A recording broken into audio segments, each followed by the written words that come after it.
You're watching the Sunoco Minor League Cricket Championship, brought to you by our 2023 partners.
Everybody, welcome to the Prairie View Cricket Complex in Prairie View, Texas. A very hot and humid Prairie View, Texas. Air temperatures are around 98 degrees Fahrenheit. And we're here for a star-studded matchup between the Houston Hurricanes and the Dallas Mustangs. The Dallas Mustangs, having won the toss, Captain Corey Anderson deciding to have a bat. And so your opening batters are coming out to the middle now. They'll be facing up against the Houston Hurricanes. A good, strong lineup on both sides. Really, both sides are very star-studded. Very honestly, I don't see very many holes in either lineup. The man with the new ball at the southern end of the ground, the highway end here in Prairie View, is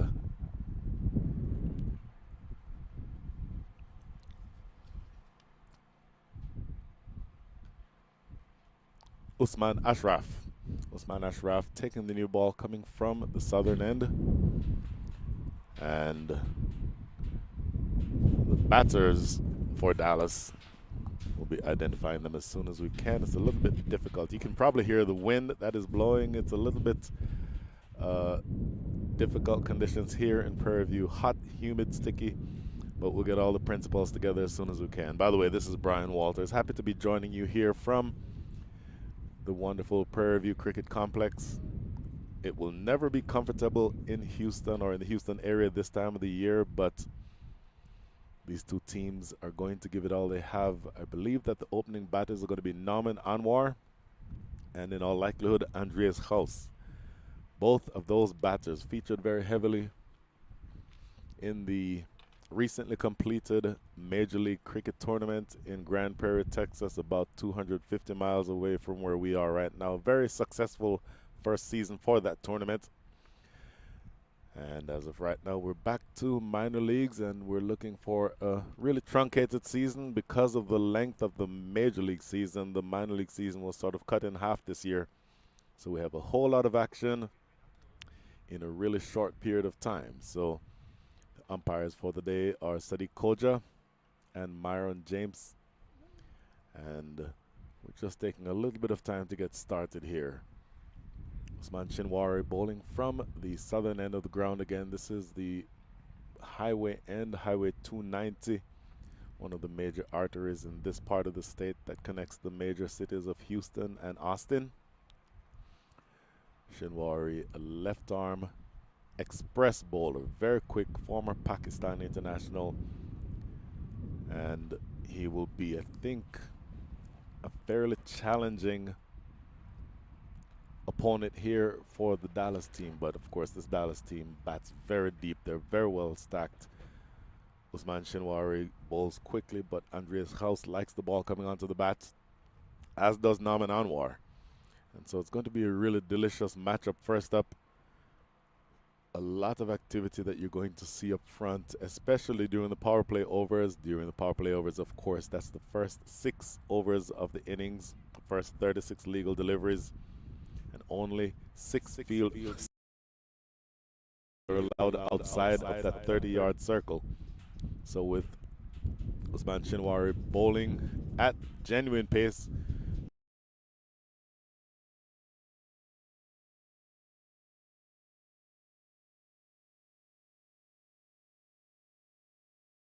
fielder at deep third, and there's a fielder also at deep backward square leg, if you will. So you expect for Shinwari to be bowling very quick. You expect to be have that ball going to be somewhere around short of length and looking to attack, bowl that hard attacking length. And both of these opening batters, I think, are going to be ready for the challenge. This is going to be a really delicious matchup. First up, umpire Sadi Koja signaling to the scorers that they're ready to go, and I think we're ready to be off and running for the first ball here for the minor league season here in Prairie View. Here's Shinwari over the wicket, and immediately attacking stumps on that occasion. A little bit fuller than I was expecting from him, and this ball actually trickles off into the leg side for the first run of the day. That run is via the extras route. That is going to be a leg by. And so we're off and running. So expect to see a fair amount of action. As I mentioned, both of these batters who are now batting were very prominently featured in the major leagues. Very successful major league season that just finished. Shinwari now bowling over the wicket. Very full, very far outside off, but not too far outside enough. In fact, not enough outside that it would be adjudged a wide. So a dot ball for the second delivery of the innings. I think you're going to see both of these batters. This is Naman Anwar, who is at the non-strikers end, and in fact on strike now is Andreas House. Andreas House from South Africa, now makes his living here in the United States, specifically in Dallas. Just moved to the Dallas area not too long ago.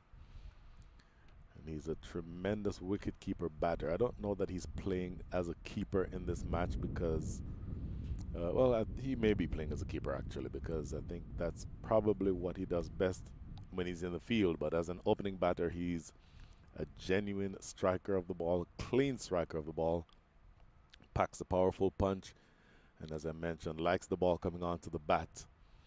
So keep your eyes open. This is, I think, going to be a very delicious matchup. Oh, this is played away on the leg side, a little too straight by Usman Shinwari, and just getting inside the line that time was Andreas House, and playing it off the legs, short fine leg inside the circle, diving away to his right, not able to stop that ball, and it goes away for the first boundary of the day. So Usman Shinwari, a very dangerous left arm bowler, but if you have that ball from over the wicket tailing in toward leg stump and swinging down, that generally is a line that is going to cause you problems. And particularly with fine leg inside the circle, you're going to want to bowl that ball outside the line of off stump. He's a good enough bowler to where he will make the appropriate adjustment, I would think, but he certainly goes for 4 runs here. Next delivery, again outside the line of off stump. That's better where he needs to be. He needs to be outside that line of off stump. Maybe that a touch too wide. And on another day, Andreas House might have tried to cut that one away over the offside, but he's satisfied with just having that ball sail through to the keeper. So only 2 balls remaining here in this, the first over. Shinwari coming in once again from the highway end, the southern end of the ground. Still just, again, we're inside the power play, so only 2 fielders allowed outside the circle. Those 2 fielders are deep third. And this appears to be Matthew Trump down here at backward square leg. Next delivery. Good line. Very, very good line. On that maybe 4th stump line. And that ball is rising. Once again, Andreas House choosing to let that one go through to the keeper. So just 1 ball remaining here in this, the first over. Once again, this is the Sunoco Minor League Cricket Championship We are ready for a high-stakes matchup here in the Central Division between the teams representing the two largest cities in the state, the Dallas Mustangs and the Houston Hurricanes. Dallas Mustangs having won the toss and choosing rather to bat. Here's Shinwari. Outside edge, genuine outside edge, but flies down a couple bounces to that man at deep third. That is just going to be a single. And that is the end of the first over. Good first over. 6 runs coming from that over. At the end of 1, the score is 5 without, make that 6 without loss. Took that last corner pretty quick. Sir, I need one hand on the roof, one hand on the pump. Timeout for Sunoco Go Rewards. Keep pumping. With new Sunoco Go Rewards, when you fuel, you save, because rewards come first.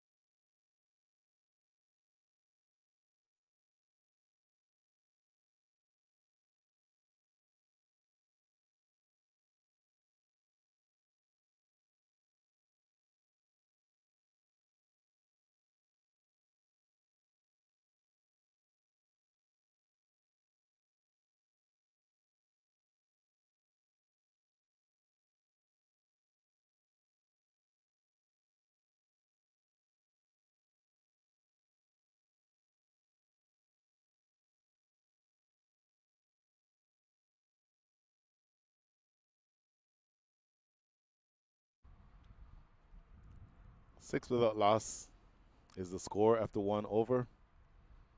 Once again, this is the Sunoco Minor League Cricket Championship matchup here in the Central Division with the Houston Hurricanes against the Dallas Mustangs. Dallas Mustangs winning the toss and choosing to have a bat. First over bowled by Usman Shinwari. This second over is going to be bowled by Hassan Rashid, bowling from the forest end, which is the northern end of the ground here in Prairie View. And he, of course, is again bowling to a similar field to the one that was being faced by Shinwari. Ooh, good lifting delivery outside the line of off stump. So I mentioned a similar field. There's a fielder at deep third, and there's also a fielder at backward square leg. Those are the two outside the circle, everyone else needing to be inside the circle during these power play overs. And the Dallas Mustangs looking, I think, to be a little bit more cautious and a little bit more watchful than they ordinarily are. Both of these opening batters are generally very aggressive, but just taking a little bit of time to get settled. Again, the conditions are brutal if you're going to be outside, but I think they're going to be looking to get the ball rolling very soon. My goodness, look at the bounce on that delivery. It's going to be called a wide by umpire Myron James. Adjudged wide because of the line, I believe, but that very easily may have been adjudged wide because of the length. That bounce took off from a length and ended up sailing over the head of Andreas Haus. So now there's a little bit of conversation about the pitch.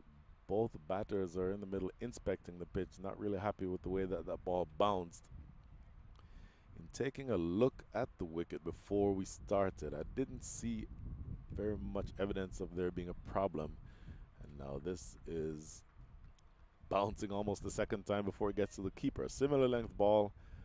So the batters are going to have to be on their toes here because we're seeing some evidence of uneven bounce.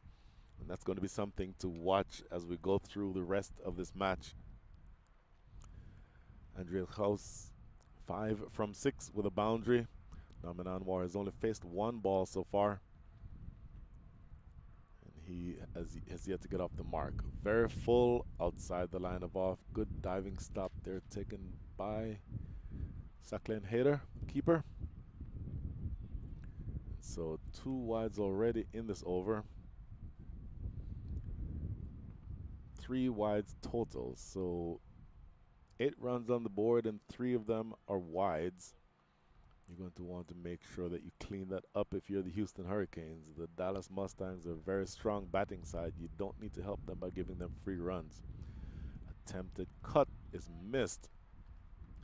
Boy, I'll tell you, it's looking Andreas House aiming for that area, trying to, let's call it the Trump gap, trying to pierce the Trump gap between Josh Trump at deep third and Matthew Trump at, Josh Trump at backward point and Matthew Trump at deep third, looking to pierce that gap, not able to get the ball between them both. So just another dot ball. Nothing yet off the bat in this over so far. 2 runs, but both of those were wides. Now that's in the air and taken at mid-off. That ball was hit. Really not really committing fully to the shot was Andreas House, and not really getting, in fact, no elevation at all on it and not keeping it on the ground. Sort of an in-between shot. And it went low and to the right of that fielder at mid-off, but he leaned forward and took a relatively smart catch. Not overly difficult, but it wasn't the easiest of all catches. And so the first wicket for the day goes down. Andreas House holds out to mid-off. Hassan Rashid is on the board with a wicket, and the score is 8-1. Here you see on the replay coming up now. Driving away and just taken, good rolling catch there taken by, that is Saif Badar. Saif Badar with a good catch low and to his right. He does well to be able to take that catch. So that is the first wicket to go down. Andreas House disappears. Having only scored 5 runs, he'll be disappointed with that. And the Dallas Mustangs are 8-1.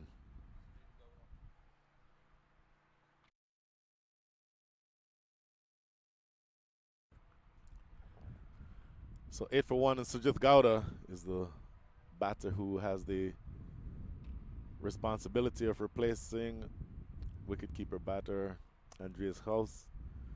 Sujith Gowda, one of the luminaries in the Dallas lineup from last season. For much of the season, he was the second, I believe, the second or third leading batter in the entire minor league season.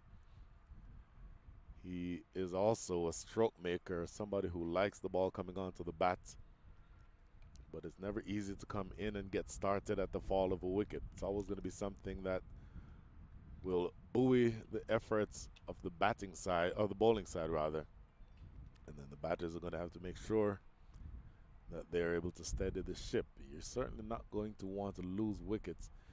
And here's the first ball to Sujith Gowda, driving away from his body, reaching out, not getting that one, going through to the keeper, and not taking that ball cleanly.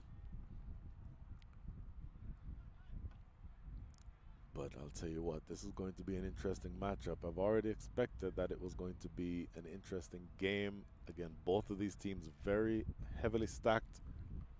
Both bat very deep. I think you could probably give the edge to the Dallas Mustangs in terms of batting, but it's going to be a delicious game all the way. Next delivery, hammered away for 4. In fact, this one is going to come close to us right here in the commentator's booth.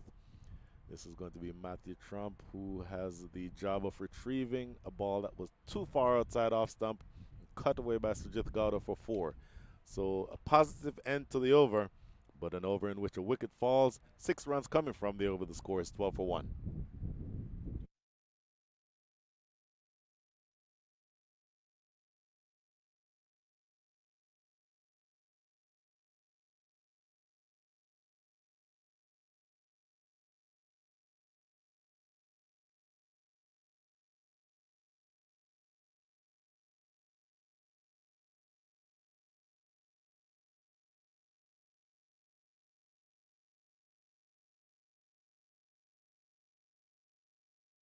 वक्त आ गया है Lakshmi basmati rice को घर लाने का। Lakshmi extra long basmati rice, इसका हर दाना हो इतना लंबा, पकते हुए महके और प्लेट पे क्या खूब खिले। हाँ, मेरे घर लाने का।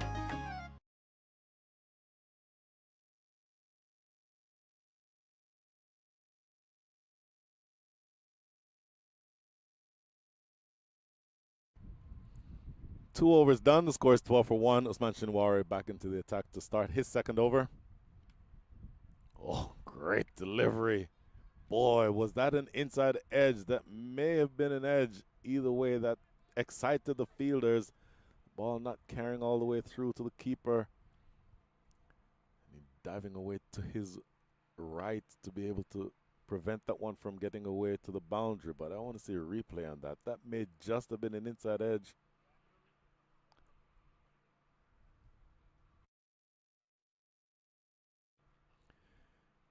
But excitement to start the over. Good delivery by Usman Shinwari.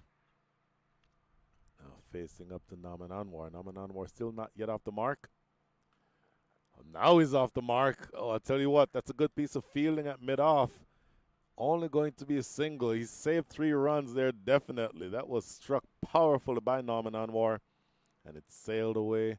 In fact, not sailed away. Diving away to his left and making sure that he prevented that one from going to the boundary. And then up with a very strong throw. So Naman Anwar is off the mark, but that has to be a moral victory for the fielder there at mid-off, because he certainly saved 3 runs for his side. Now that brings Sujit Gowda on to strike. Sujit Gowda only facing 2 balls. The first was a wave and a miss. The second cut away the last ball of the last over for 4. And so just a little bit of time here. Sadiq Koja having a conversation with the fielder in the covers. In fact, that fielder in the covers appears to be the captain, Usman Rafiq. And not exactly sure what that was about, but the sooner we can get this game going, the better. It is extremely hot out here, everybody. But having said that, if you have the opportunity to come down and watch a match here at the wonderful Prairie View Cricket Complex, please do so. This one sails through Sujit Gowda late on the shot. Looks like he just brought that bat down a little bit too late and not able to get that one, or to keep that one from going through to the keeper. So it's going to be an interesting game. There's going to be a fair amount of back and forth. If you wanted to liken this to a boxing match, this is like the opening round where each of the teams is sort of throwing the jab, feeling each other out. At some point, somebody's going to start landing some haymakers. So 3 balls already into this third over, the second being bowled by Usman Shinwari, and another one sailing by the outside edge and going through to the keeper again. Boy, Saqlain Haider has some work to do behind the stumps, because that ball is hitting the gloves very hard. Usman Shinwari bowling really, really quickly. And I'll tell you, it's going to be something to pay attention to, because more than anything else, when you have that kind of pace, you are able to really make things difficult for the opposition.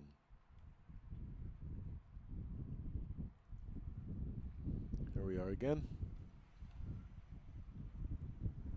Now defending, wanting to see if there was a single on offer. There was not. And so good bowling. Just 1 ball remaining now in the third over. Usman Shinwari working up ahead of steam, bowling very quickly so far. Of course, we've only seen 2 bowlers today, but he is comfortably the quicker of the 2 bowlers, and of course has the added advantage of being a left armer, so able to angle that ball across the right-hander. No batter likes the ball going across him, so Shinwari causing trouble from 2 different perspectives, both from the pace at which he's bowling and certainly from the angle, that left arm over angle. So the last ball of the over. Oh, I think that is gone, and there is the finger. He goes past the outside edge, the ball kissing the edge and going straight through to the gloves of Saqlain Haider. The second wicket goes down. I mentioned that left arm angle over the wicket. That is one of the more difficult balls for any batter to face, particularly when you're new to the crease. And Shinwari with that perfect delivery to the right-hander from over the wicket, pitching on an off-stump line and leaving the batter, and collected easy as you like by Saqlain Haider. So the second wicket goes down. Usman Shinwari takes it. In fact, here's the replay. Look at that delivery. Just a half-hearted poke, and not really making contact except for that ball kissing the outside edge. So 2 wickets are down, and that is the end of the third over rather. At the end of 3, the score is 13 for 2.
So back here, Prairie View. Welcome back to the Sunoco Minor League Cricket Championship, the Central Division matchup between the Dallas Mustangs and the Houston Hurricanes. The Houston Hurricanes have taken 2 big wickets here. We're into the 4th over. Hassan Rashid is starting his 2nd over. And the batters at the wicket are Naman Anwar, who opened the batting but has only faced 4 balls so far. And then he's joined at the wicket by his captain, former New Zealand international Corey Anderson.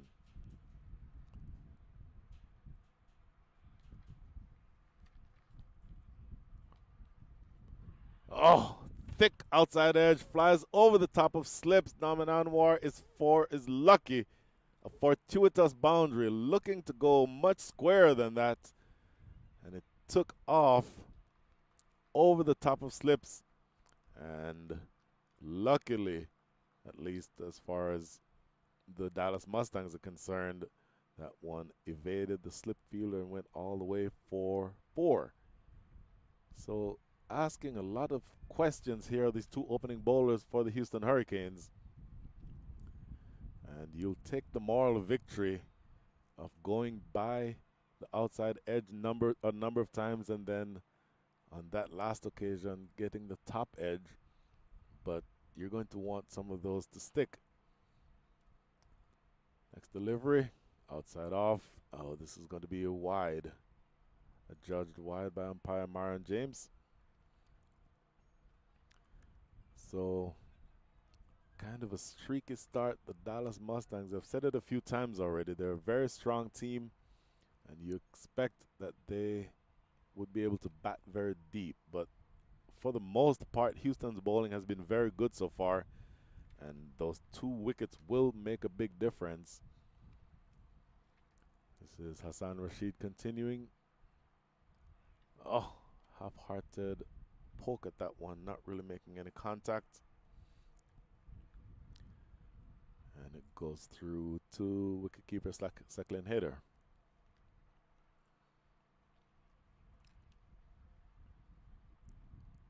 So Hassan Rashid, right arm over the wicket, 1.2 overs bowled so far, 1 for 11. So he's a little bit more expensive than he'd like to be.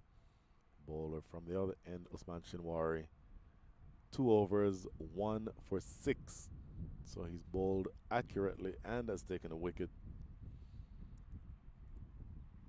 Looking for a quick single, and they'll take that without much fuss. Just dropped into the leg side and running through for a single. So that brings Corey Anderson on strike. Corey Anderson has not yet faced the delivery. And he's going to be looking here to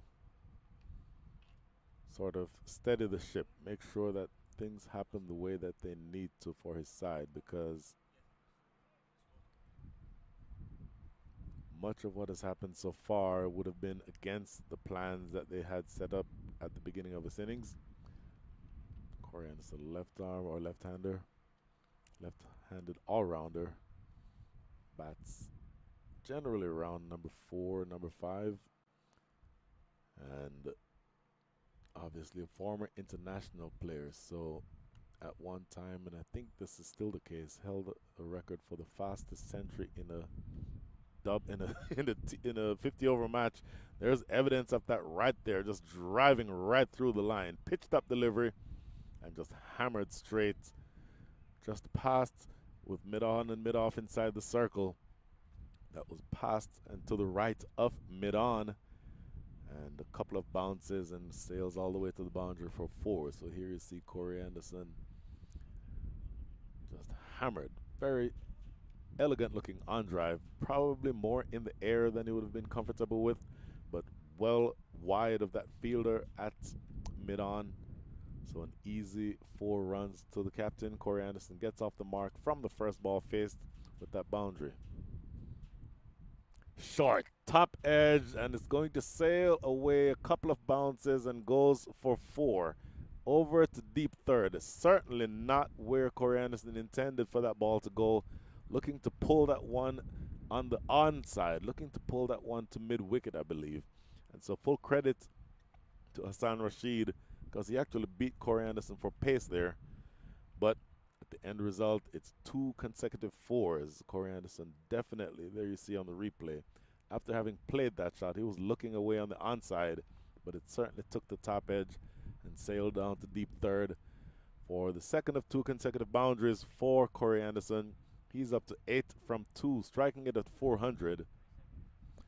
But as of right now, with a bit of a delay, they're looking to see how they can go through and maneuver the rest of the way.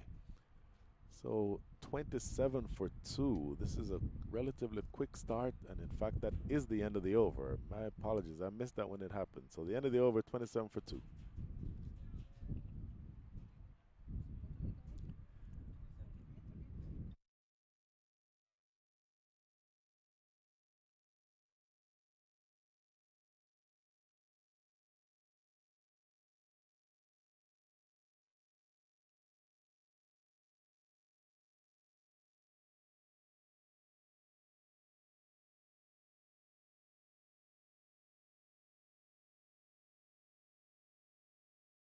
Corey Anderson just at the wicket now with 8 from 2 deliveries. Anwar, one of 2 opening batters, of course, has not faced very many deliveries, only faced 7, and has scored 6 runs with that 1 boundary. So there's a new bowler. This is going to be Hamza Bangash.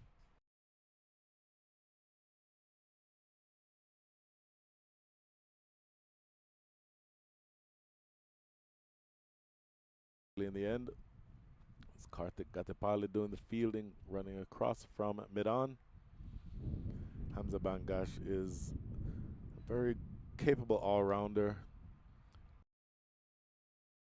Generally anywhere in the order, but can excel at the top as a big hitter, and then generally bowls a very difficult ball to get away. Generally bowls a very heavy ball. Naman Anwar has been quiet. I think he will be looking to start to cut loose. And this is stroked. Oh, I'll tell you what, that is a great stop in the covers. That is a captain, Osman Rafiq. That would have been 4 runs. I had 4 runs written all over it. He absolutely saved 4 runs for his side. And that was not an easy stop because that ball took an awkward bounce. So he was diving and at the same time had to make the adjustment to make sure he fielded that ball. So good piece of work by the captain leading from the front. And now field changes. They bring in deep third from the boundary and now put a sweeper on the offside, probably to prevent the type of shot that Naman Anwar just played from going away to the boundary. This is down the leg side. That is a great piece of keeping by Saklen Hader, saving 4 runs. It certainly goes 4 wide, but that would have been 5 wides had he not made that stop. So in the early portion of this innings of this game, the Houston Hurricanes seem to be the team that is the sharper and seems to be the team that is sort of more switched on. Dallas appears to be a little bit tentative. 2 wickets down so far. Oh, short and trying to ride the bounce. I don't know that he did that intentionally. He will get 4 for it. If you want to give him credit, you will say that he guided that through the slip cordon. Very honestly, that very easily could have been a catch, but he does get 4. There you see on the replay. I don't know that he played that shot intentionally. I think he was trying to play that a little squarer, Naman Anwar, and it does go away for 4. Very fortuitous. And Hamza Bangash asking a couple of questions here in this over. His first over. So far, 3 balls bowled, 7 runs scored from this over so far. But I think he will be pleased with the delivery that just ensued. Ooh, missed his run up there. That's another great delivery, though. You see that he sort of slowed down right before he delivered it. I think that meant that he missed his run up, but he delivered a perfect ball. That ball pitched, angled in toward Naman Anwar, but it pitched and left him, went through to the wicketkeeper Sakleen Haider. But that's a great delivery by Hamza Bangash. And now with just 2 balls remaining here in the 5th, Hamza Bangash again.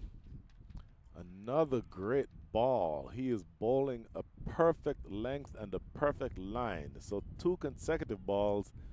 Naman Anwar has gone forward and missed on both. That ball is pitching and dancing away from the right-hander, angled in from over the wicket and leaving the right-hander. So this is great, absolutely great bowling by Hamza Bangash. Now it's up to him to close out strongly here, because, you know, even with all the good deliveries that you've bowled so far, Naman Anwar is still the type of batter who can pounce all over any mistakes that have been made. So you're going to want to make sure that you close strongly here. And this one looking to steal a single. That single was never going to be there. So good over. Excellent over. 7 runs coming from it, but a number of beautiful balls that were bowled. That is the end of 5. After 5, the score is 34 for 2.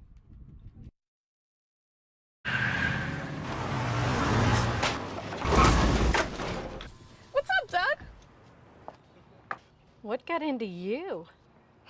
At Sunoco, we know how to fuel peak performance. Fuel your best.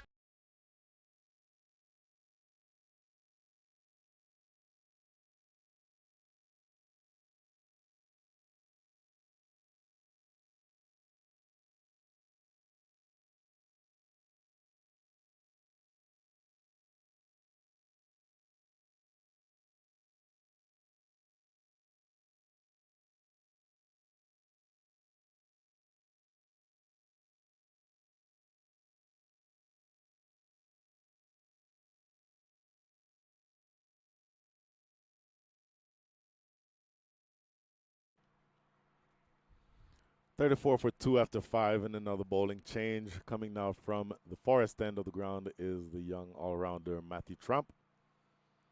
Matthew Trump, along with his brother Joshua, now part of the Houston Hurricanes. Matthew Trump has played with the Hurricanes for the last couple of seasons. Joshua Trump is playing for the Hurricanes, or yeah, this is the first season that he'll be playing for the Hurricanes. But here's Matthew going down the leg side. Corey Anderson probably upset that he didn't get any bat on that, because that would have sailed away for runs. And in the meantime, we seem to be joined by Candace Trump, the mother of both Joshua and Matthew. And if Candace were ever to feel like coming and saying a few words, we would love to have that. Oh, Sky, this is going to go down to fine leg and goes for 4. That's, again, a thick inside edge. Corey Anderson, I think, looking to play that one a lot more square, but it sails away over fine leg. Kartik Gatipali down here at deep backward square leg, not able to get over in time. Here you see the replay from around the wicket, slanting in. And again, I think that comes a lot more off of the inside edge than Corey Anderson was intending. But he certainly gets 4. Dealing in boundaries now, the former New Zealand international. Oh, boy, he had absolutely intentions to send that one into the next county, but misses out on the shot. And this is going to be a good start to the over for the Dallas Mustangs, looking to change the conversation, looking to make sure that as well as Houston has done so far, they're looking to make sure that the conversation is changed and making sure that the batting side has something to say about the proceedings. 39 for 2 after one legal delivery. Matthew Trump now operating to Corey Anderson. Skyer, who wants it? This is going to be the captain, and he drops it. It was in the air forever. Took a year and a half to come down. But boy, you have to think as a professional cricketer. In fact, that was not the captain. Not exactly sure who that was who dropped that. But that might have been Shinwari. But he would have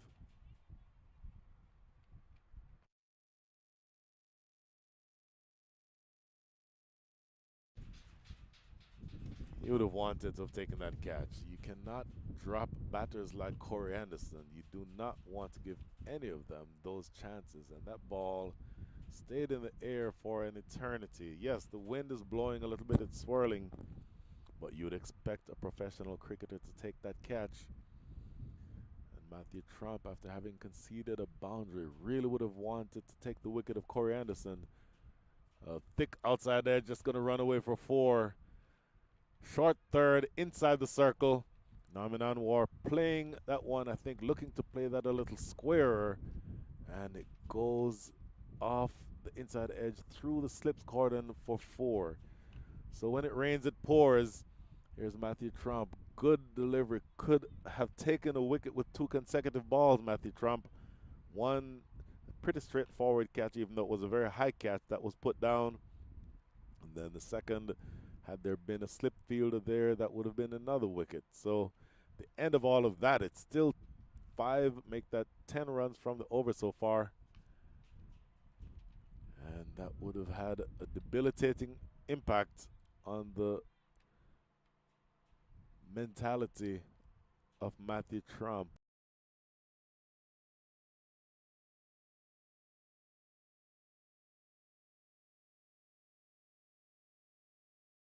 Want to have had his teammate drop that catch. 10 runs from the over now with 1 ball remaining. Outside off, Norman Anwar looking to be a little bit cute, looking to run that one down to deep third.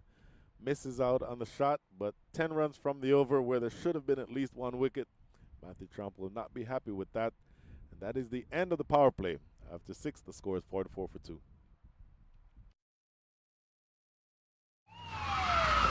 Took that last corner pretty quick. Sir, I need one hand on the roof, one hand on the pump. Timeout for Sunoco Go Rewards. Keep pumping. With new Sunoco Go rewards, when you fuel, you save because rewards come first.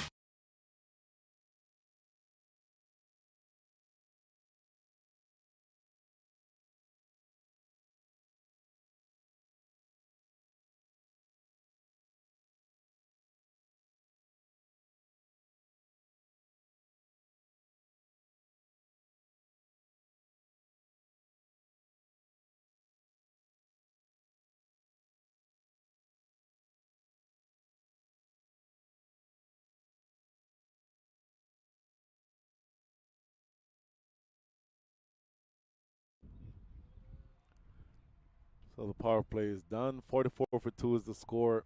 This is going to be Hamza Bangash to continue. He bowled 1 over so far. His 1 over cost him 7 runs, but those 7 runs came from the first 3 deliveries of the over. The last 3 deliveries of this over, he was bang on target. So he's going to be looking to continue that. But now he's bowling to Corey Anderson, so presenting a different challenge. Oh, just dropping this into the onside a couple of times now. You see there, Hamza Bangash appears to be not measuring his run-up perfectly because he's hesitating right before he gets to the crease when he's approaching, when he should be right at the point where he gathers to deliver. His footwork is a little unsure, so he may have missed his run-up a number of times. But here he is again. That's a lot smoother. And looking to glance this down the leg side. This comes off the body of Corey Anderson. I think this is going to be a leg by. Wait, yep, there's a signal by umpire Sadiq Koja. And you're going to want to make sure, if you are the Houston Hurricanes, that you maintain the type of pressure that you had. You absolutely missed the opportunity to see the back of Corey Anderson, so that would have depressed your feelings, but you're going to want to pick yourself back up and make sure that you do what you need to do. As of right now, the Dallas Mustangs, a very strong batting lineup, only has 44 runs on the board into the 7th over. What a great ball. Another really, really good delivery by Hamza Bangash. And this one's sailing through to wicketkeeper Suckling Hayder. So that is, we're 3 deliveries into the 7th over.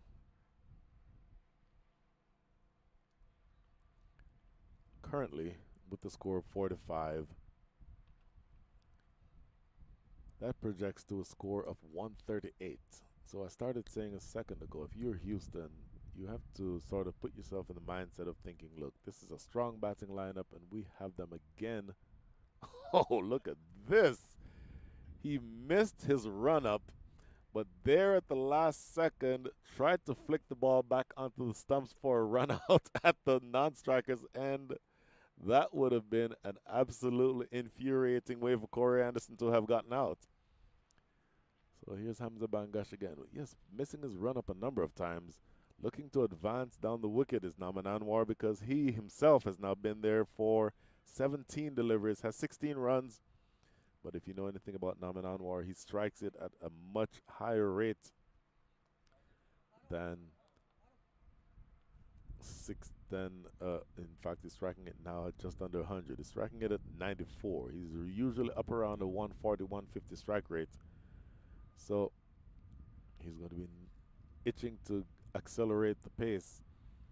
This is just now played down to Matthew Trump at deep square leg.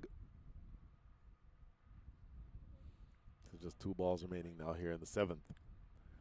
This is the Sunoco Minor League Cricket Championship. Right here in the beautiful yet hot Prairie View Cricket Complex. Our official partners are Lakshmi, Brew, and Dolphin Media. And we're really fortunate to have had the support of these companies as we seek to grow the game in this country. Hamza Bangash, I think, again, really struggling with his run-up, but you know, everything works at the moment that he releases the ball, but the approach to the wicket has been relatively ragged for Hamza Bangash. But luckily for him, that has not yet affected the way that he's bowling. He gets Corey Anderson to essay a huge swipe and a miss at that last delivery, which was a slower delivery. And now just 1 ball remaining here in the 7th. Wrapping him on the pad. Half-hearted appeal. Umpire Sadiq Koja immediately shaking his head no. That is the end of 7. 2 overs now bowled by Hamza Bangash. Those 2 overs costing 9 runs. So that last over only costing 2 runs. Excellent bowling by him. And that is the end of 7. At the end of 7, score is 47 for 2. वक्त आ गया है Lakshmi basmati rice को घर लाने का। Lakshmi extra long basmati rice. इसका हर दाना हो इतना लंबा, पकते हुए महके और प्लेट पे क्या खूब खिले। हाँ, मेरे घर लाने का।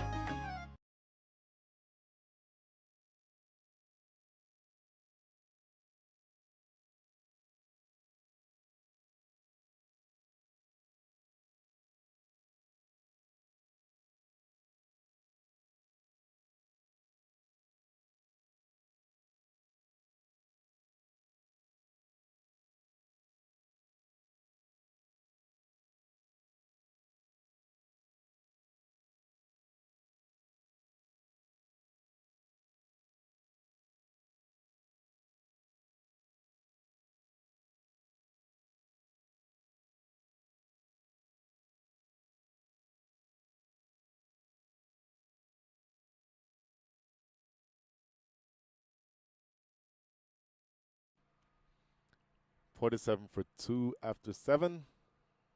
This is the Sunoco Minor League Cricket Championship 2023. Matthew Trump now into his 2nd over. Bowling to Naman Anwar. Short and just cut away. Good looking shot. This is going to be Karthik Gatapali down here on the boundary. Deep third, in fact, backward square, and they run through for a couple. So thinking in terms of projections, after one delivery of the 8th over, the score is 49. That projects to a score of 137. A strong batting side like the Dallas Mustangs would want to be somewhere around 180, I would think, at least a minimum of 180. For them to get to 180, they would need to score at around 10 runs and over from here. 10 and over from here gets them to 177. This is going to be another single. So Naman Anwar doing it in singles at the moment, singles and doubles. He only has 3 boundaries and striking it exactly at 100 strike rates. Corey Anderson, 13 from 9. I think you can comfortably say a couple of those boundaries, his 3 boundaries, were on the fortuitous side and very well could have been already dismissed had that catch in the covers been taken. So he is living on his second life, if you will.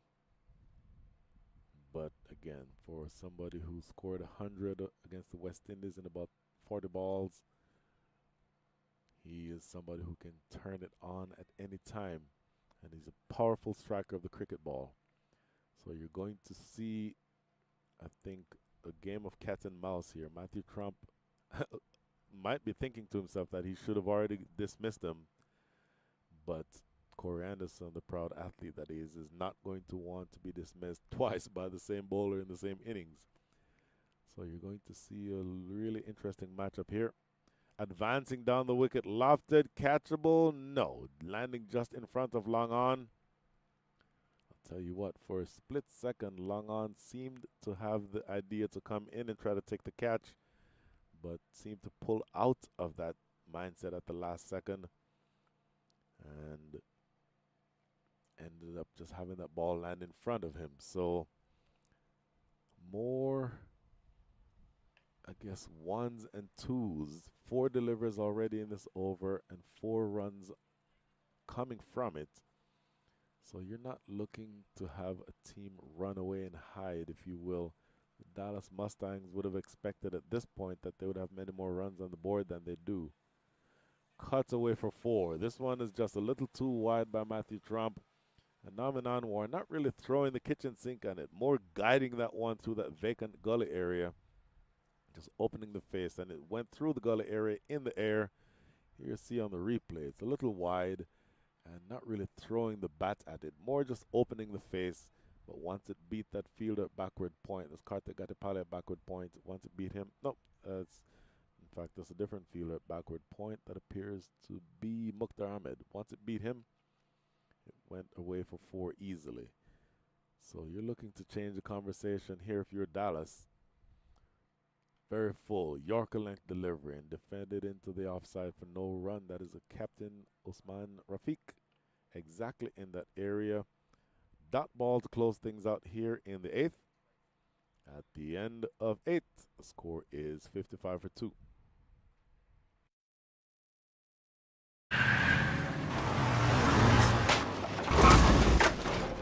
What's up, Doug? What got into you? At Sunoco, we know how to fuel peak performance. Fuel your best.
So 55 for 2 after 8.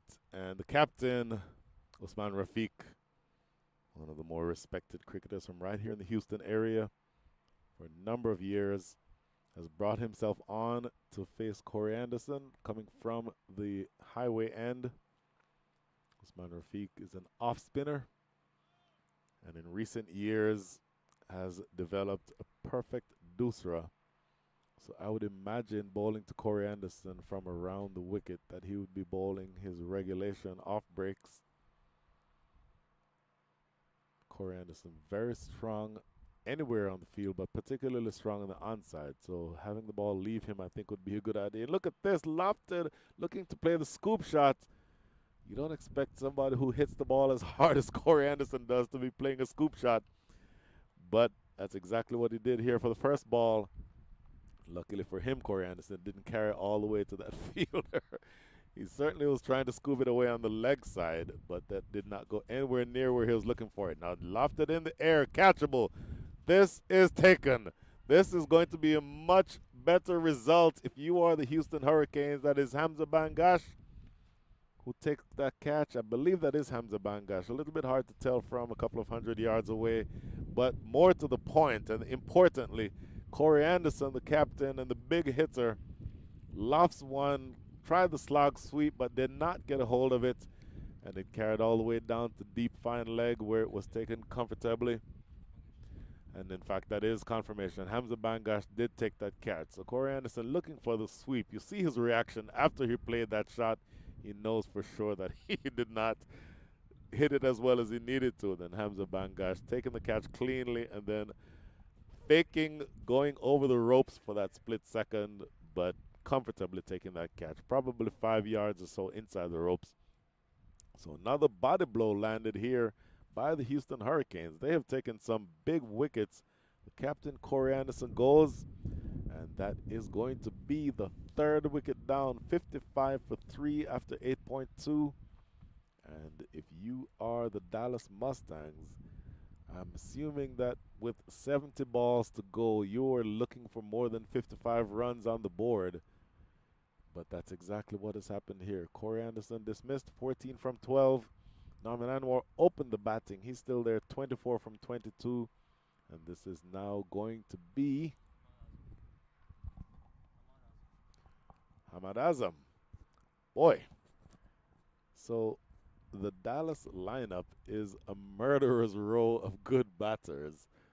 So when you dismiss one, another big name comes out. Hamad Azam, somebody who would also have played in the major leagues, in Major League Cricket just this recently completed season. And a tremendous striker of the cricket ball, a tremendous all-rounder, just an all-round good cricketer.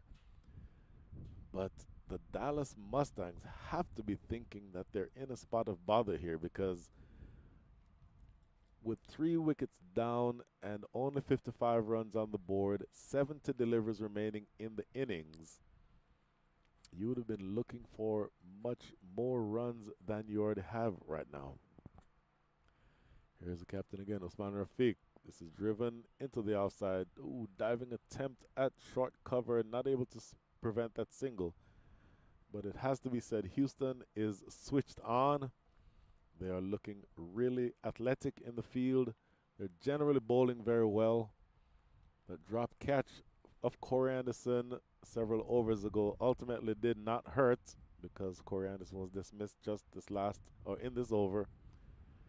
That's a good ball by Usman Rafiq. And I mentioned he has a good doosra. Now would be a good time to bowl the doosra, I would think, with Norman Anwar at the crease, or more to the point, with 2 right-handers at the crease. Oh, this one is outside the line of off stump. Norman Anwar letting it go through. So a good start to the over so far. Just 1 ball, make that 2 balls remaining. A little bit of a delay.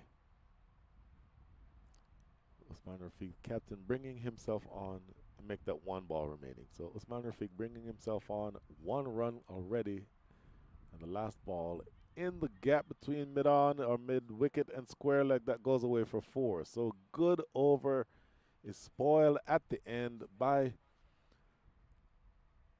Norman Anwar, just going down on one leg and slapping that one into that gap between square leg and mid-wicket, racing away for 4, piercing that gap beautifully. Both of those fielders not able to get to it.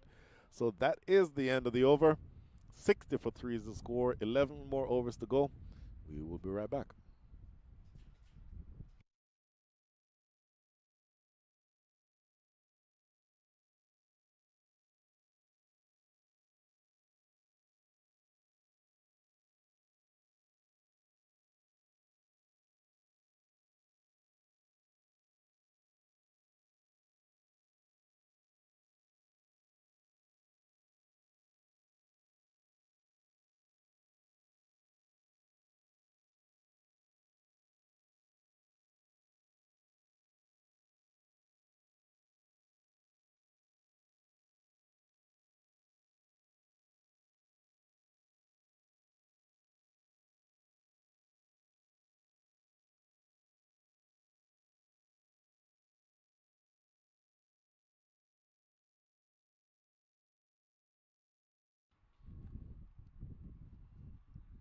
So after 9 overs, the score is 60 for 3. Hamza Bangash bowled 2 overs so far. And he bowled those 2 overs from the highway and the southern end of the ground here in Prairie View, Texas. Hamza Bangash now switching and bowling from the forest end. And he's now bowling to Hamad Azam. First delivery played into the offside for no run. So Hamza Bangash, I don't know if it was the end of the ground from which he was bowling that made him miss his run up so many times, but that first delivery appears to be a lot smoother than what he's done before. So his 2 overs so far have cost only 9 runs. Short of a length. Ahmad Azam not able to get that one away, not really timing it properly. In fact, he's a little upset with himself for not having done more with that delivery. That might have prevented or presented a better scoring opportunity than what he was able to take advantage of. And we are now only 64 balls remaining in this innings. So 2 dot balls. A good start to the over here by Hamza Bangash. Looking for a quick single. Oh, a direct hit there might have been interesting, but his momentum taking him away from the line of the stumps, the fielder at backward point, and not able to get much on the throw. So ultimately not a very difficult run to take, and ultimately would have been pretty straightforward. Usman Ashraf not able to put much momentum into his throw, and so it ended up being a pretty easy single. But it has to be said, 6.43 runs and over is the rate right now at which Dallas is scoring, and with their batting lineup, you would think they'd want to score at a higher rate than that. Down the leg side, that's a good take. He's had some work to do for that reason already today, Sakleen Haider. By my unofficial count, that is now 8 wides for the day. And as badly, maybe not badly, as slowly as Dallas has started out with the bat, it could have been worse because they've been gifted 8 runs. You want to make sure that you take advantage of those runs, and you certainly want to make sure that going into the back end of this innings, you're able to accelerate. Hamza Bangash playing this one down to deep third. Usman Shinwari running across from backward point, not able to stop that one. So a single.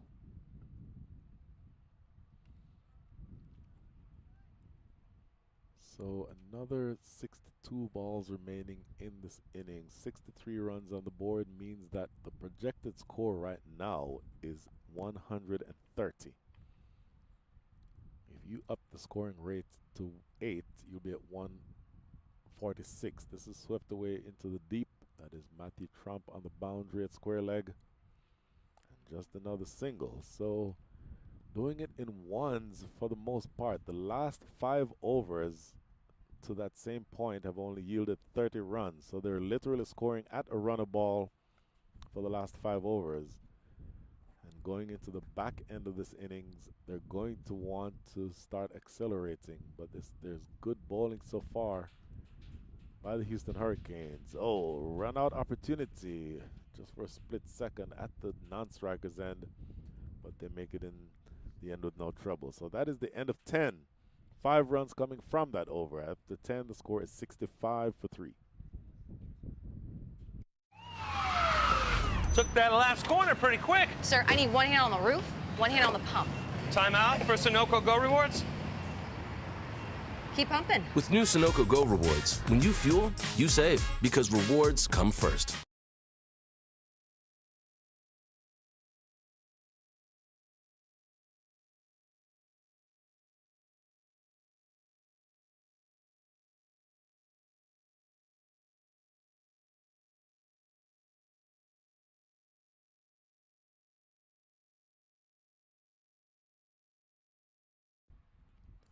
$65 for 3.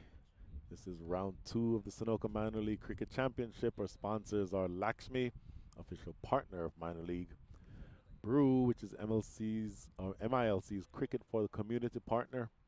And Dolphin Media, MILC's outdoor partner. So you are seeing what you're seeing on your screen because of the generosity and the kindness of those 3 companies. And of course, the title sponsor, Sunoco, who's had a really good relationship with cricket, both here in the Texas area and then now on a wider scale at the minor league level. The captain is back into the attack. Run out opportunity here. That would have been close had that hit. But that is just going to be a single. Usman Rafiq taking the ball in that last over, dismissing his opposite number. And now looking to make sure that he keeps these right-handed batters quiet. Ahmed Azam, 3 from 5. Oh, looking big, but only able to get it down to Trump. Looks like Matthew Trump down there long on. So just another single. So you're bowling really, really well here, the captain.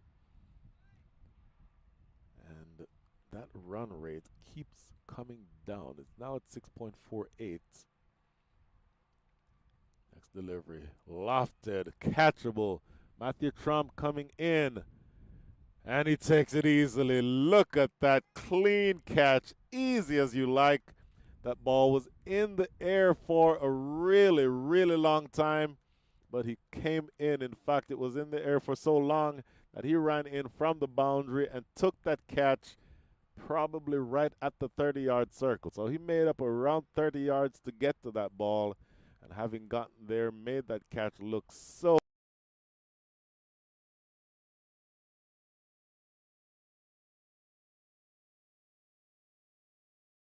hug there from his captain in the end. This is a really good piece of cricket by Matthew Trump. Look at him sprinting in. In fact, the captain himself wanted to go back to try to catch that, but it was always going to be Matthew Trump's catch. So he takes it easily. The 4th wicket goes down. My goodness, that is another body blow landed on the Dallas Mustangs. Naman Anwar is the batter who's dismissed. He scores 31 from 30 balls faced with 5 boundaries. But unfortunately for him, his day with the bat is done. And the score is now 67 for 4. So I believe this is Ali Sheikh who is at the wicket. Ali Sheikh, the exciting young all-rounder from the Dallas area.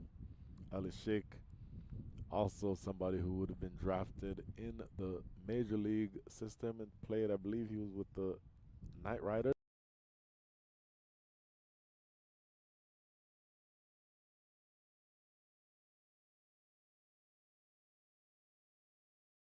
In this country. But right now he's not going to be asked to field. He's going to be asked runs on the board. Usman Rafiq back into the attack around the wicket to the left-hander, looking for a quick single here. They take it without much trouble. So Ali Sheik off the mark immediately. So now a rebuilding needed. Hamad Azam is now the senior partner, and he's only faced 6 balls so far, 4 from 6. And Matthew Trump really, just going back to that catch, did a really good job. It is never easy to catch a cricket ball when you're running. And he just made it look so easy. That is off the back foot. And that is Matthew Trump's brother, Josh Trump, down there at the boundary, who just limits that scoring to 1 run. So doing it in singles. 1 ball remaining here in the 11th.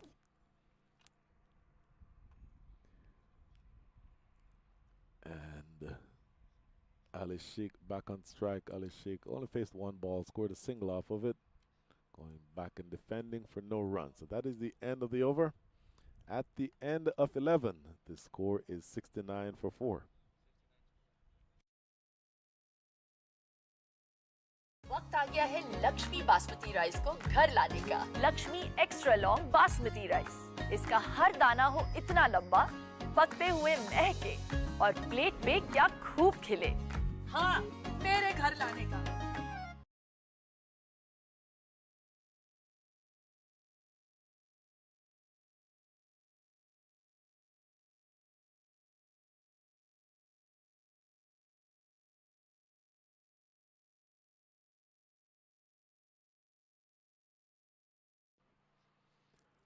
So the Houston Hurricanes are turning the screws on the Dallas Mustangs. 69 for 4 after 11.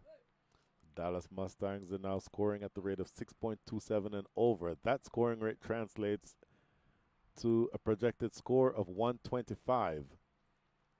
And we're getting into the back end of the innings where you're going to have to make sure that something happens that changes the conversation. You're running out of deliveries. There's only 54 runs left, or 54 balls left in this innings, and it will not get any easier because Houston has a very good bowling attack, a very good spin bowling attack. This is Kartik Gatipali with the ball in hand coming from the forest end. Left arm orthodox spinner. Bowling now to Hamad Azam. So the left arm orthodox spinner bowling to the right hander is going to be looking to turn the ball away from him from around the wicket. So angling it in and having that ball threaten the outside edge with the turn. So that's what he's going to be trying to do. Here's the first delivery.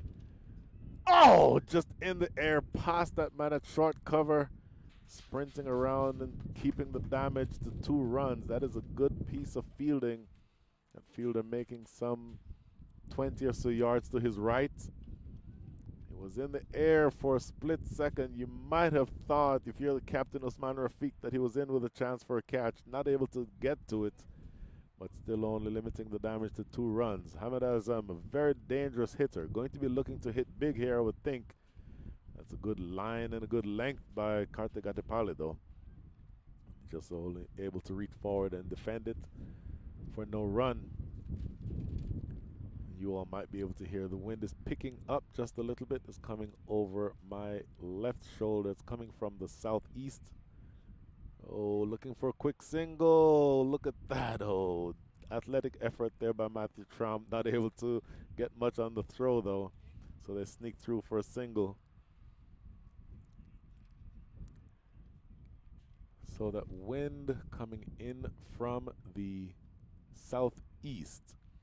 So as you look at the batter, if Ali Sheik were to hit the ball in the air on the onside, he would be hitting the ball into the wind. By the same token, if Hamad Azam hits the ball in the air on the leg side, meaning going away from us right now, that wind would be helping him. So just something to pay attention to as you watch the match here. Good delivery, stroked into the extra cover area. Good stop at extra cover for no run. So 4 balls bowled already in this, the 12th over, only 3 runs scored. Kartik Gatipali doing well, and this is again defended. Ali Sheik, of course, knowing something about left arm orthodox spin. That's exactly his bowling style. Just 1 ball remaining now in the 12th. Ali Sheik ready to face up to Kartik Gatipali, and Once again, defended back to the bowler for no run. What an excellent first over for Kartik Gatipali. 3 runs coming from it. At the end of 12, the score is 72 for 4.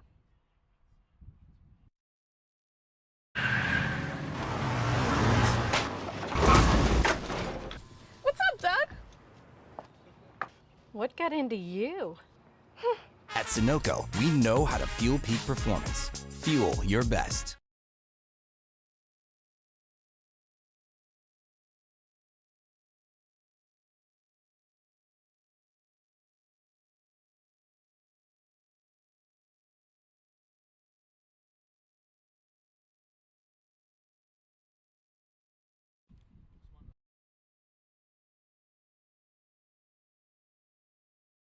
The first 6 of the day, and that really is the first ordinary delivery bowled by the captain Usman Rafiq. It was a full toss, and if you're going to bowl a full toss to Hamad Azam, what just happened is exactly what you might expect to happen. He's a powerful striker of the cricket ball, and even though that last ball he was hitting into the wind, I mentioned the wind earlier, he actually hit that one into the wind, but it did not make a difference. It landed some 15 or so yards over the boundary for the first 6 of the day. So just getting that one wrong, Captain Usman Rafiq. And into now his 3rd over. He's going to want to make sure that those balls pitch. Like I said a couple of times, he has a good doosra.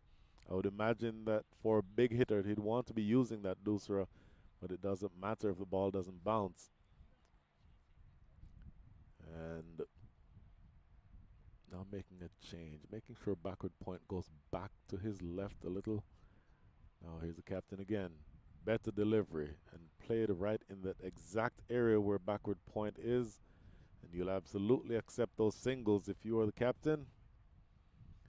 What you don't want is to give these 2 batters any opportunity to hit big. So Hamad Azam now up to 15 from 12. That 6 was his first boundary of the day, if you will. He has no 4s, and that 6 was that first big hit that he's played. Ali Sheikh now facing to Usman Rafiq. Slower through the air and just defended into short extra cover for no run. So even though you've started out this over with a bad delivery, you've come back with 2 good balls here. Captain Usman Rafiq. Now 3 more balls to close things out. Oh, going back, trying to force this one away and not able to get anything on it. So another dot ball. So 3 good deliveries after that first poor delivery of the over for Usman Rafiq. And I'll tell you, it's one thing to give up a bad delivery, but then to be able to come back in as good a fashion that he has so far is evidence of a really good cricketer. That's a single down to long on. So just 1 ball remaining in this over. 9 from the over so far. And bowling now to Hamad Azam. Hamad Azam, tremendous all-rounder as I mentioned. Here's the last delivery of the over. And it's flicked down to long on. Do they look for 2? No. No way they could get 2 for that.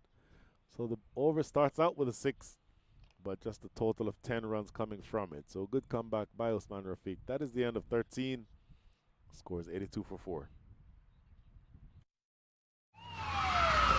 Took that last corner pretty quick. Sir, I need 1 hand on the roof, 1 hand on the pump. Timeout for Sunoco Go Rewards. Keep pumping. With new Sunoco Go rewards, when you fuel, you save because rewards come first.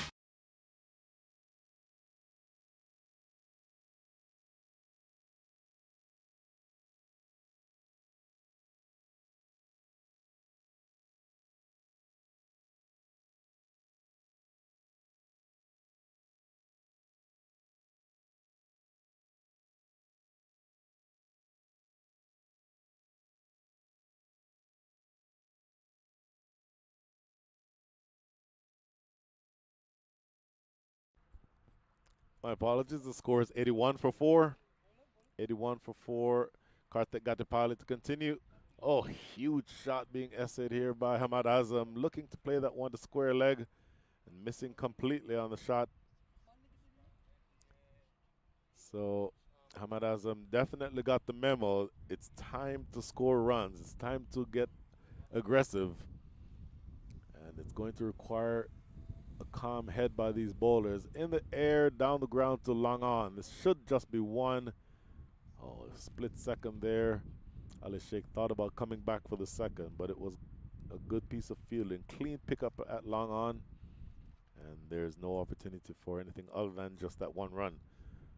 So we're now down to 40 balls remaining in the innings and 82 runs on the board. So you can expect to see aggression from both of these batters. Gatipale bowling around the wicket to the left-hander. Skyer, who wants it? It's going to be a keeper catch and taken easily by Sakleen Haider. I thought you would see aggression because it is the time of the innings where the runs are going to be coming at a premium and balls are going to be certainly disappearing off the scoreboard, so you're going to need to get aggressive. Ali Sheikh looking to get aggressive, but only succeeding in skying a pretty simple catch. And Sakleen Haider is not going to drop that. The man with the gloves, excellent glove work generally, and this is one that he takes very easily. So you see that ball skied in the air, kind of made a meal of it at the end with that fall forward, maybe just slightly misjudging it, but holding on to it, that's the important thing that matters. So the fifth wicket now goes down 82 for 5, and I believe that when Dallas won the toss and chose to bat first, they would not expect that into the 14th over they would have half their side back in the hutch and only 82 runs on the board. So Karthik Gatipale now in amongst the wickets. He absolutely has taken a big one here. Ali Sheikh can hurt you in a number of ways. Can hurt you in the field with the ball and with the bat. But he's not going to have the chance to hurt you with the bat anymore. So he only scored 2 runs, 8 deliveries faced. Hamad Azam is still there, 17 from 15. And now we'll see who the new batter is. We'll announce that as soon as we are able to find out. That is going to be Janisar Khan. So Janisar Khan, former Lone Star Athletic member, and a number of years playing for the Lone Star Athletics, but has made the switch and has come up Highway 288 and across Highway 290 from Musa Stadium in Pearland to the Houston Hurricanes facility here in Prairie View. So this is an absolutely brilliant start to this match by the Houston Hurricanes. Karthik Gatipale with his first wicket now, 1.3 overs, 1 for 4, and he's now bowling to Janisar Khan. Scoop shot being employed, and that might have the legs to run away for 4. It's going to get close to the boundary. No, just pull back in time. That is Usman Chinwari, who made the 50 or so yard sprint to prevent that from going for 4. Janisar Khan, a very capable batter, and he's somebody who can play shots all around the wicket. But yeah, I don't know that you'd expect for him to play that sort of a shot with his first ball faced. Janisar Khan, former Pakistani U19 player and former first-class player, played for a number of years in Pakistan and then moved to the U.S. several years ago, played here for a number of years, including for the U.S. national team. A huge shout for leg before. Janisar Khan was a very long way forward, a huge first stride, a huge stride forward. So, very honestly, I think even though Karthik Gatipale was absolutely positive that that was out, you cannot expect the umpire to give that one out when the batter got such a huge stride in. But there's a lot of distance for the ball to travel between the pads and the stumps. Tries it again and another big stride forward. A dot ball to end things here. A successful over for Karthik Gatipale. 3 runs coming from it, but the big wicket of Ali Sheikh. That is the end of 14. The score is 84 for 5. वक्त आ गया है Lakshmi basmati rice को घर लाने का। Lakshmi extra long basmati rice, इसका हर दाना हो इतना लंबा, पकते हुए महके और प्लेट पे क्या खूब खिले। हाँ, मेरे घर लाने का।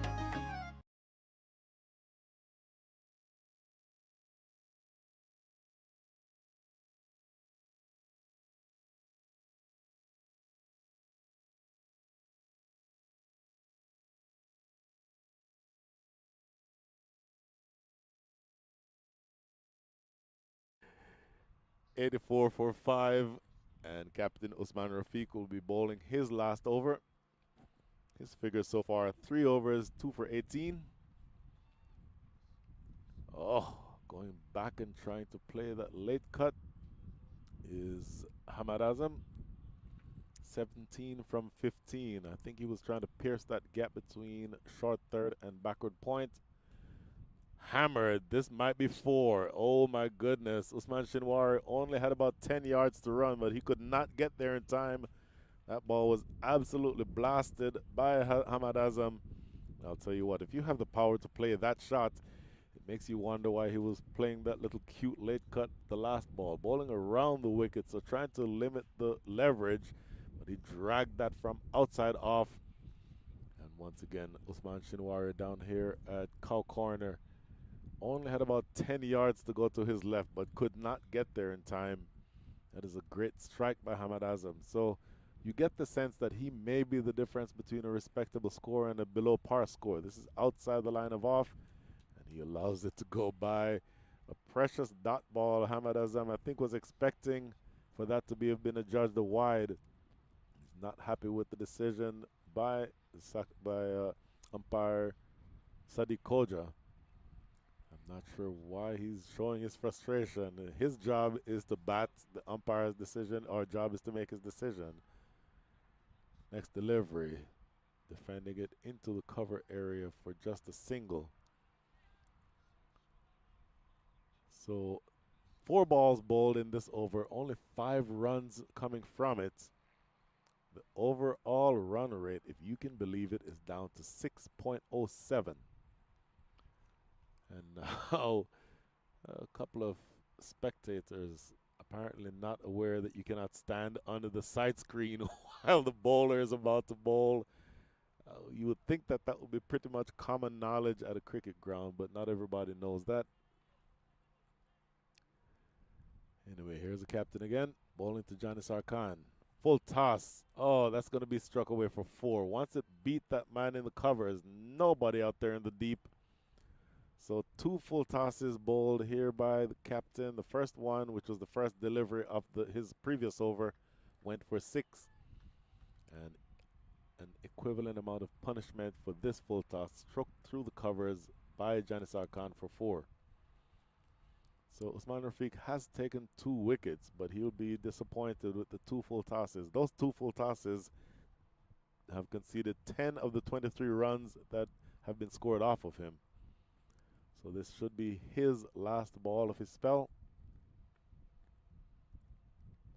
Oh, quicker delivery and a bit of extra bounce too. Janisar Khan looking for the cut, not able to make any contact with it. So he closes out with a dot ball, the captain. A successful spell, 9 runs coming from that spell. And at the end of 15, only 5 to go, the score is 93 for 5.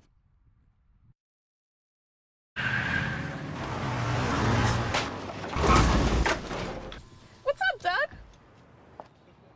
What got into you? At Sunoco, we know how to fuel peak performance. Fuel your best.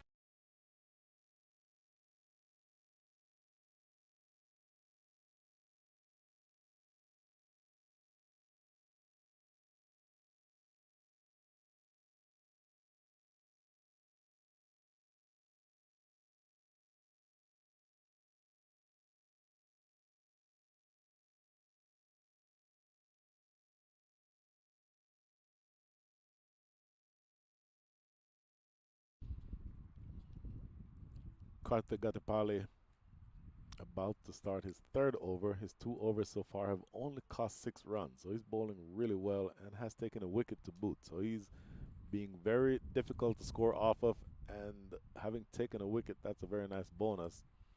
Left arm around the wicket. Oh, that's a good shot. Oh, good sliding stop though. Saving 3 runs for his side is a fielder at short third, because I think This outfield is quick enough that that may well have gone to the boundary had that gotten past him. That is Hassan Rashid diving away and stopping that one at short third. So just a single to start this 16th over. We're into the last 5 overs of the day, if you will. Oh, this is going to be cut away. There's a man down here. This is Usman Shinwari. So 2 balls, 2 runs already in this, the 16th over. And if you are Dallas, you are absolutely looking for opportunities to score runs here. But it's not happening as easily as you'd like. In the air, oh my goodness, what an absolutely brilliant attempt. That is Matthew Trump at backward point. That almost stuck, diving to his right. That ball landing just before it got to him.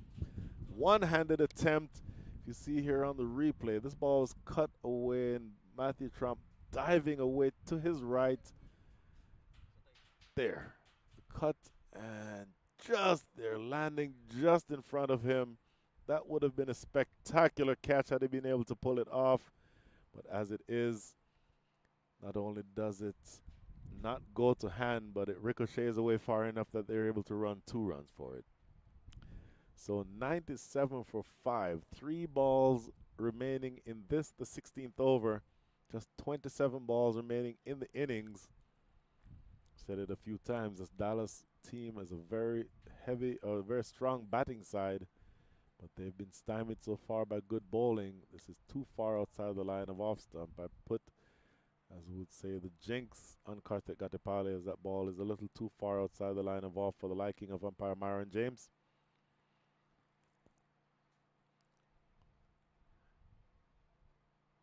Struck down the ground. This is going to be 2 if they run hard. In fact, it goes for 4. That was a really powerful stroke. It was not, there was not a lot of flourish to it, but he timed it really well. Obviously timed it beautifully and raced across the ground. The fielder coming across from mid-wicket, diving, but not able to prevent it from going for 4. So looking to up the ante here is Hamad Azam. Hamad Azam now 29 from 22. By the way, that brings up the 100 with that stroke. And with the last 26 balls to be bowled here, what sort of score are you looking to set if you are Dallas? If they score 8 runs and over from here, they'll be at 137. 10 runs and over from here, they'll be at 145. Oh, this is an absolutely blasted shot. Well and truly the biggest 6 of the day so far. Hamad Azam, I've mentioned it a few times, he's a big hitter. And he plants his front foot and mows that one over wide mid-wicket. And it goes for yet another 6. Ball slanted in and he just down on one knee and blasting that ball. That was a clean strike. Absolutely blasting it away for 6. So 15 runs coming from the over so far. This is easily the most expensive over of the day. And still 1 ball to come. Karthik Gatipale has bowled relatively well so far, but he's been taken to the cleaners here by Hamad Azam. 15 from the over. And that, I think, is more along the lines of what the Dallas Mustangs would have been looking for when they chose to bat after having won the toss.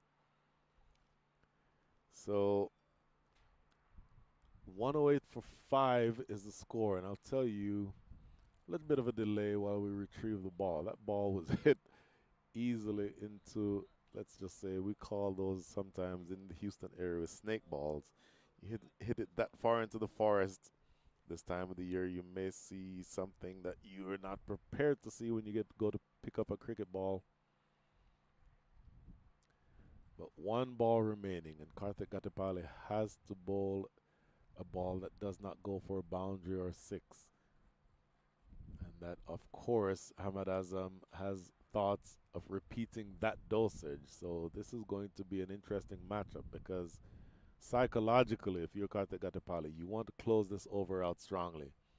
And Hamad Azam, and I mentioned the wind earlier, the wind is blowing exactly in the direction that he just hit that ball. So if he hits it in the air in that direction, it will be helped by the wind. Here we go. This is hit straight down the ground. This should just be a single. Yeah, pretty straightforward. Down to long on. That is a single to close things out in the 16th. The 16th over goes for 16 runs. And at the end of 16, the score is 109 for 5. Took that last corner pretty quick. Sir, I need one hand on the roof, one hand on the pump. Timeout for Sunoco Go Rewards. Keep pumping. With new Sunoco Go rewards, when you fuel, you save because rewards come first.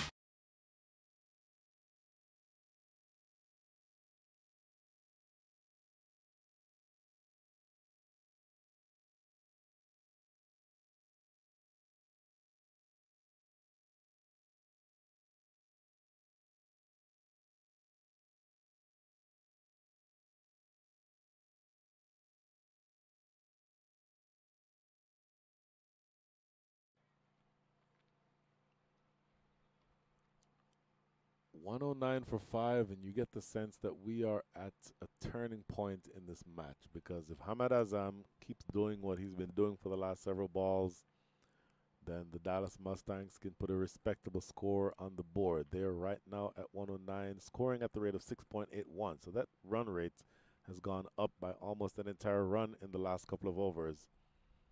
This run rate gets them to a score of 136, but they'll be aiming for much higher than that. If they somehow get up to 10 runs and over, from here they'll be at 149. 12 runs and over from here gets them to 157. And I think Usman Rafiq senses that, because he's gone back to his strike bowler, Usman Shinwari. Left arm over the wicket. Oh, huge swipe and a miss. This is Hamad Azam, who's late on that shot. Usman Shinwari said it a couple times already. Left arm over the wicket, really quick, and angling the ball across the right-handers. So that all adds up to difficulty if you're looking to hit big. He's not an easy bowler to attack for all of those reasons. But Hamad Azam, I think, is going to be up to the challenge. He's going to be looking to, hopefully, in his mind, change the conversation about how good a bowler Usman Shinwari is. Here's Shinwari. And this is played right back to the bowler. Good athletic piece of fielding to his own bowling. So 2 precious dot balls to start this, his third over. Usman Shinwari's 2 overs went for only 6 runs, and he took a wicket. So probably you could argue the best bowler on show so far, and his job here may not necessarily be to take wickets. He certainly would accept a wicket if he took it, but I think he's more interested at this point in restricting the number of runs that are scored. And of course, Hamad Azam will be thinking in the other direction. 36 from 26, he wants to go big, advancing down the wicket, but this should just be a single. That's Matthew Trump in the deep, and throwing with that strong arm to the keeper's end. That's not an easy throw, but I guess to the point.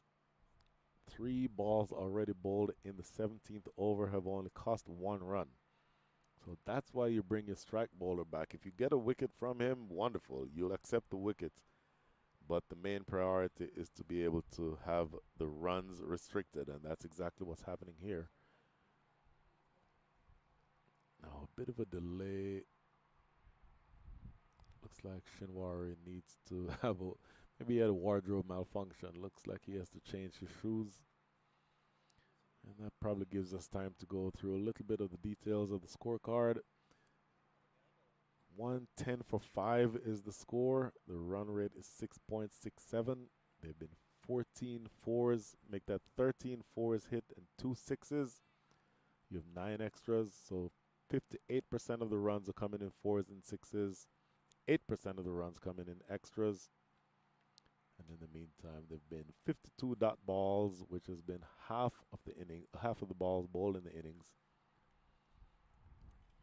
27 singles, 5 doubles, no triples yet.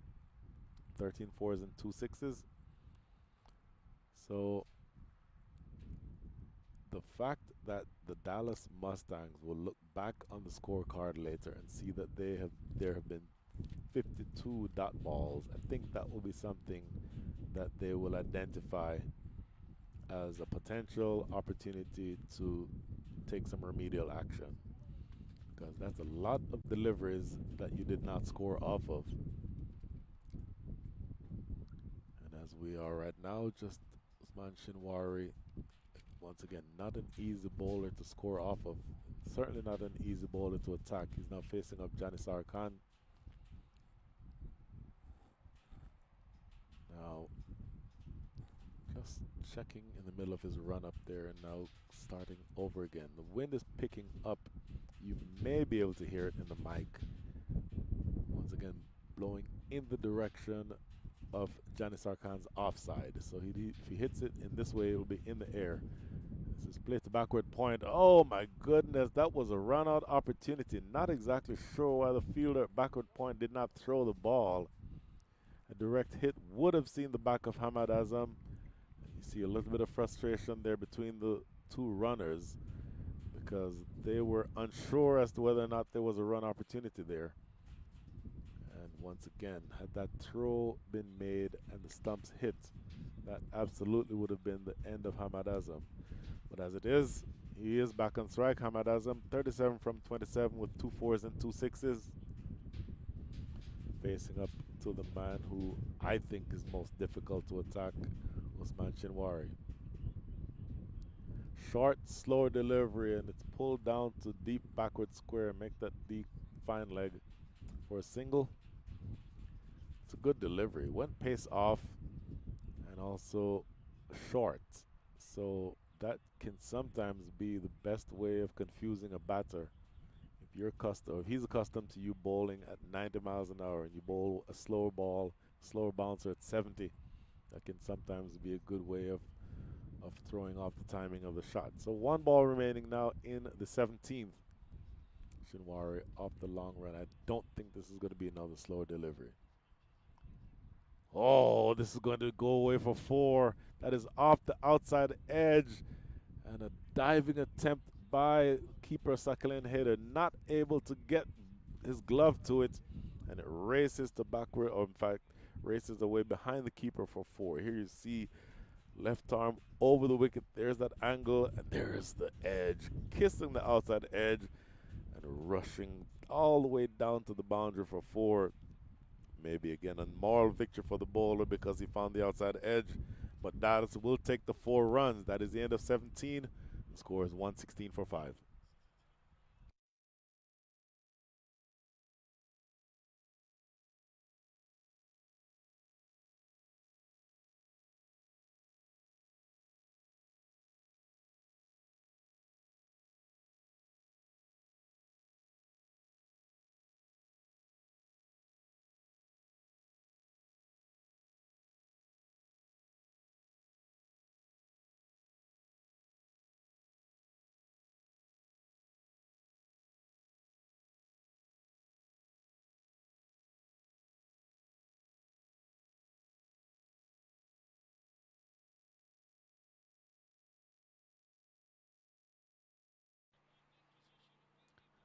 So into the last 3 overs. And Hassan Rashid, I would think, would bowl 2 of those 3 into the 18th over. And this is stroked down the ground. My goodness. Straight as an arrow. And that is 4. That is a powerful strike by Hamad Azam. He now moves into, like that, moves into the 40s. 38 from 28 before that shot. He now goes up to 42 from 29 with 3 4s and 2 6s. Hammered straight. Absolutely straight. So Hassan Rashid that time looking for the Yorker. Did not get it full enough and taken full advantage of by Hamad Azam. Slower delivery and whipped around the corner for 4 more. So runs are flowing here at an alarming rate if you are the Houston Hurricanes. But if you're Dallas, you want to make sure that you continue doing exactly what you're doing right now, which is scoring runs. And Hamad Azam now up to 46 from 30 with 4 4s and 2 6s. It was slower ball, but he got the line wrong. The line was well down the leg side, and with fine leg inside the circle, that was an easy ball to put away, and put it away he did. So the score now 124 for 5 after 17.2. You're at the last 16 deliveries of the innings. If you are Houston Hurricanes, you're looking to bowl dot balls, or you're looking to prevent the boundary balls. In the air, catchable. Will he get there? Takes it easily. That ball stayed in the air for a really long time, but Mukhtar Ahmed judging it to perfection, coming in off the boundary at deep extra cover, made the 10 or so yards in that he needed to, and putting that catch away to perfection. Really well judged. It was outside off. Here you see on the replay, but look at Mukhtar Ahmed. Gets there, settles himself, and takes it as easy as you like. He will be very satisfied with that effort. And that is the first wicket taken by, make that the second wicket taken by Hassan Rashid. 2 for 28 are his figures now from 2.3 overs. And the Dallas Mustangs are 124 for 6.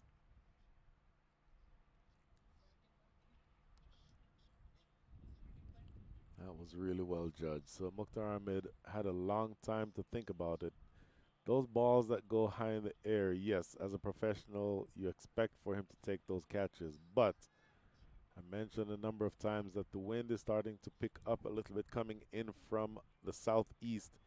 And so it causes the ball to swirl a little bit. So any ball that stays in the air for a long time becomes a bit of an adventure.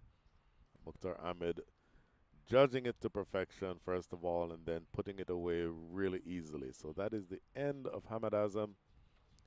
46 from 32 with 4 fours and 2 sixes. And now the new batter is Nosh Kenjige. Down the leg side, that is going to be wide. Nosh Kenjige, known more for his bowling, and you see how well, if you watch the major leagues in the last several weeks, bowled really well when he had the ball in his hand. Wasn't always asked to bowl, but when he was asked to bowl, he bowled brilliantly. Not ready to bowl just yet, though, because he's going to have the opportunity to score a few runs here. Oh, what a delivery. That took off from nowhere, and it has been adjudged a wide. But, boy, no signal yet from umpire Myron James. Just for a split second, I thought that I saw Sadiq Kojo signal that it was a wide, but there's a signal from umpire Myron James saying that it was not a wide. So, that ball absolutely took off from nowhere. There you see the replay, the reaction from the batter himself. Now just running this one off the face down to short third for a single. And now just one ball remaining here in the 18th over. I want to see this again. Here's the replay. Look at that ball cutting back in toward him and taking off, almost like that ball hit a spring and leapt up at the face of Nosh Kenjige.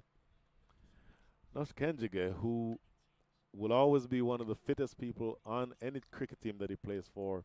And as said again, he's known more as a bowler, but can hit big. And he slams this one in the air and caught right at the edge of the circle. That is Mukhtar Ahmed with his second catch in the last several deliveries.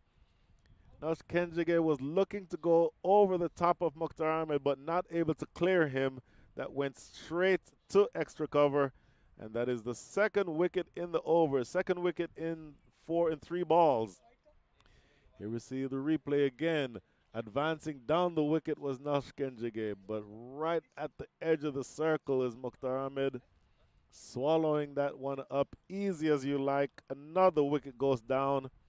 And that is the end of over number 18. At the end of 18, the score is 125 for 7. Make that 126 for 7.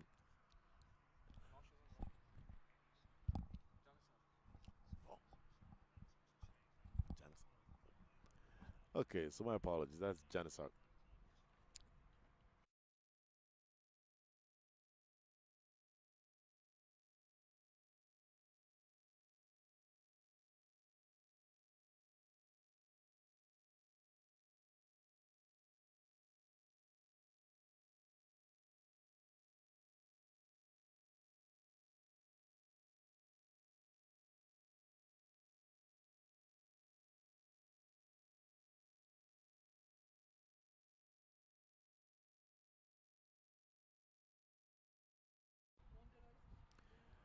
So Usman Shinwari back into the attack. This is his last over, the penultimate over of the innings. And he's going to be bowling to Nosh Kenjige. So my apologies, I got the name of the batter wrong. It was actually Janisar Khan who was dismissed with the last ball of the previous over. So Janisar Khan dismissed for 12 from 9 with 2 boundaries. And so the batters at the crease now are Nosh Kenjige, who is now at the non-strikers end, and about to face his first ball is the former Pakistani international fast bowler Ehsan Adil. Ehsan Adil, brilliant cricketer, but I don't know how many runs you'd expect from him with the bat. That's not why he's in the side. But having said that, he can swing the long handle, has a really long reach. He's a tall man. He's around 6'4". So if the ball is in his arc, he can absolutely hit big. So this is an interesting matchup between former Pakistani international pacers. Bang down the ground. In fact, it doesn't go all the way down the ground. It just goes to the edge of the circle. That is the captain, Usman Rafiq, and just a single.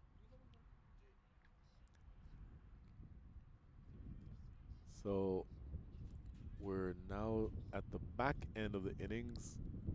We're at the last 10. Score 128. 10 balls to go. Usman Rafiq and the Houston Hurricanes, I think, have done a really yeoman's work so far in limiting this Dallas team. Oh, well bowled, and it's played into the mid-wicket area for a single. So 3 singles off of the first 3 balls. That run rate, which a couple of overs ago was up above 7 when Hamad Azam was going off, is now sneaking its way back down. It's down to 6.97. Ehsan Adil 1, Nosh Kenjige 1. So not many runs already on the board from this pair. This pair, of course, would have been expected to do more with the ball in hand than with the bat. But now their aim is to put as many runs as they can on the board. The last 10 balls of the over coming up, make that the last 9 balls of the over coming up. Usman Shinwari with 3 balls remaining in his innings and has done really well so far. His figure is 3.3 overs, 1 for 14. Slower delivery, and it is hit down the ground to long off. Coming back for a 2. And I'll tell you what, that is good running by Nosh Kenjige. He immediately called for the second and recognized the opportunity to pick up that second run. That is stroked into the deep, and that fielder down there long off, not able to get to it. So last 8 balls of the over coming up, and you're looking to make hay while the sun shines. And the sun is shining in a number of different ways. It's beating down, not a cloud in the sky over the ground. And then with only 8 balls remaining in the innings, now is the time. If you had a scoop shot in your repertoire, if you had a switch hit in your repertoire, and now is the time to try it. There's the next delivery. In the air, that's well hit. Running around is that fielder mid-on, or long-on rather, cannot prevent it from going for 4. So you actually got a hand to it. That is Usman Rafiq down there at the boundary, but not able to prevent it from going over the rope. So these are valuable runs, really valuable runs coming from Ehsan Adil, clearing the front leg and playing that one through the line. There you see Usman Rafiq getting a hand to it, but not able to prevent it from going for 4. So just 1 ball remaining now in the 19th over. Usman Rafiq putting himself as captain into the hot area down at the boundary. And I suspect that Usman Shinwari is not going to bowl a drivable ball here. Short ball bouncing over the top, and in fact not adjudged wide. Just for a split second, Ehsan Adil would have wanted for that to have been a wide, but he is a tall man, Ehsan Adil, and that bouncer was adjudged to have just been below the height of his head. So 19 up, 135 for 7. वक्त आ गया है Lakshmi basmati rice को घर लाने का। Lakshmi extra long basmati rice, इसका हर दाना हो इतना लंबा, पकते हुए महके और प्लेट पे क्या खूब खिले।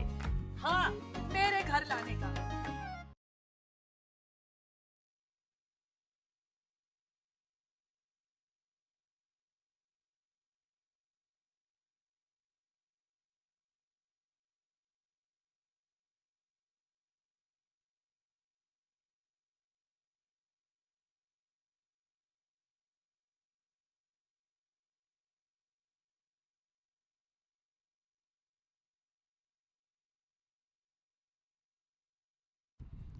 Last over, Hassan Rashid with ball in hand.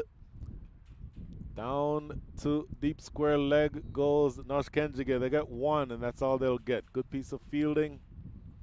So we're now down to the last 5 overs. Make that the last 5 balls of the innings.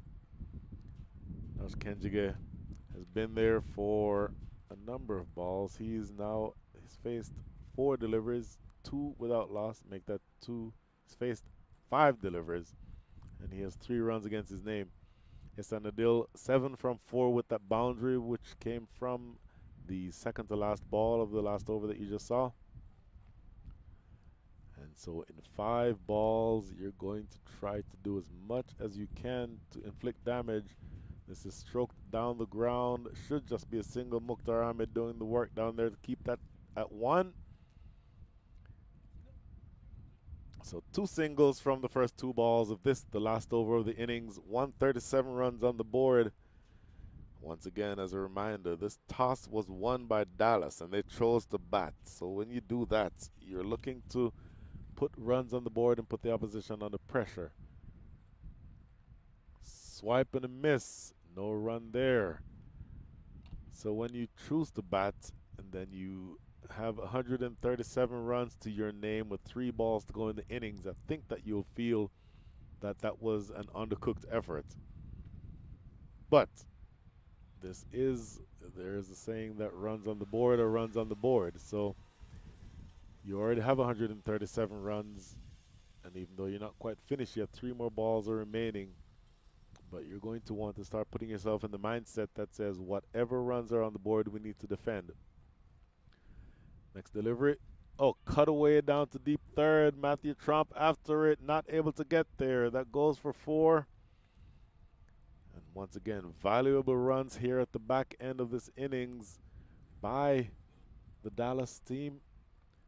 Hassan Rashid getting that one too wide, offering width and room for Nosh Kenjige to get under that one and cut it over the top. And then deep third, nowhere near. In fact, that was not Matthew Trump. My apologies.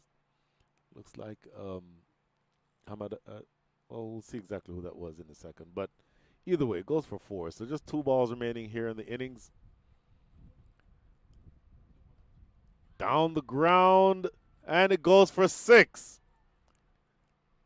Absolutely valuable runs these, Nosh Kenjige. I think I said a couple of overs ago that he can actually wield the bat very well and can hit bigger than you would think. He's not a very big man, but he's very powerfully built, very muscular, even though he's very wiry. And there you see on the replay, he actually stepped across to the offside to open up the leg side and lofted that one cleanly over the top of the fielder at long on.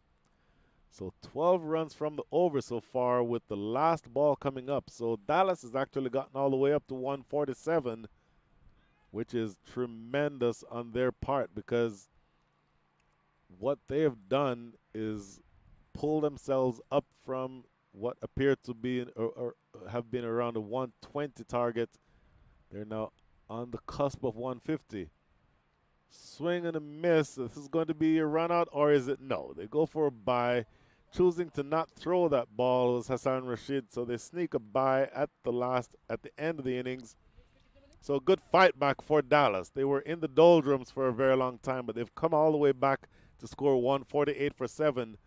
I think if you'd asked them before the inning started, what would they have wanted? I think they'd have wanted something in excess of 160. But those runs on the board are there, and it's up to them to defend it. So just going through the full scorecard, Naman Anwar 31 from 29, Andreas Haus 5 from 9, Sujit Gowda 4 from 6, Corey Anderson 14 from 13, Hamad Azam top scoring 46 from 31, Ali Sheikh 2 from 9, Janisar Khan 12 from 9, and Nush Kenjige with a valuable 13 runs at the end from 9 balls faced. And Ehsan Adil also chipping in with 8 from 5. For the bowlers, Usman Shinwari, I think probably for me the best bowler on the day. 4 overs, 1 for 21. Hassan Rashid took 3 wickets but was expensive. Ended up with 42 runs conceded from his 4 overs. Hamza Bangash 3 overs, none for 14.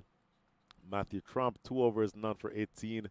And Usman Rafiq captain 4 overs, 2 for 27. And Karthik Attapalli 3 overs, 1 for 22.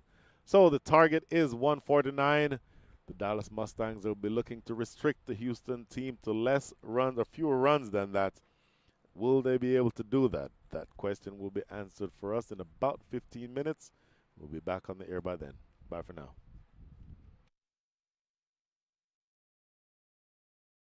Here's Shinwari over the wicket. And immediately attacking stumps on that occasion. A little bit fuller than I was expecting from him. Oh, this is played away on the leg side. A little too straight by Usman Shinwari.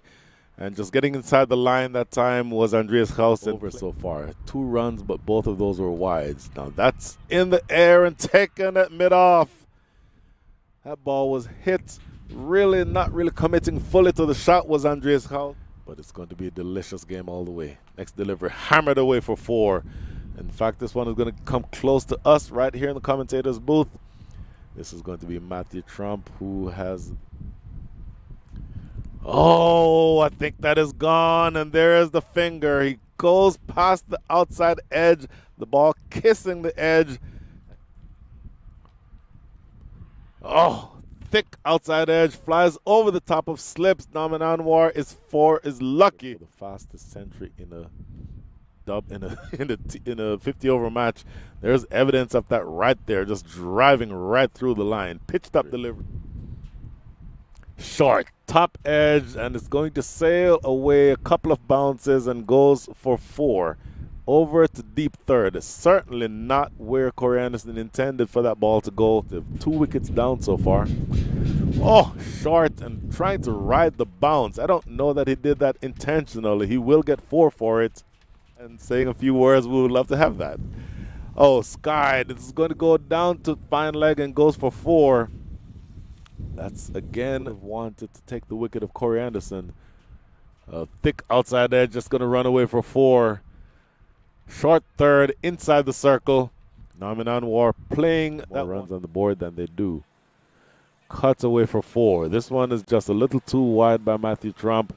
And Naman Anwar not really throwing it go anywhere near where he was looking for it. Now lofted in the air, catchable. This is taken. This is going to be a much better result if you are the Houston Hurricanes. That is Hamza Bangash. On 1 run already.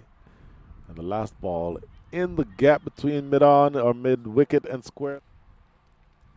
Next delivery. Lofted, catchable. Matthew Trump coming in. And he takes it easily. Look at that clean catch. Easy as you like. Attapalli bowling around the wicket to the left-hander. Skyer, who wants it? It's going to be a keeper catch. And taken easily by Sakleen Haider. I thought you would see aggression because it is the time of the inning. Short third and backward point. Hammered. This might be 4. Oh, my goodness. Usman Shinwari only had about 10 yards to run, but he could not get there in time. Bowling to Janisar Khan. Full toss. Oh, that's going to be struck away for 4. Once it beat that man in the covers, nobody. Struck down the ground. This is going to be 2 if they run hard. In fact, it goes for 4. That was a really powerful stroke. It wasn't over from here. They'll be at 145. Oh, this is an absolutely blasted shot. Well and truly the biggest 6 of the day so far. Delivery. Oh, this is going to go away for 4. That is off the outside edge. And a diving would bowl 2 of those 3 into the 18th over. This is stroked down the ground. My goodness. Straight as an arrow. And that is 4. That is full advantage off by Hamad Azam. Slower delivery. And whipped around the corner for 4 more. So runs are flowing here at an alarm. Boundary balls. In the air. Catchable. Will he get there? Takes it easily. That ball stayed in the big.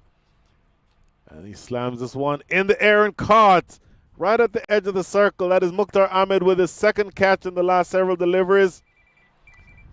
There's the next delivery. In the air, that's well hit. Running around is that fielder mid-on or long-on rather. Cannot prevent it from going for 4. Next delivery. Oh, cutaway down to deep third. Matthew Trump after it, not able to get there. That goes for 4. Down the ground, and it goes for 6. Absolutely valuable runs these, Nash Kenjige. I think I said a couple of over. Now on the cusp of 150. Swing and a miss. This is going to be a run out, or is it? No, they go for a bye. Choosing to not throw that ball was Hassan Rashid, so they sneak a bye at the end of the innings. So a good fight back for Dallas. They were in the doldrums for a very long time, but they've come all the way back to score 148 for 7. I think if you'd asked them before the inning started, what would they have wanted? I think they'd have wanted something in excess of 160. But those runs on the board are there, and it's up to them to defend it. So just going through the full scorecard, Naman Anwar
Welcome back to the Prairie View Cricket Complex in Prairie View, Texas.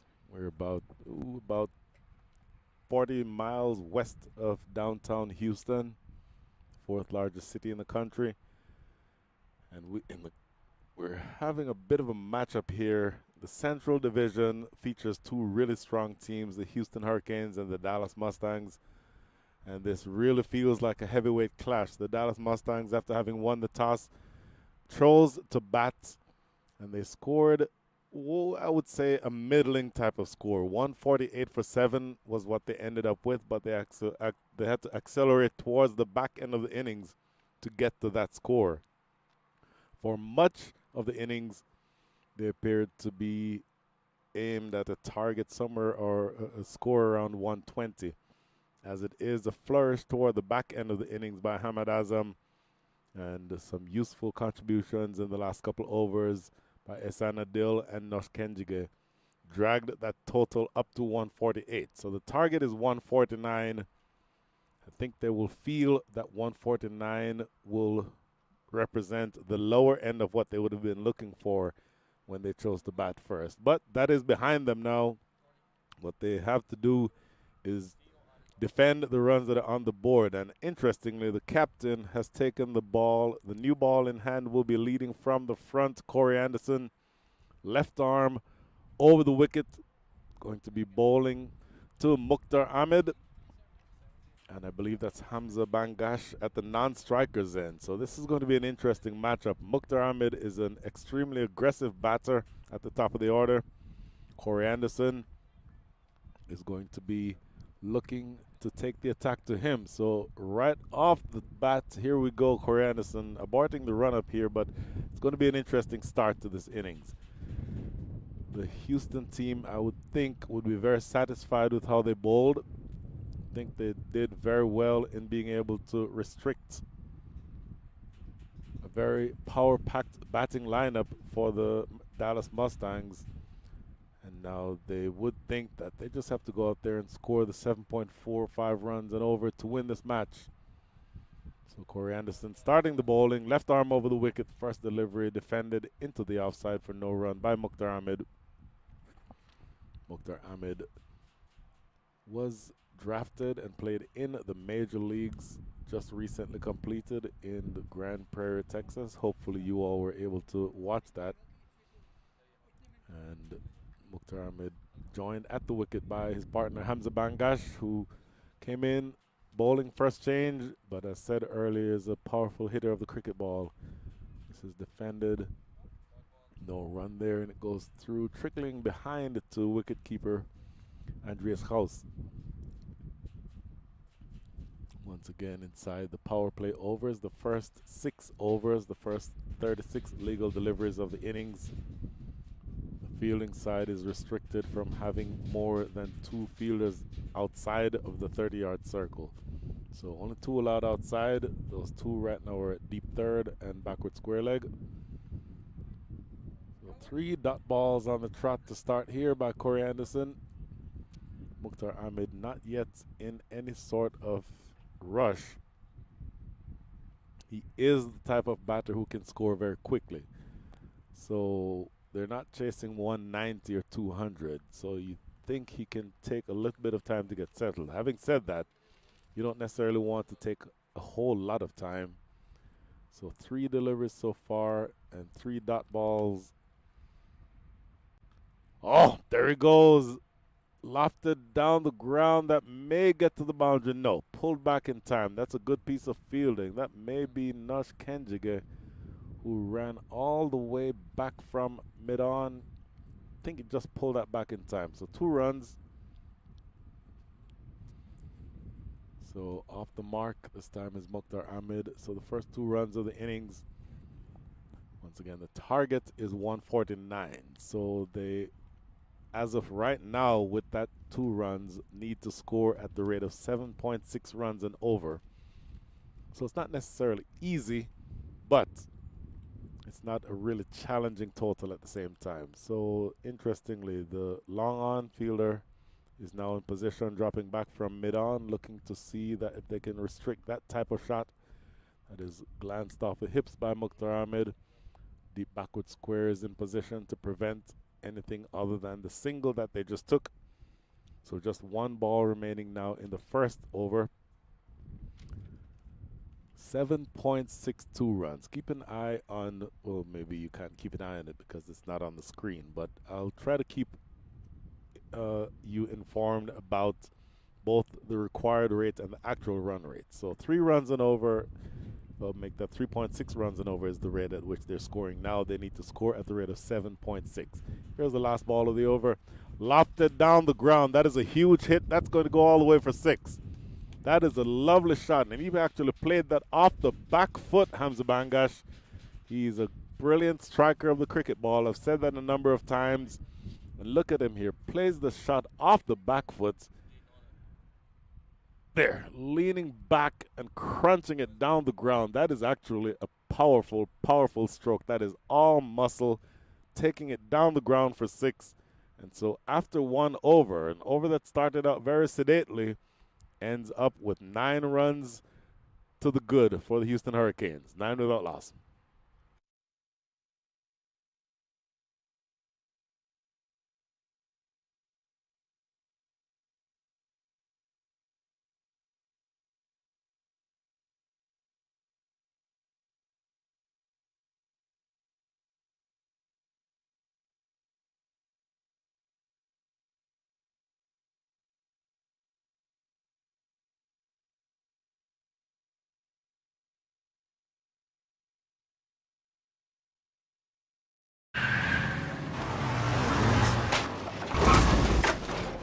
What's up, Doug? What got into you? At Sunoco, we know how to fuel peak performance. Fuel your best. Of the last ball of the over, bowled by Corey Anderson. The second over now to be bowled by the former Pakistani international Ehsan Adil. Right arm over the wicket. Sprayed down the leg side. That's going to be a wide, signaled by umpire Sadiq Koja. So when you are defending a total of somewhere around 7, where the opposition needs to go around 7 runs and over, the last thing that you want to do is help them by giving them free runs. But that's exactly what you just did here. If you are Ehsan Adil, also someone who would have featured heavily in the recently completed Major League tournament in Grand Prairie, Texas. And again, a former international, former Pakistani fast bowler. Now bowling to his countryman, Mukhtar Ahmed. Sliced away, but down to deep third. 1 bounce. Whoa, that ball had some pace on it. And I think that's testament to both the pace in the pitch as well as the pace at which Ehsan Adil is bowling. A little bit outside the off stump, and he just cut that one away.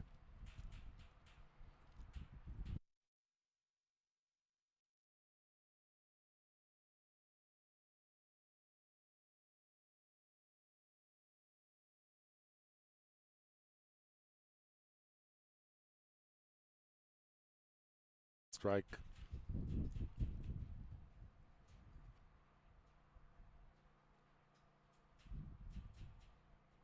Slammed it, but straight to mid-on. Oh, that ball is hit very hard. It was traveling, but hit fiercely to mid-on, and he was back on the 30-yard circle. Struck fiercely, but not able to get any run.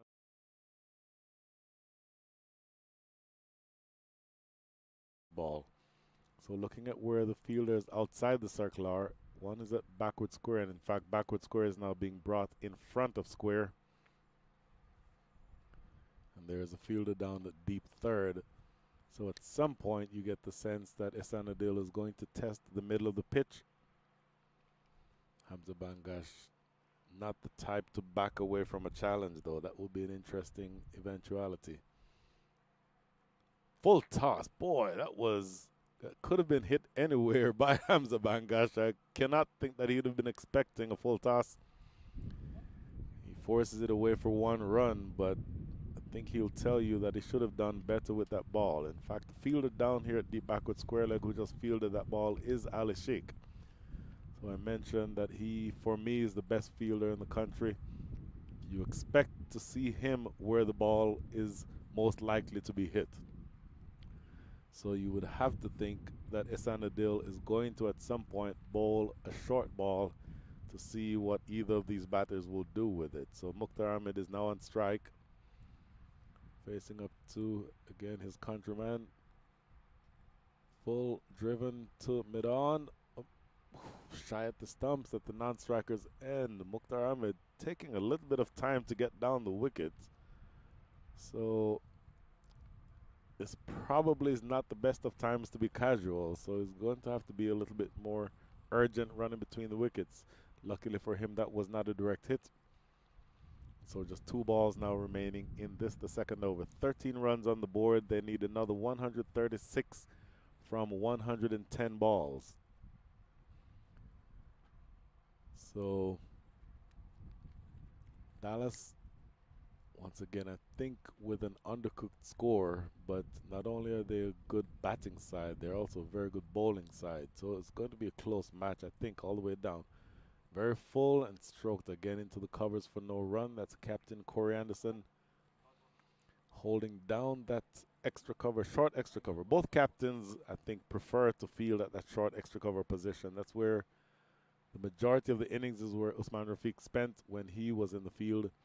And now Isanadil has his captain in exactly that same spot, extra cover just inside the circle. So 1 ball remaining in this, the second over.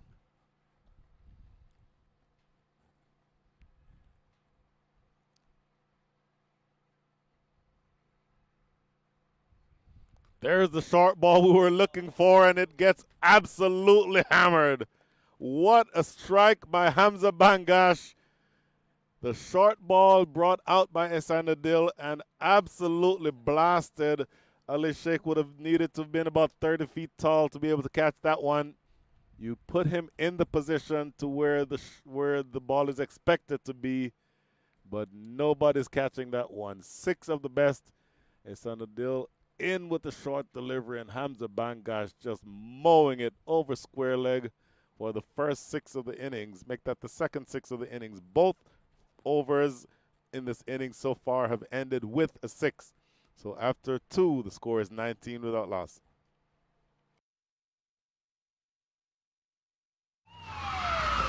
Took that last corner pretty quick. Sir, I need 1 hand on the roof, 1 hand on the pump. Timeout for Sunoco Go Rewards. Keep pumping. With new Sunoco Go rewards, when you fuel, you save because rewards come first.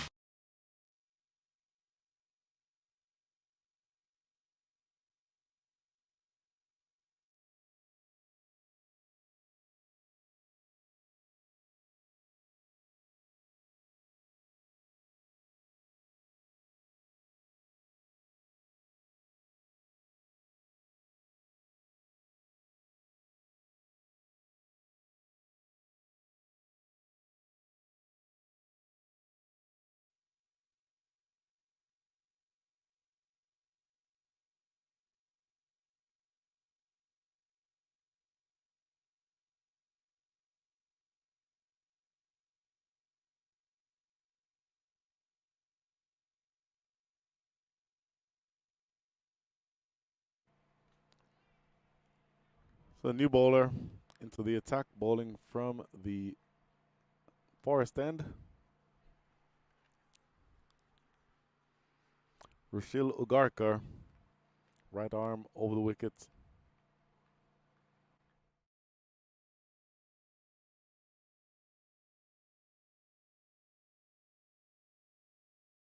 Mukhtar Ahmed.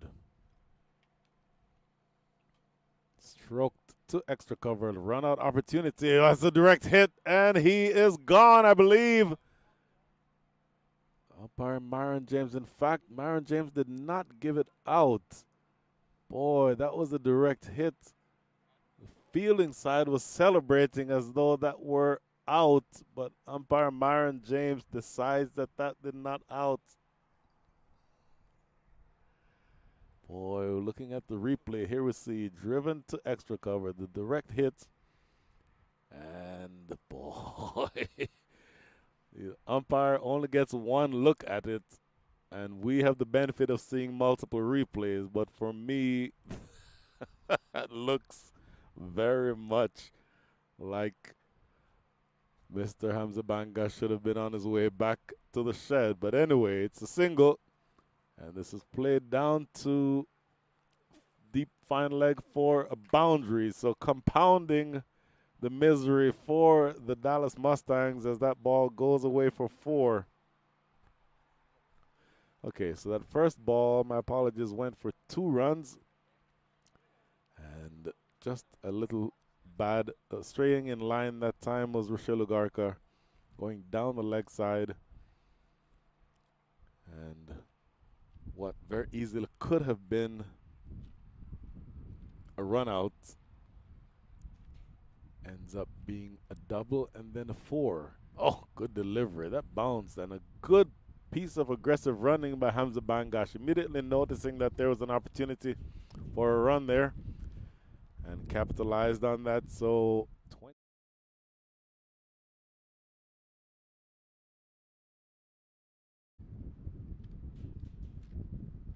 Make that 2 to go.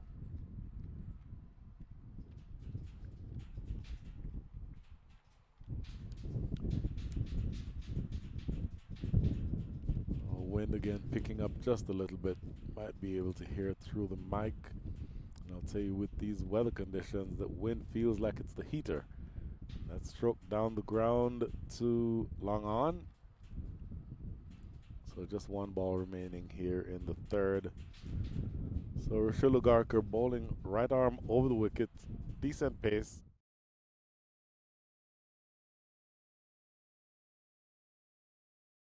Earlier in the match that you had Osman Shinwari. Here is the last ball. Drop and run. Opportunity for a run out, but nowhere near with that throw from backward point. So that is the end of the over. An eventful one that very well could have seen a wicket, but at the end of it, the score is 28 without loss. वक्त आ गया है Lakshmi basmati rice को घर लाने का। Lakshmi extra long basmati rice, इसका हर दाना हो इतना लंबा, पकते हुए महके और प्लेट पे क्या खूब खिले। हाँ, मेरे घर लाने का।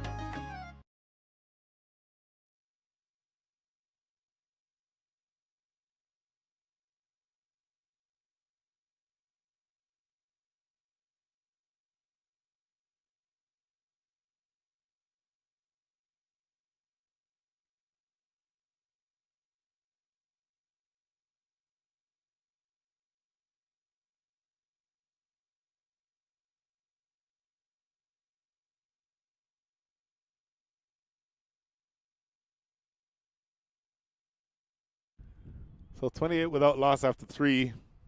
Hamza Bangash 14 from 6. Ehsan Adil back into the attack. Bowling to Mukhtar Ahmed. So Hamza Bangash 14 from 6. Mukhtar Ahmed 13 from 12. Hamza Bangash with the 2 sixes from this, or in this inning so far. Hamza Bangash with those 2 sixes and Mukhtar Ahmed with a 4. So both of these batters stroking it at a very high rate. Mukhtar Ahmed is exactly 13 from 13 now. Hamza Bangash 14 from 6 means he's striking it at a 233 strike rate. So you definitely have the rate that you need to be able to win this match. It's just a matter of following through if you're the Hurricanes. Okay, good delivery by Ehsan Adil. I'm reminded by third umpire Naveed Siddiqui that Ehsan Adil played 6.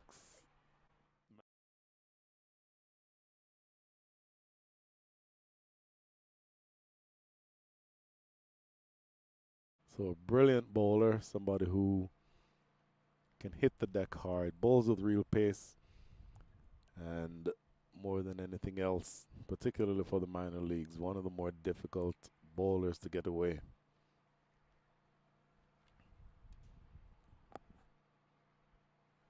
Here he is again.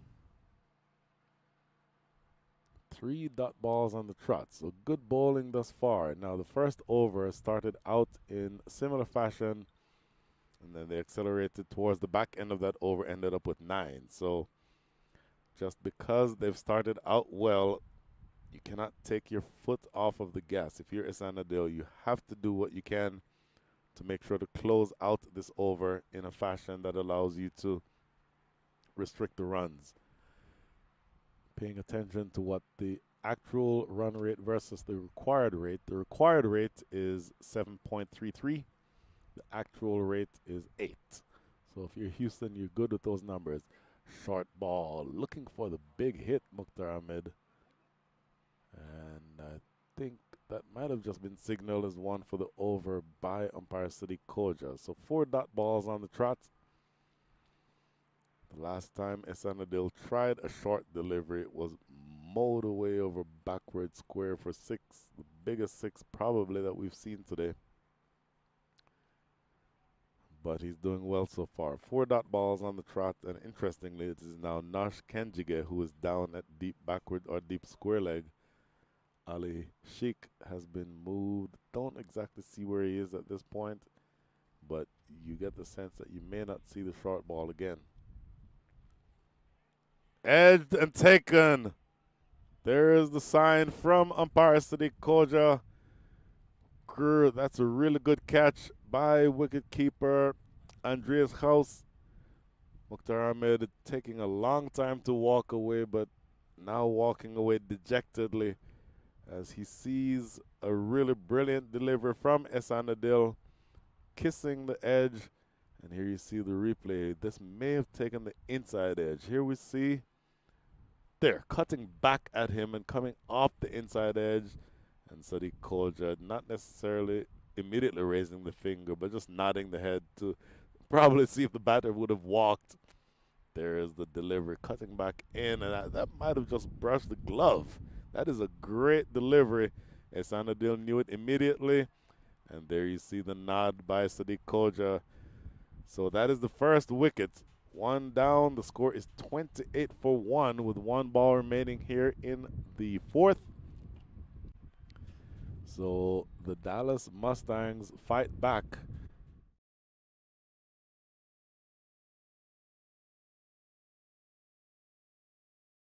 Just pull that much closer together. And look at this. This appears to be Joshua Trump, I believe. And all of a sudden, let's see.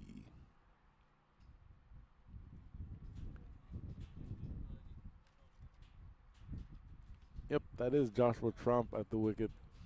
And all of a sudden, the 2 ladies seated to my immediate right become very nervous all of a sudden as Joshua Trump's mother and grandmother here watching. Josh Trump didn't feature in the field. Generally, he's a wicketkeeper batter, but today Seclain Hader had the gloves, so Josh Trump didn't have much to do in the field, but he's going to be asked to do a lot here with the bat.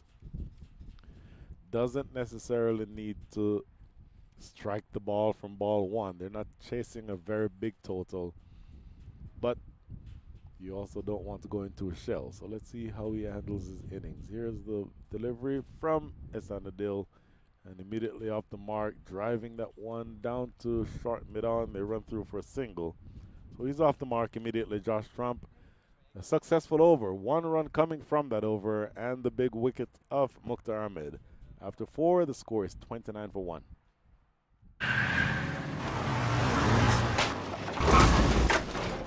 What's up, Doug? What got into you? At Sunoco, we know how to fuel peak performance. Fuel your best.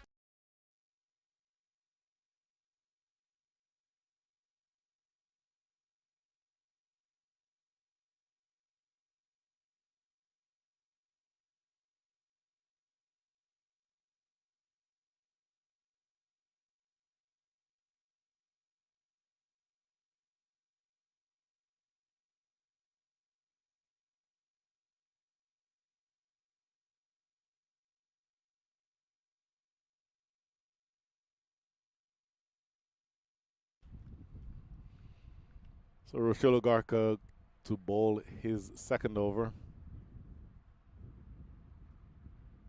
His first over went for 9 runs. And he's bowling now to Josh Trump. Oh, my goodness, almost backing up a little bit too far. That time was Hamza Bangash. So Josh Trump taking a little bit of time to get settled, probably. Very capable batter, very capable, as is his brother. Probably, I would probably say a more pure batter than Matt Trump. Matt Trump is a big hitter of the cricket ball. Josh Trump, probably slightly more technically correct, if you will. But both of them are young cricketers. Next delivery played nicely, but can't get it away. And the bowler himself feels on his follow through for no run.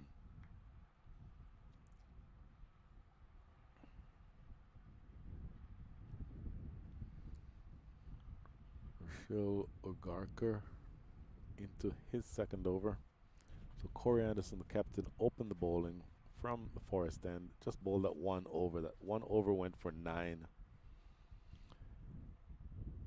And then since that,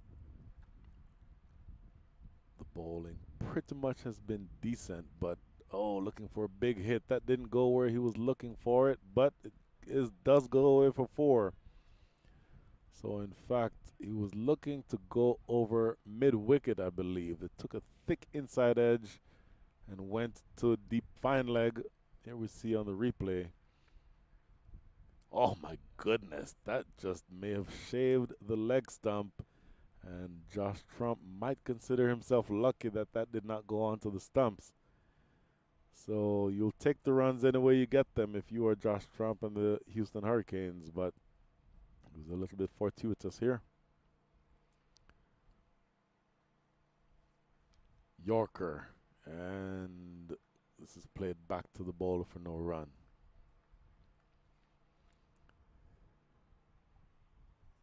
So if you're looking to sort of approach the innings or attempt to frame the way that you'll play the rest of the way here,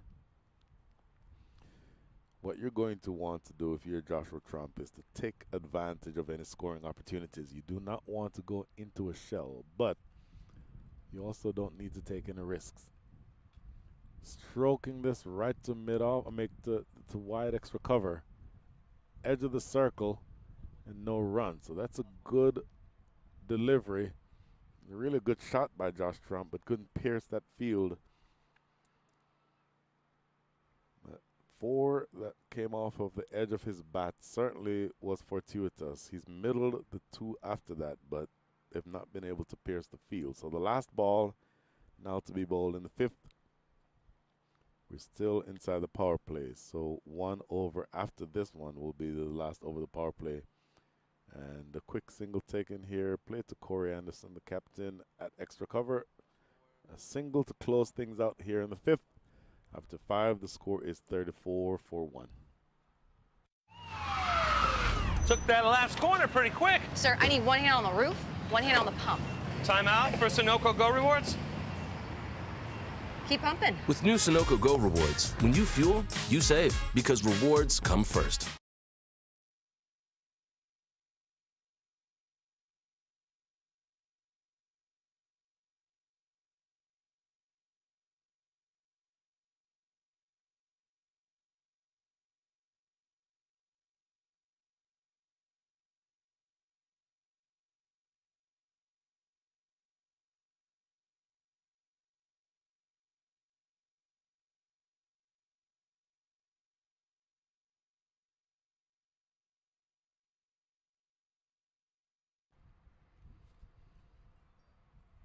So the last over of the power play will be bowled by longtime USA left arm finger spinner, orthodox, Nosh Kenjige, who bats right-handed and contributed some valuable blows toward the back end of the last innings, and now is going to be asked to pull things back here for his side, bowling to 2 right-handers. So I think he'll enjoy, or at least prefer, bowling to the righties than he does than he with the lefties. But his work here is not going to be very easy, because it will certainly be the case that he's going to need to keep things tight. And of course, he's still inside the power play, so not much room to make mistakes, not much coverage in the deep. This ball is played down to deep square leg, and they run through for a couple. That's good running, good commitment to go for that second run. And so you're starting out here, the first delivery in the 6th over. Once again, this is the last over of the power play. It goes for 2 runs. So if you are the Houston Hurricanes, you just want to make sure that you keep doing that. Just played off the back foot right back to the bowler himself for no run.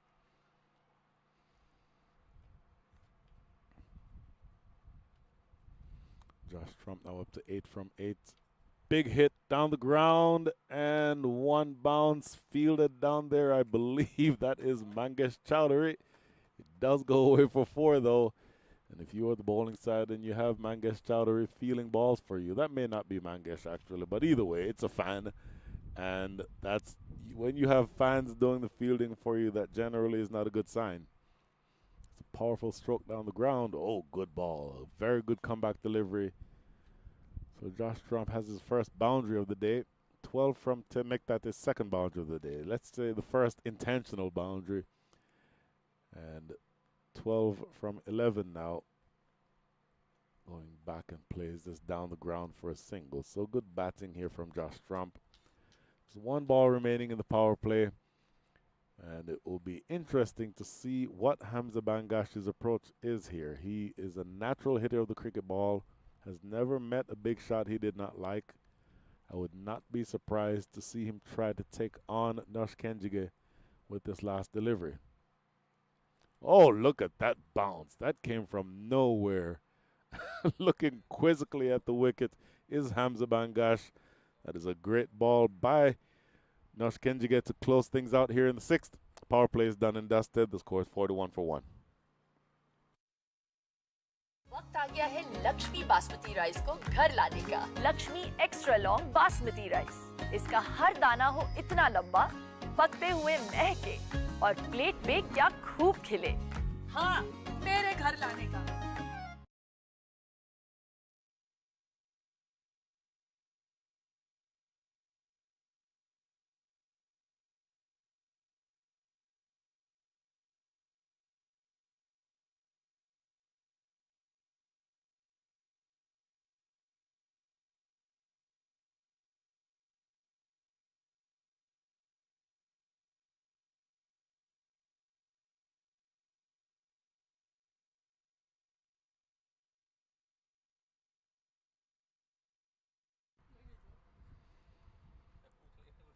Once again, this is the Sunoco Minor League Cricket Championship, Round 2 from the beautiful Prairie View Cricket Complex in Prairie View, Texas.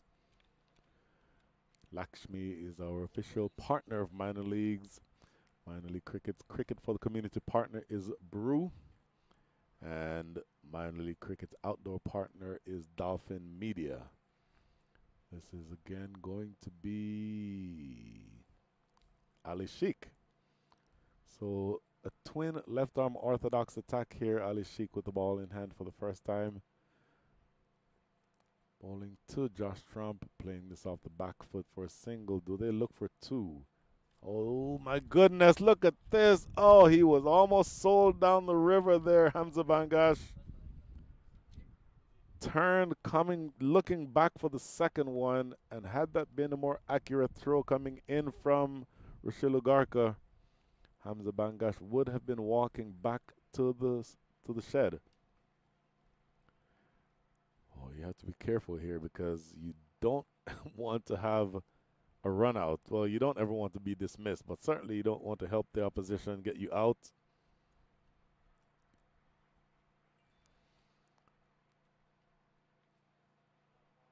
Ali Sheikh with a good delivery. So 3 deliveries into the 7th over. Make that 4 deliveries. Oh, look at this. A possibility is a direct hit. Not out. I'll tell you what, had the throw gone to the non-striker's end, I think that's where the opportunity was. But from that angle, I don't know that Nosh Kenjige would have had much opportunity to gather himself to be able to aim at the non-striker's end. So quick pickup and a throw there's no way his momentum would have had him in a position to throw all the way to the other end. So I think it's a good piece of athletic fielding, but doesn't result in a wicket. And it's now stroked back down the ground for a single. So picking the runs up in ones and twos at this point of the Hurricanes, I think they'll be perfectly happy with that as long as they're keeping the required rate within range. They're scoring now at the rate of 6.44 and over. They need to be scoring at 7.9. This is a big hit. It's in the gap and goes all the way, I believe, for 6. Nope, goes for 4. Bounces just before the ropes at deep mid-wicket. Make that deep or wide long on. But either way, it goes for 4. There's the replay. 7 runs now coming from that over. Ali Sheikh getting this one. Maybe just a touch too straight and a touch too full. And going down on one leg and lofting that one over and bouncing just inside of the ropes at wide long on for 4. So that is the end of the over.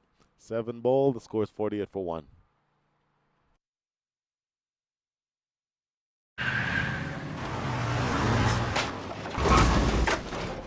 What's up, Doug? What got into you? At Sunoco, we know how to fuel peak performance. Fuel your best.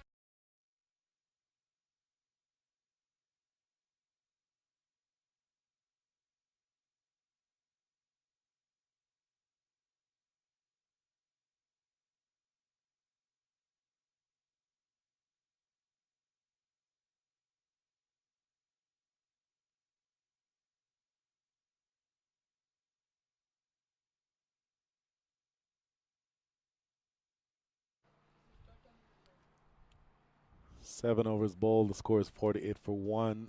Nosh Kenjige, who's 1 over so far, has only cost 7 runs. Will be bowling to Joshua Trump. Forces this one down the ground. It's just going to be a single.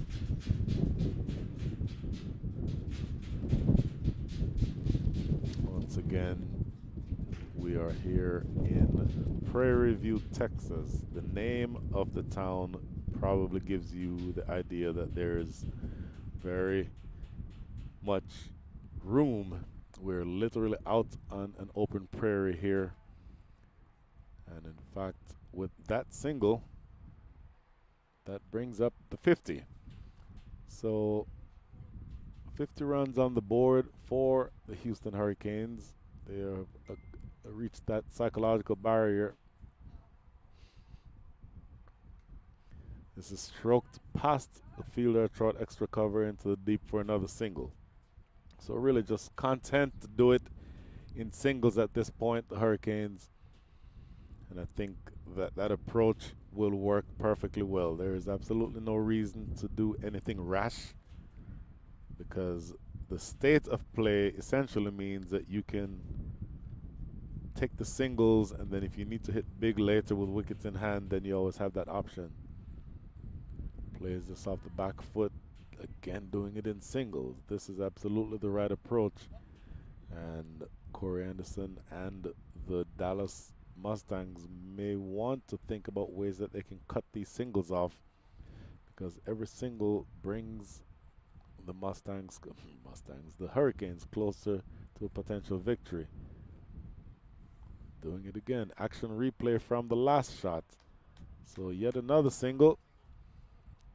And now 1 ball remaining here in this, the 7th, make that the 8th over. Josh Trump, 17 from 17 with 2 4s. Hamza Bangash, 21 from 12. Boy, look at this. A direct hit there might have been tricky, but yet another single. So a good productive over. 6 runs coming from that over. And you'll take those runs if you are the Houston Hurricanes. At the end of 8, the score is 54 for 1. You're watching the Sunoco Minor League Cricket Championship, brought to you by our 2023 partners.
Welcome back to the Prairie View Cricket Complex. The Dallas Mustangs attempting to defend 149 runs.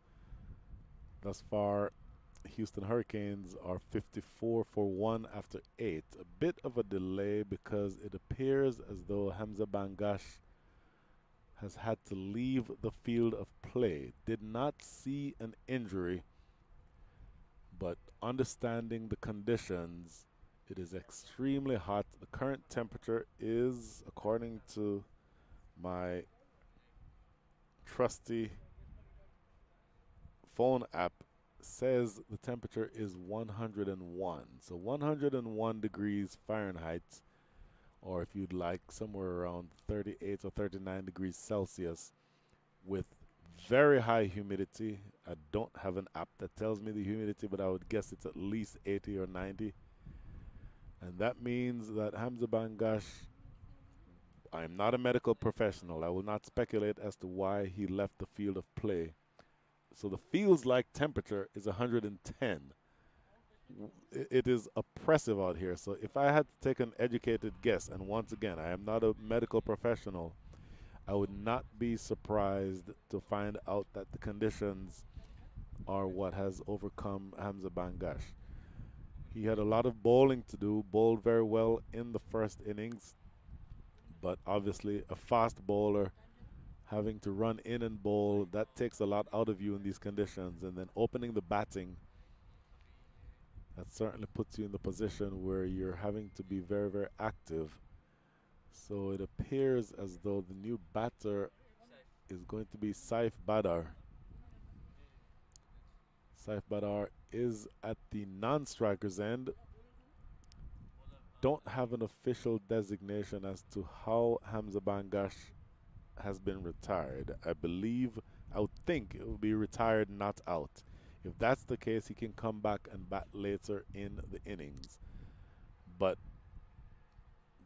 more to be seen on that, and we'll just keep an eye on that. Ali Sheikh into the attack,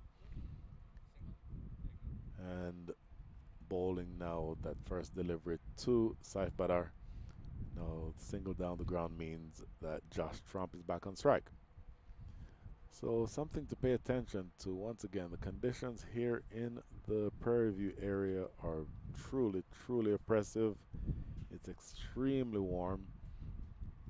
At this time of the day, the sun is exactly at the right position to just beat down on the field of play, and so you have to know that it's going to be very difficult. So full credit. This is a lovely shot. Up and over covers. Running away for 4. Josh Trump strokes it away, and he's now into the 20s. That is a lovely looking shot. 22 now from 19 with 3 4s for Josh Trump. See him stay intentionally leg side of that ball to access the offside, and lofting it over the covers, runs away for 4. That is a really good looking stroke. And despite the slight interruption there, and we hope that all goes well with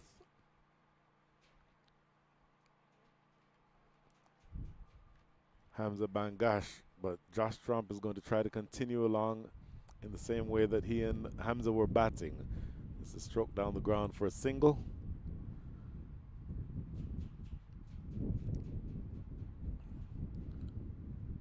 Ali Sheikh back again, now bowling to Saif Badar. That's going to be a single. It's just played into the mid-wicket area.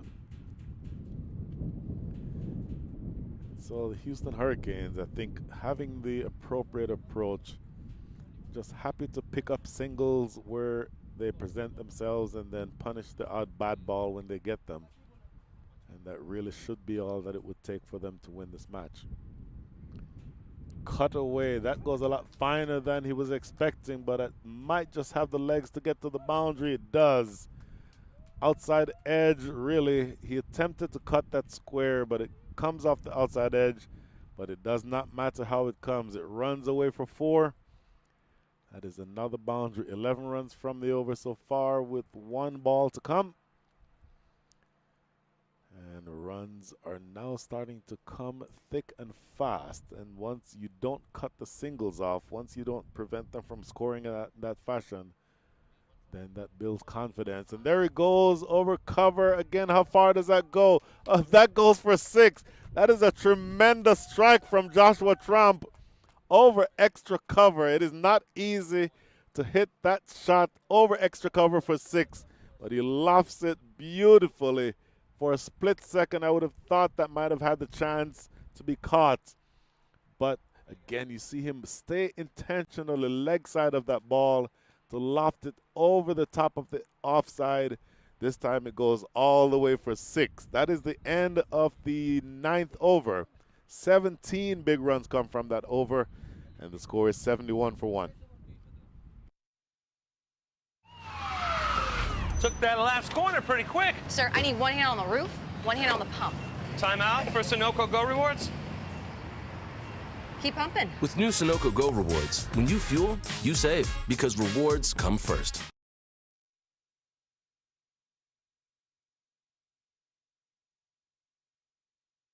You're watching the Sunoco Minor League Cricket Championship, brought to you by our 2023 partners.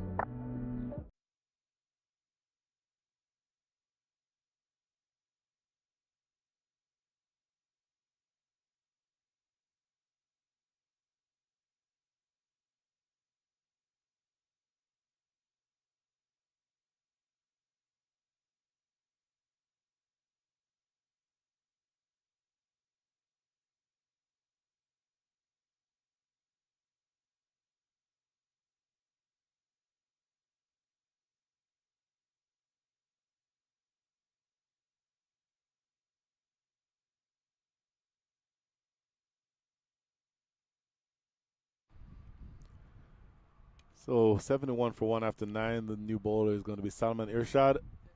This goes down the leg side, and they're able to get yet another extra. Goes for a wide. Salman Irshad with the ball in hand, bowling from the highway end. Once again, that is the southern end of the ground here in the Prairie View area.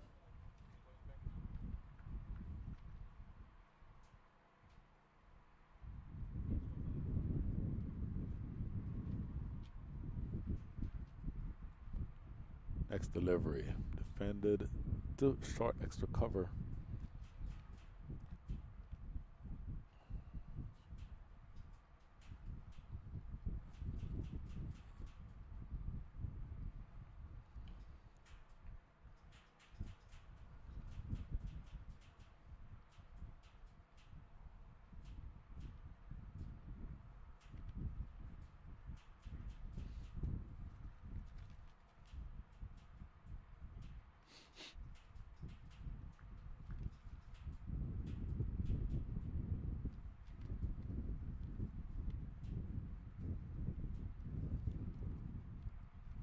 Shot again. Defended to mid wicket for no run. So a bit of a recovery job needed here by the Dallas Mustangs. You're into the 10th over. 73 runs are on the board. You're only defending 148, and still 9 wickets in hand for the Houston Hurricanes. So we're not quite at the halfway stage of the innings just yet, but I think you're going to need some repair work. Full. Oh, this goes by. Good take by Andreas Haus. Not given as a wide. I think that just might have brushed the batter on the way through to Haus. And 3 deliveries remaining here in the 10th. Still only 73 runs on the board. Once again, you may just be able to hear the wind picking up, really blowing strongly from our southeast. So pay attention to any balls that are lofted in the air toward the right-hander's offside. Full. And played into the covers again for no run.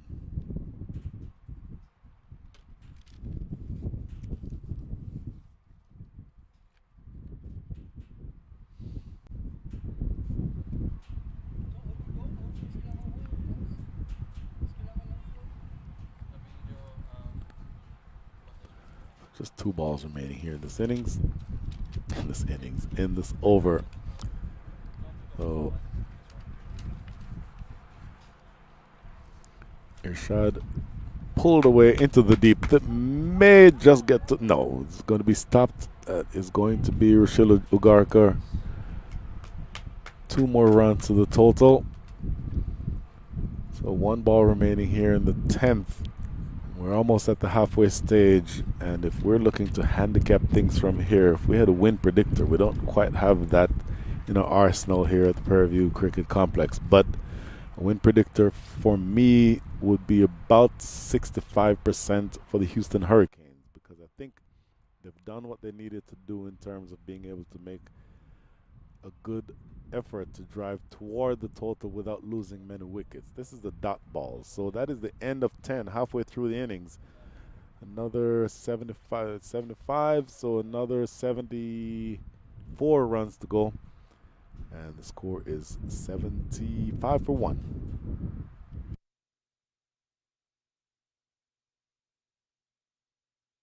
वक्त आ गया है Lakshmi basmati rice को घर लाने का। Lakshmi extra long basmati rice, इसका हर दाना हो इतना लंबा, पकते हुए महके और प्लेट पे क्या खूब खिले। हाँ, मेरे घर लाने का।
So we're halfway through the innings. Nash Kenjiga now changing ends and bowling now from the forest end.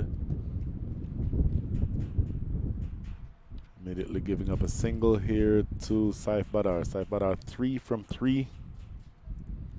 Josh Trump at the other end. In fact, Josh Trump will be now on strike 35 from 27 with 4 fours and a 6.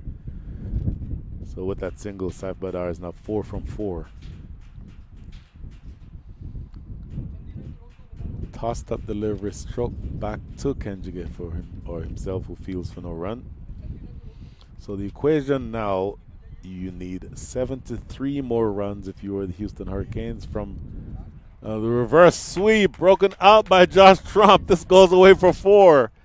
Wow, you were not expecting to see that, but down on one knee and pulling out the reverse sweep, picking that ball maybe from a middle stump line, and it sails over the head of the bat or the fielder at short third.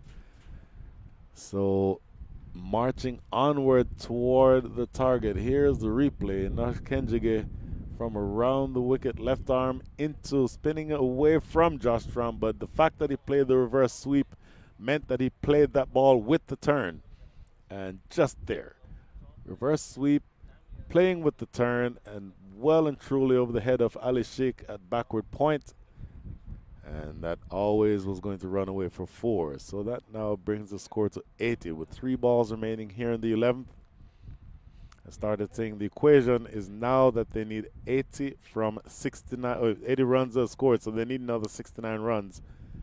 The current run rate, as this is played back down the ground past the bowler himself for a single, current run rate is 7.62. In fact, after that single, the current run rate is 7.59, but that exceeds the rate that which they need to score. So they're now needing only to score 7.29 from this point to be able to win this game, and they still have 9 wickets in hand.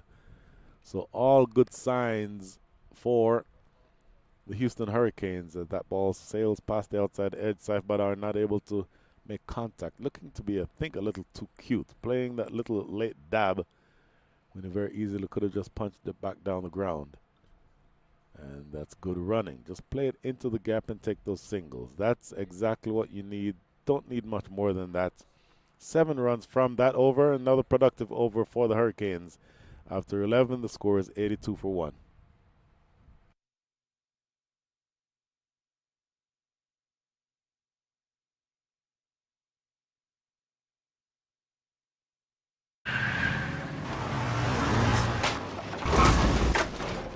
What's up, Doug? What got into you? At Sunoco, we know how to fuel peak performance. Fuel your best.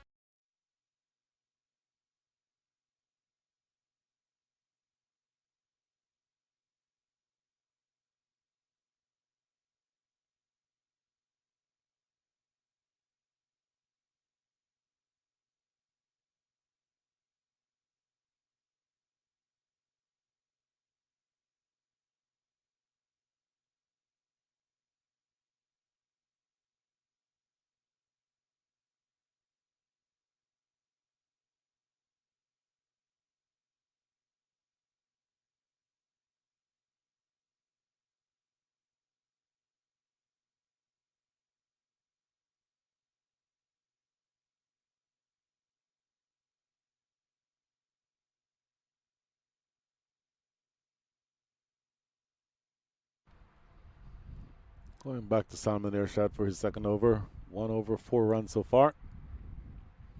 Short delivery, riding the bounce is Saif Badar and playing it down to backward square for a single. So it's all coming very easily here for the Houston Hurricanes. They're picking up singles at will. They do not appear in any way to be rushed. They have 9 wickets in hand. Saif Badar hasn't been there for very long, but he came to the wicket because of the retirement of Hamza Bangash. We think potentially related to the weather conditions, but a wicket has not fallen in a while. Oh, full down the leg side though, and so yet another wide. Not very many wides in this innings, it has to be said. That's, by my count, just the second wide so far. But make that the third wide. I'm glad to be seated next to the people who are actually scoring the game.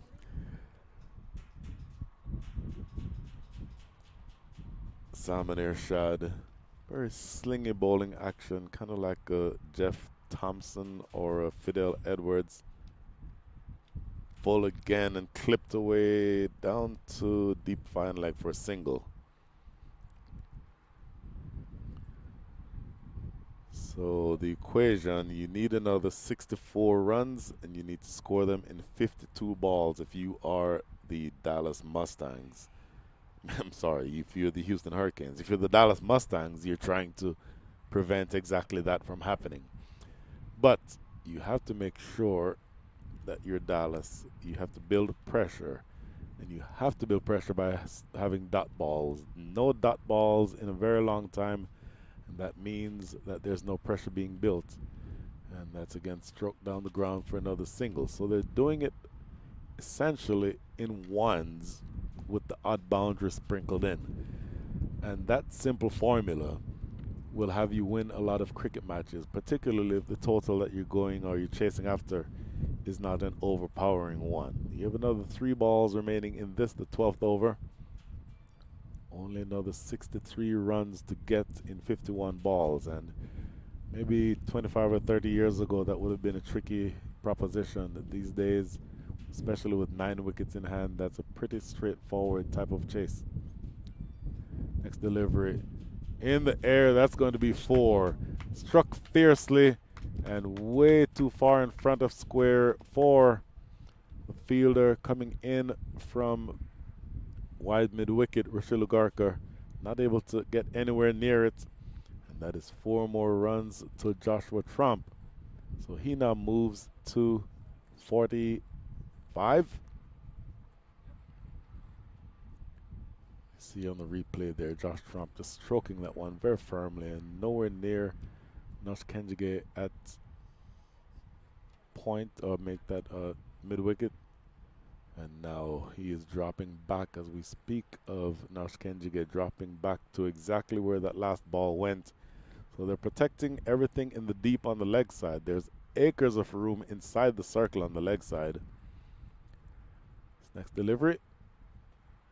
Played down to Nosh Kenjige at deep mid wicket. So just a single. 9 runs from the over already with 1 ball to come. So just another 58 runs required for victory here for the Houston Hurricanes.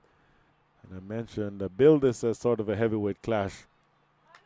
I think regardless of what happens from here, the Dallas Mustangs will feel like they have some things that they need to clean up. I don't think they batted as well, nearly as well as they could have. And their bowling has not been horrible, but it's not really appeared to be threatening so far. So just 1 ball remaining here in the 12th. Full down the leg side, and yet another wide. Saif Badar has had a few of those. Salman Irshad has had a few of those. And that one sprayed down the leg side. Brings the target down to 57. Another 57 needed from 49 legal deliveries. Again, with 9 wickets in hand. And I think my win predictor just went to 68% for the Houston Hurricanes. But cricket can be a fun game sometimes, and things can change in an instant. So keep watching. Short. Oh my goodness, as soon as I said it, cricket can be a funny game, and this is guided directly to backward point. The one person who you do not want to hit the ball to, Ali Sheikh, is going to catch that 1,000 times out of 1,000. And that is really, Saif Badar will be very disappointed in that shot. A short delivery, and he could have elevated it over the top of that fielder, but he pretty much steered the ball right to him. Short and just guiding that ball and straight to Ali Sheikh. Ali Sheikh is not going to drop. He will take catches 100 times more difficult than that one. You never would expect him to drop that. And that is the end of the 12th over. At the end of 12, the score is 92 for 2.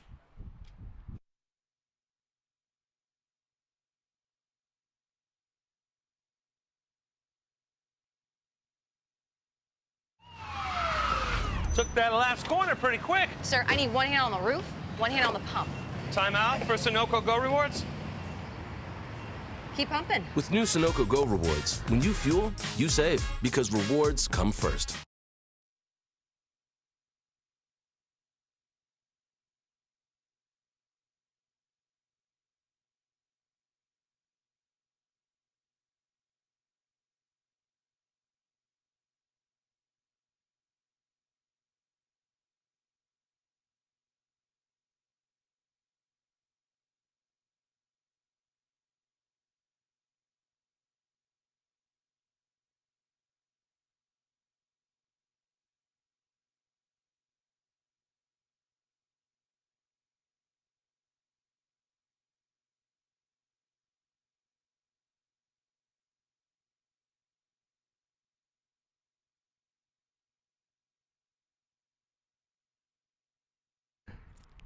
$92 for 2, and if the 2 young ladies who are seated to my right were nervous before, they are absolutely nervous now, as Joshua Trump is joined at the wicket by his brother Matthew.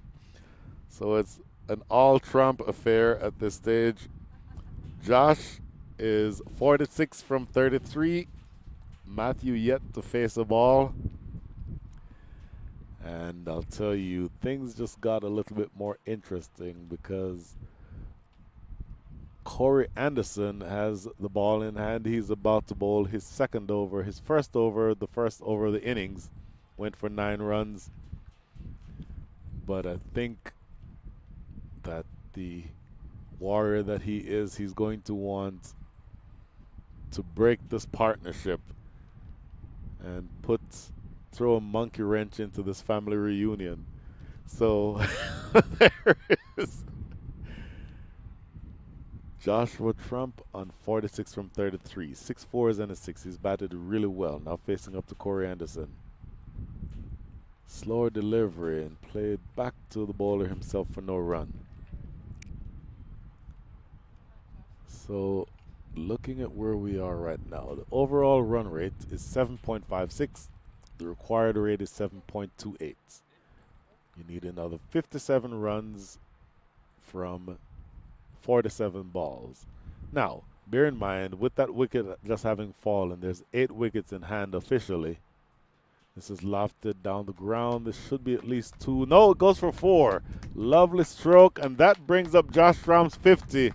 Absolutely brilliant batting by the young Trump. You can hear the cheers immediately from my right as mom and grandmother are very, very happy with themselves and with their son and grandson.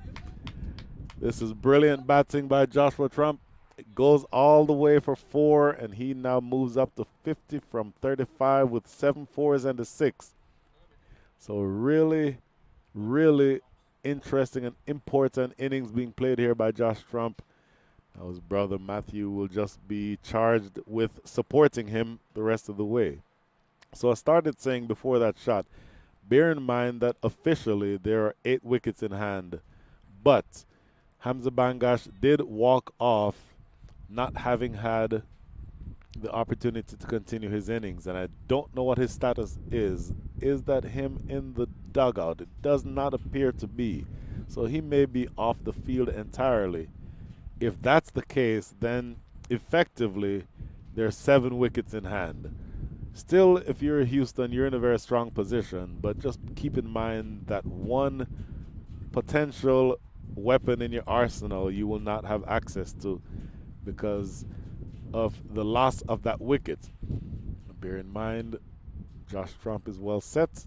He's on 50, short, and looking to pull this one. Doesn't go where he was playing it, I think. I think he was playing that more squarely, but it goes all the way down to long on for a single. 97 now, just another 52 runs needed. 52 from 45 balls. Dallas Mustangs, Lavkesh Kalia saw him in between innings, and of course he predicted that Dallas was going to win this game.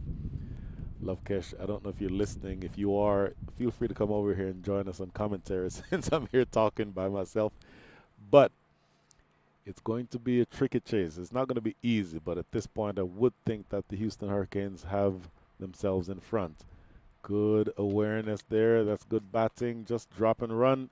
That's good stuff here by Matt Trump, who now gets off the mark.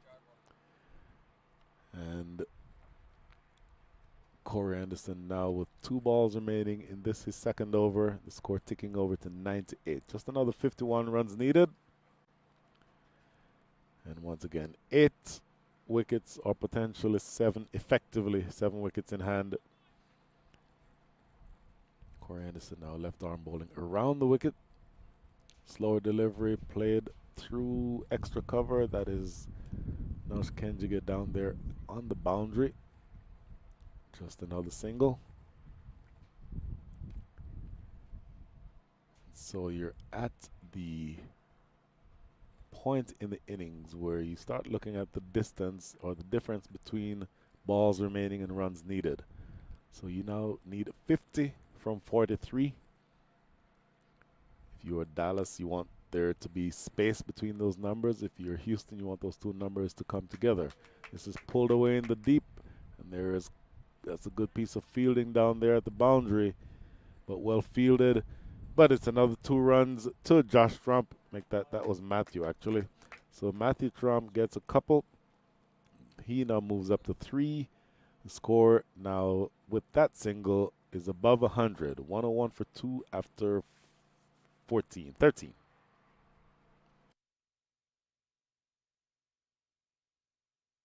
वक्त आ गया है Lakshmi basmati rice को घर लाने का। Lakshmi extra long basmati rice.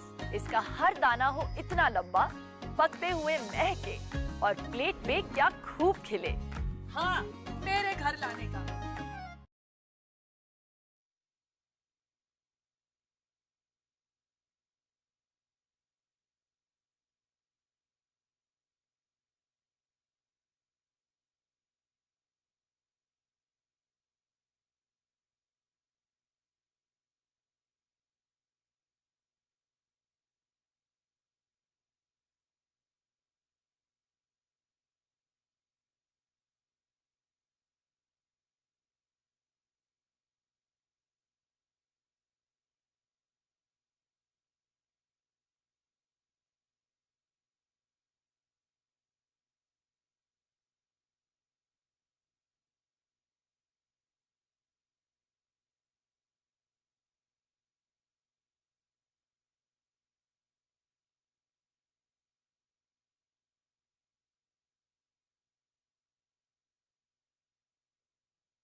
101 for 2 after 14.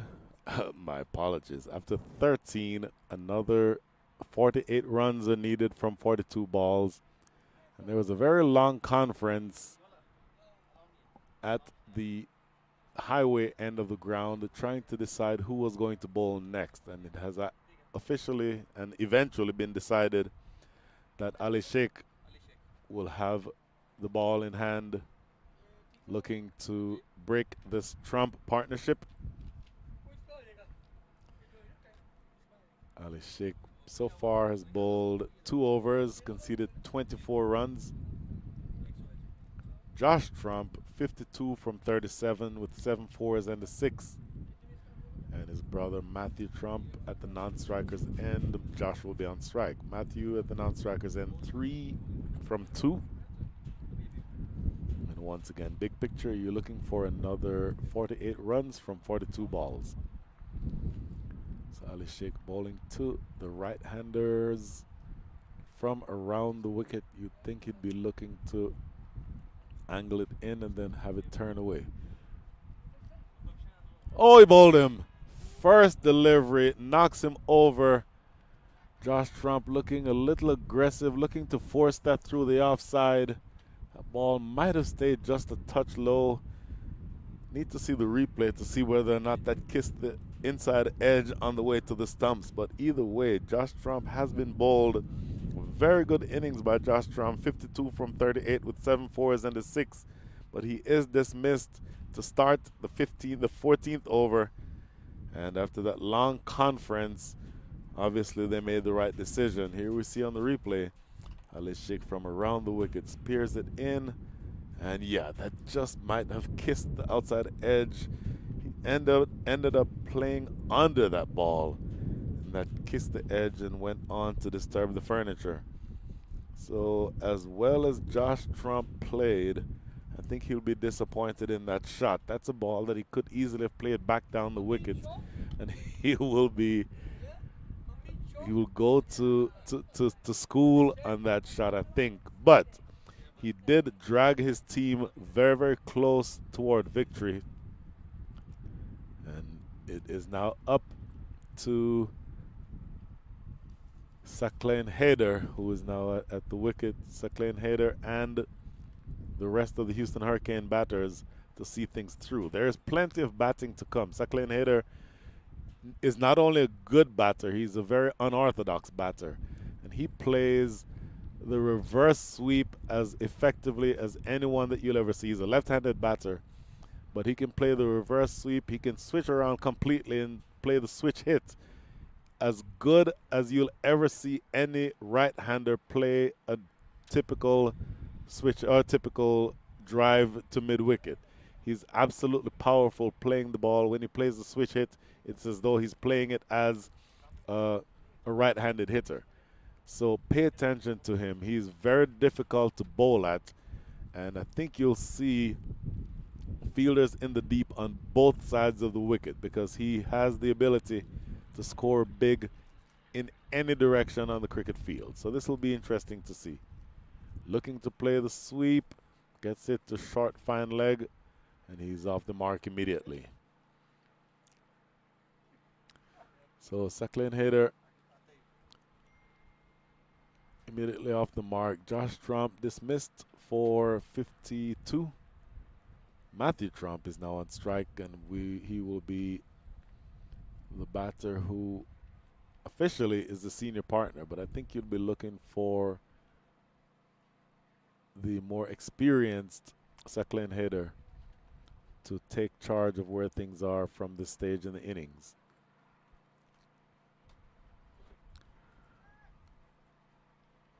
So here's Ali Sheikh again. This is stroked into the offside. A good looking stroke by Matthew Trump for 1 run. And so that was a really good partnership 2 partnerships ago between Josh Trump and Hamza Bangash. That partnership was broken when Hamza Bangash had to retire. Saif Badar hung around for a while, but then ended up with a tame shot that was taken by Ali Sheikh. And Matthew Trump joined his brother Josh. They put on a few runs before Josh was just dismissed. And now with that single into the outfield, Sacklin Hayter and Matthew Trump are looking to rebuild and steady the ship. Just 2 balls remaining here in the 14th over. Ali Sheikh with a successful reintroduction to the attack. Playing back to Ali Sheikh is Matthew Trump. And now just 1 ball remaining. 37 more balls remaining in this innings. 45 more runs to get. So things still could still yet get interesting. And this is driven into the outfield yet for another single. 4 runs and a wicket come from that over. The second over bowled, or make that the third over bowled by Ali Sheikh, is a successful one. 2, or make that 3 overs, 28 runs are his figures with 1 wicket. And at the end of 14, the score is 105 for 3.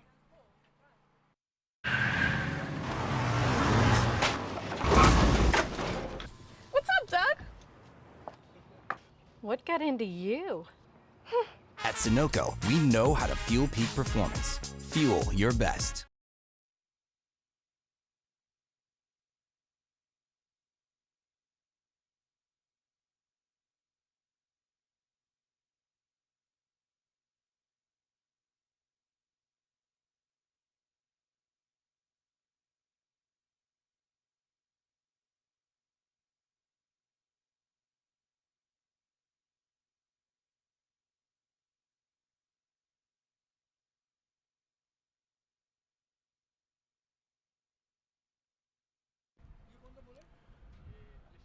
Welcome back to the Prairie View Cricket Complex for round 2 of the Sunoco Minor League Cricket Championship 2023.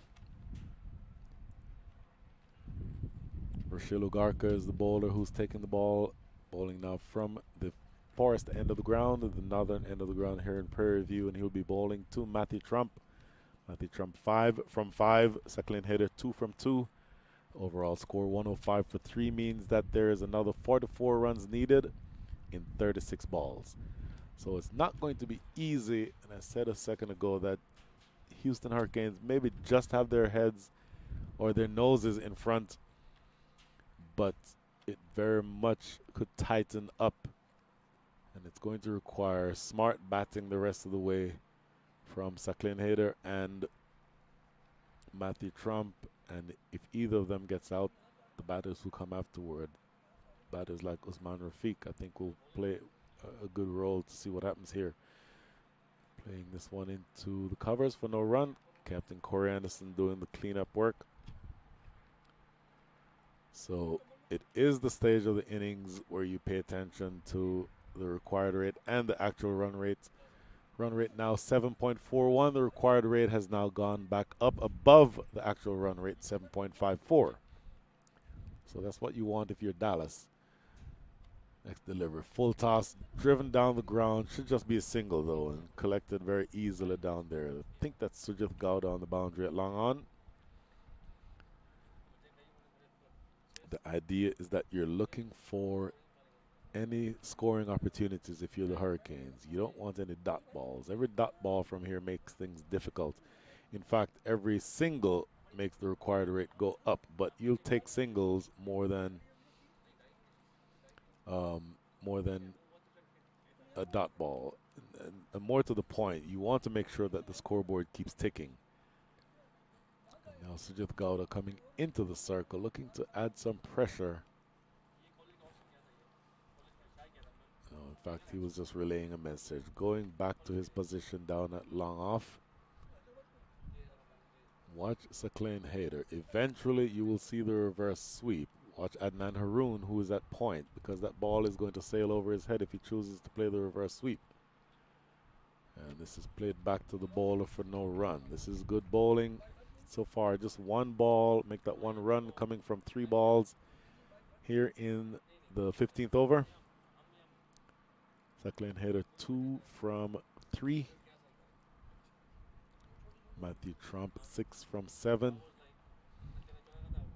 And watch where each of these batters ends up. Slower delivery. There's a reverse sweep that we were looking for, but it was a slower ball. And they get a single. Boy, that came off the Q end of the bat. You see him looking at the very end of his bat. That shot didn't come off quite the way that he wanted to, probably because it was a slower delivery. But he's a very difficult batter to bowl at. 2 balls now remaining in the 15th. And Matthew Trump, a much more traditional or conventional batter. Lofted in the air, catchable. Nash Kenjiga taking a look and taking it easily.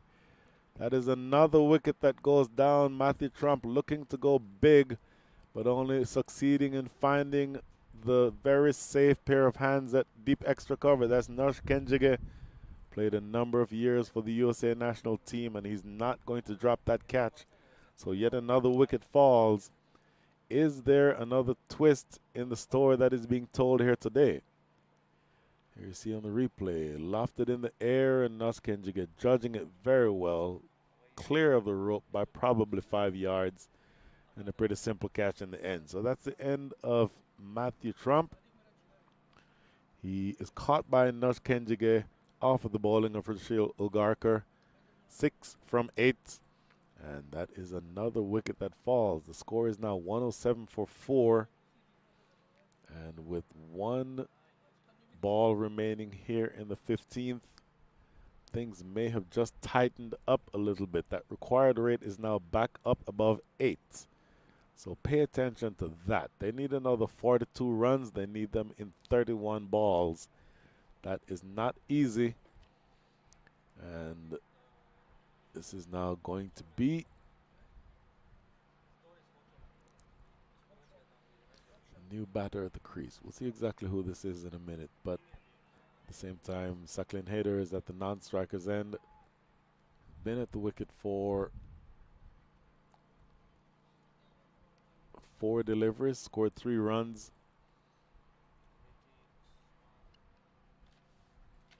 It's going to be Usman Ashraf. Usman Ashraf, right-handed batter. He's joining Saqlain Haider at the wicket. So maybe the Hurricanes with a slight spot of bother here. And you get the sense that this one is coming down to the wire. 42 from 30. Here is Rashil Ulgarkar again. Yorker length, defended well and played back to the bowler for no run. That is a good over, a successful over. Only 2 runs coming from it and the fall of a wicket. So at the end of 15, buckle up. The last 30 balls to be bowled. Score is 107 for 4. Took that last corner pretty quick. Sir, I need 1 hand on the roof, 1 hand on the pump. Timeout for Sunoco Go Rewards. Keep pumping. With new Sunoco Go rewards, when you fuel, you save because rewards come first.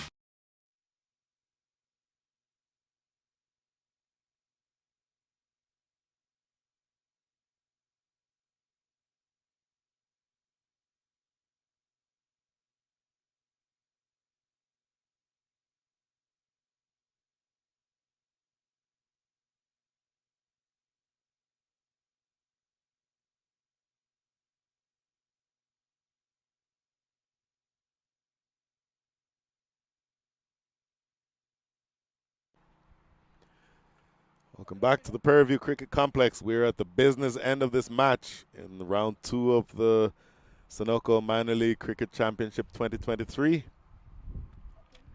We're at the business end, so you expect that the strike bowlers will be brought back on, and this is Ehsan Adil coming in from the highway end. He was going to be now bowling to Saqlain Haider. Saqlain Haider has never met an unconventional shot he did not like. So this is really going to be a mouth-watering matchup. He can score conventionally, but at some point you will see the unorthodox shots, the reverse sweeps, the scoops, those types of shots. So when does he go to that card? Here's Ehsan Adil, and he missed his run up there. You could see the footwork just a little unsure, and discretion is the better part of valor, just choosing to pull out of that run up. So now here we are, 30 balls remaining and 42 more runs to get. 4 wickets fallen, but again, beer in hand, effectively, there have been 5 wickets that have fallen because we don't know the status of Hamza Bangash, and if he's not able to come back, it would not be very surprising. So, effectively, 5 wickets are down, and here's Ehsan Adil to look to add to that number. Oh, looking for that big drive outside off stump.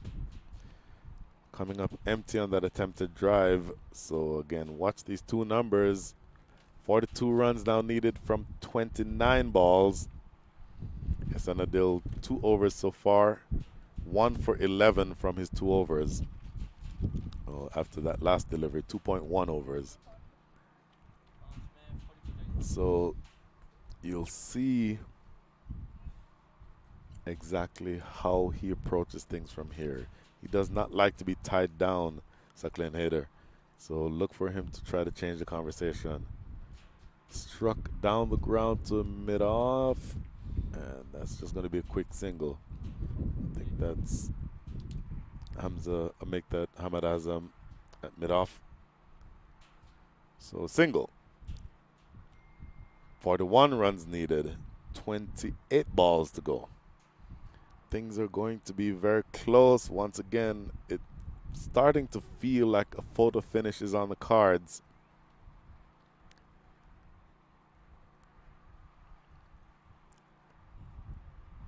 Just doing a little bit of shifting in the outfield here because you need to have everybody exactly at the right place. If you notice, Ali Sheikh is down here at deep cow corner. Next delivery. Looking to flash this one away, and it's going to be, nope, a wide. It's going to be wide. Just split second. We are at an angle that we cannot see whether umpire Sadiq Koja has 1 arm outraised or 2 arms outraised. So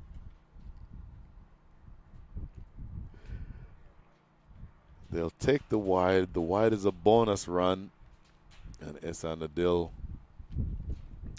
so far has bowled relatively well, but he's going to need to tighten things up and bowl an excellent over here. An excellent over puts the Hurricanes on the back foot.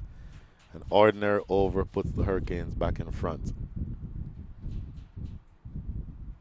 Yorker length delivery, plays this into the outfield. Do they come back for the second? They come back for the second. That's good running.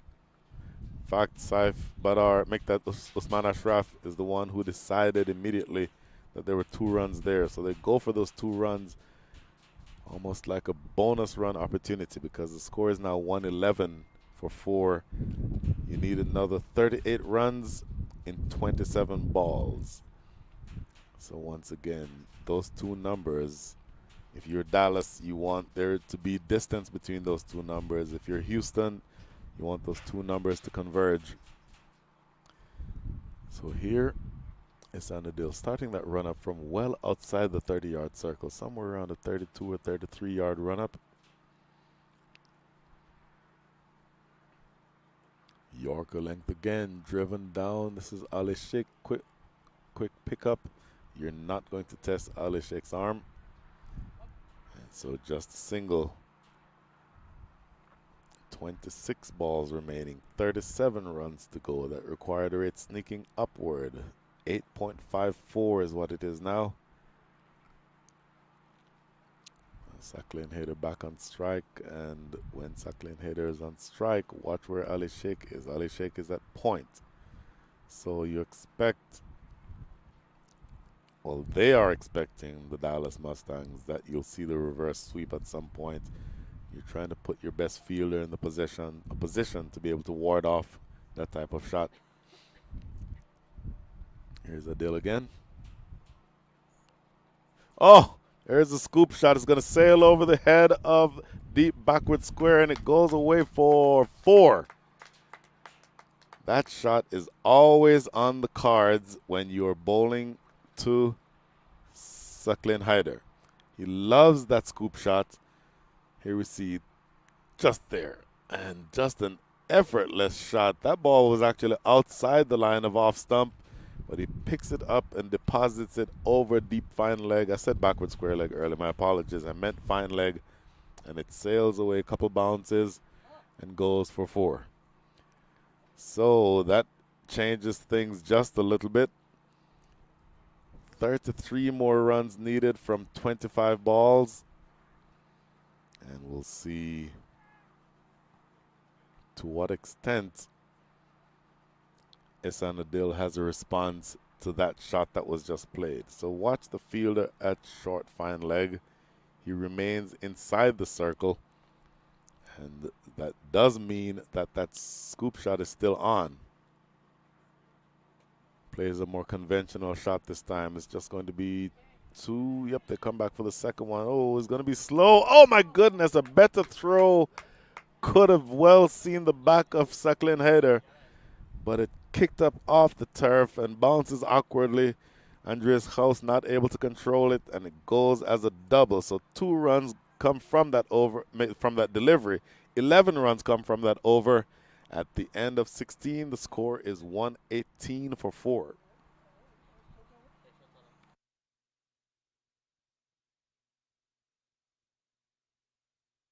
वक्त आ गया है Lakshmi basmati rice को घर लाने का। Lakshmi extra long basmati rice, इसका हर दाना हो इतना लंबा, पकते हुए महके और प्लेट में क्या खूब खिले। हाँ, मेरे घर लाने का।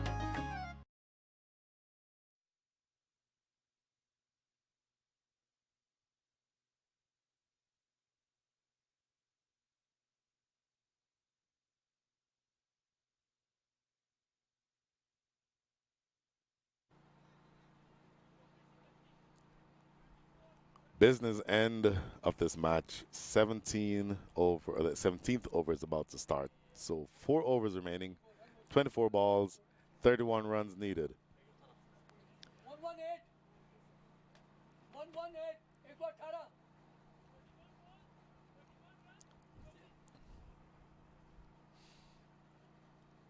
This is going to be Rashil Garkar again. Bowling to Usman Ashraf. Goes for the big shot. Not able to hit it cleanly, and thus finding Corey Anderson in the covers. But they do get a single. So 30 runs needed from 23 balls. Watch Jacqueline Hayder. Never met a scoop shot he didn't like. Hamad Azam dropping back to halfway between the 30-yard circle and the boundary. In fact, now he's dropping all the way back onto the boundary at fine leg for exactly that shot, the scoop. And in fact, there's 2 fielders behind square as Ihsan Adil is at a very fine leg, and Hamad Azam now moving a little bit square. Of course, in cricket, you cannot have more than 2 fielders behind square on the leg side. So everyone else in front of square on the leg side. Oh, looking for a really good Yorker there, and he gets it. Squeezes it out, and they run through for a single. It's always good to be able to score off of those types of deliveries. But you know that the Dallas team is very much aware of the types of shots that Jacqueline Hayder can play. And so they will not allow him to play that scoop shot very easily. So 22 balls remaining, 29 runs to get. This is going to be a photo finish. And you're expecting that something is going to happen either in this over or the next, because Dallas needs wickets and they need dot balls. At the same time, Houston needs to have those 2 numbers draw closer together. 29 runs, 22 balls. And here's Rashil Garkar again. Short cut straight to Ihsan Adil at short third. So he was looking to cut that away on the offside, only finding the outside edge, and it flies at head height to Ihsan Adil. He's a very tall man, and he takes that at the top of his head, really. So a shorter person probably could have had that ball clear him, but Ihsan Adil is tall enough to be in the right position to take that. So another wicket goes down for Houston right there. Just taking that pretty straightforward catch in the end for a man at his height. Make that 5 wickets down now, and the equation goes a little bit more in favor of Dallas. So 120 for 5. Once again, as a reminder, effectively potentially 120 for 6 because we don't know the status of Hamza Bangash. So we'll see who this new batter is going to be now. Usman Ashraf dismissed 4 from 6. He was caught by Ehsan Adil off the bowling of Rashil Ogarkar. And this match draws that much closer. These two teams have played some very close matches in the past. Any match that involves the cities of Houston and Dallas draws attention, whether it be the NBA with the Houston Rockets and the Dallas Mavericks, whether it be in the NFL with the Houston Texans and the Dallas Cowboys, whether it be in Major League Baseball with the Houston Astros and the Texas Rangers who play their games in the Dallas area. This is Hamza Bangash who is back. Look at this. So, everything I said about effectively, forget all of that because Hamza Bangash is back, and that is really brilliant to see. So, let's see how well he does after having been out for that time. Looking to drive this one through the offside. Oh, what a diving effort by the oldest man on the field, Janishar Khan. 2 runs when it very easily could have been 4. How much difference do those 2 runs make in the context of this game? That was a tremendous effort. Janishar Khan giving up his body in an effort to prevent that from going for 4. That is a truly spectacular piece of work. And again, those 2 runs can make a big difference. Here's Ugarkar again. Where is that gone? Driven down the ground, and that's just going to be a single. So 19 balls remaining, 26 runs needed. And with the last ball of this, the 17th over, it is now going to be up to Rashil Ugarkar. In fact, this is his last ball because he's bowled 3.5 overs. So one more delivery from him. He's going to need to make this about the most economical ball that he can bowl. If he takes a wicket, he'd love that, and he'd love to see the back of Saqlain Haider. But what he wants to do is not concede any runs. And look at where the field is. Hamad Azam back at deep backward square leg, and deep fine leg is Ehsan Adil. Here's the last delivery. Tries to play that scoop. Oh, they're looking to steal a bye, and they do get to steal a bye. Boy, not collected cleanly by Andres House. And they run through for a single. You absolutely take the bonus runs that were offered to you. 6 runs coming from that over. 18 more balls to go. 25 more runs to get. The score is 124 for 5.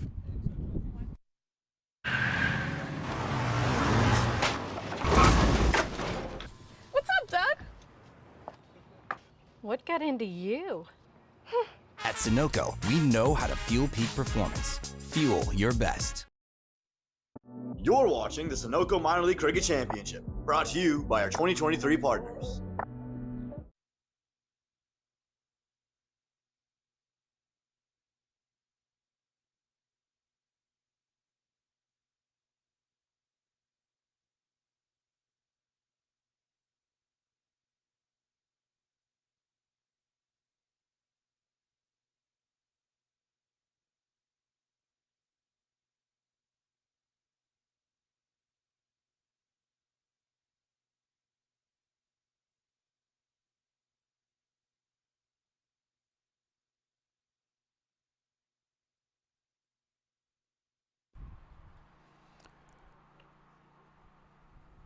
Said a few times already, this is the business end of this match. Well, this genuinely is the business end of this match. This is Salman Irshad with the ball in hand. 2 overs, 1 for 14. He's quick. He's unorthodox. Bowls that sling action. He's going to be difficult to score off of.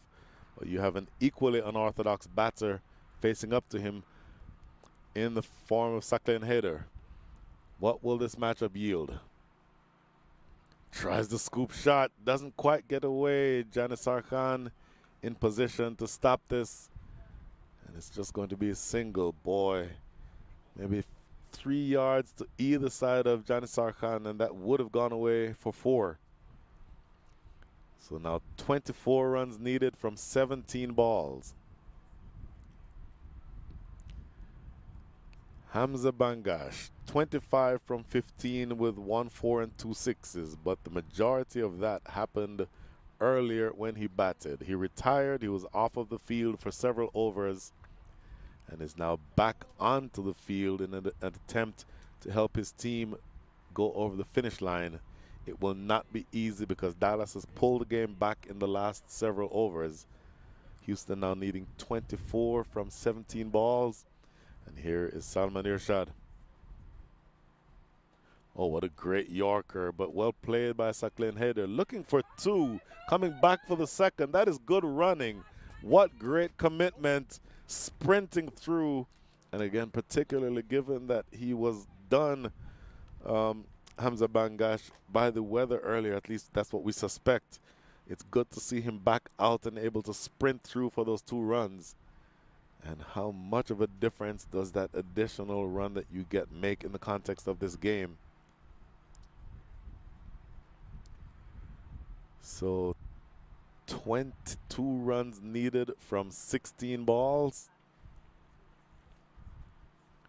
And here's Hamza Bangash again facing up to Salman Irshad. Stroked into the extra cover area. Corey Anderson is not going to risk a throw there. He concedes a single.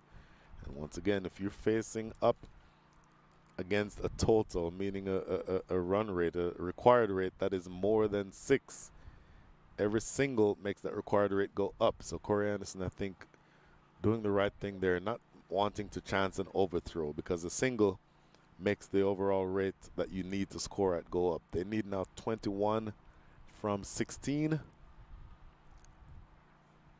Saqlain Haider. And again, look at the field setting for him. That is Hamad Azam going back to deep fine leg. There's already a fielder, I think that's Naman Anwar out there at deep backward square leg, because Saqlain Haider can play shots 360 degrees around the ground. So you have to be conscious of exactly that. Here's Salman Irshad. Short, and it sails by over the attempted pull. Very short. And just for a split second, I thought that might have bounced over the head of Saqlain Haider, but umpire Myron James thinking that it was perfectly fine in terms of the height. So precious dot ball. A dot ball makes so much of a difference at this stage of the innings. 21 needed from 14.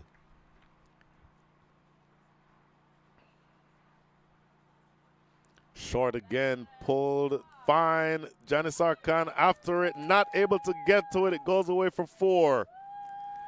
He sprinted, gave up his body again in an attempt to get to that ball. Once again, Janissar Khan, the oldest man playing in this match, and really tried that time to get to that ball, but not able to get to it. And again, that was the reverse sweep that we've talked about so much. That is a shot that he plays better than most people that you'll ever see.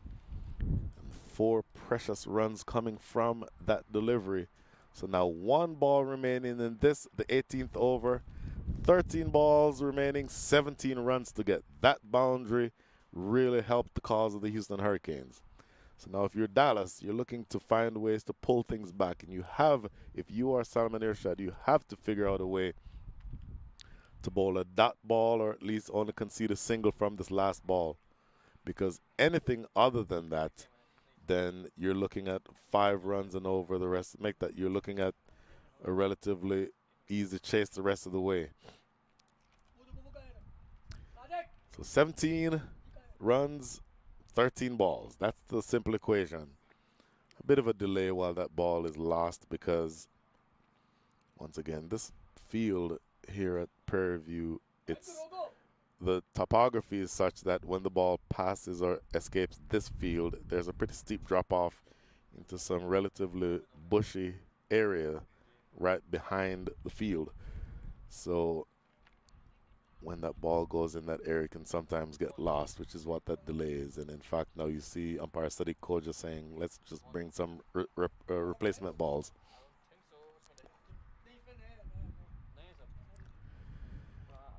So a quick rundown as to where we are, the overall scorecard for the Houston Hurricanes. Hamza Mangash opened the batting, had to leave the field for a while because of his condition, but he's back out there now. 28 from 17. Mukhtar Ahmed, 13 from 17. Josh Trump, the high scorer so far, 52 from 38 with 7 fours and a 6. Saif Badar, 7 from 9. Matthew Trump, 6 from 8. And Suckling Hitter is still at the wicket, 16 from 13 in all his unorthodox glory. Usman Ashraf joining him at the wicket, 4 from 5. But you get the sense that it is all. In fact, Usman Ashraf was dismissed, so he contributed 4 from 5. So the two at the wicket are now Suckling Hitter and Hamza Bangash. So expect that there will be. The reality is that it's on the shoulders of Suckling Hader from here. I would think so because, for example, Captain Osman Rafiq, I would think would be the one to come in next. But you don't want to have to come in swinging for the fences. You'd prefer for the man who is set, well set, to be tasked with taking the team over the finish line. Last delivery of a great ball, Yorker length that is played down to backward square leg. That is Naman Anwar, who is there to prevent or limit the damage to 1 run. So 9 runs coming from that, the 18th over. Simple equation, 12 balls, 16 runs. 8 and over to go. We'll be right back. Took that last corner pretty quick. Sir, I need one hand on the roof, one hand on the pump. Timeout for Sunoco Go Rewards. Keep pumping. With new Sunoco Go rewards, when you fuel, you save because rewards come first.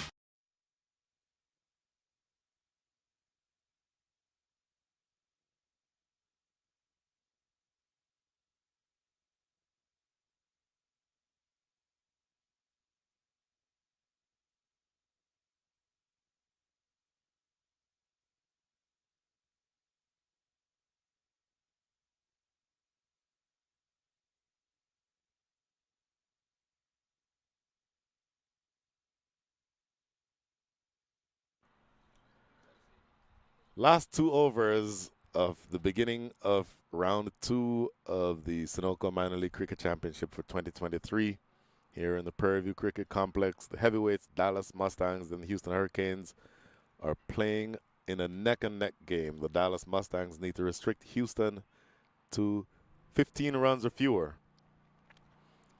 16 is the target for Houston. They need to get there in the next 12 balls. And this is Ihsan Adil, who has switched around and is now bowling from the forest end, bowling to Suckling Hader. You know what that means. Lets this one go by outside the off stump. A precious wide delivery, so they get a free run with no balls having been bowled officially. So 15 runs needed from the next 12 balls. Boy, any extras here really hurt your cause as a bowling side. You have to be spot on with your disciplines. Cannot have any wides. You absolutely cannot have any no balls. And so Ihsan Adil is going to have to make sure that he gets the line right. Driven down the ground. This is going to be at least one. That's a great piece of fielding. You're not going to defeat Ali Sheikh. Good diving stop there to limit the damage that could have gotten by, and they certainly would have gotten more than 1 run had that gotten by Ali Sheikh, but you're not going to get by him. If it is in the same zip code as Ali Sheikh, he's going to be able to field that ball. And so 14 needed from 11. The equation draws that much closer. And now it's, I think, a lot easier to bowl to Hamza Bangash. Even though he's a big hitter of the cricket ball, he's a more conventional hitter, so he's not going to be the one to manufacture the types of shots that Suckling Hader might. So as a bowler, you need to just make sure to keep it out of his hitting zone. He's very strong down the ground, and he's also very strong on the pull. So you need to keep it full enough that he can't pull you, but also short enough that he can't drive you down the ground. So a relatively small margin for error, but I still think he's an easier batter to bowl to than Suckling Hader. So Ihsan Adil absolutely cannot make a mistake though. Anything that is overpitched or anything that is too short is going to go for runs, particularly with nobody deep on the leg side. A wide ball, you don't need those if you are Dallas.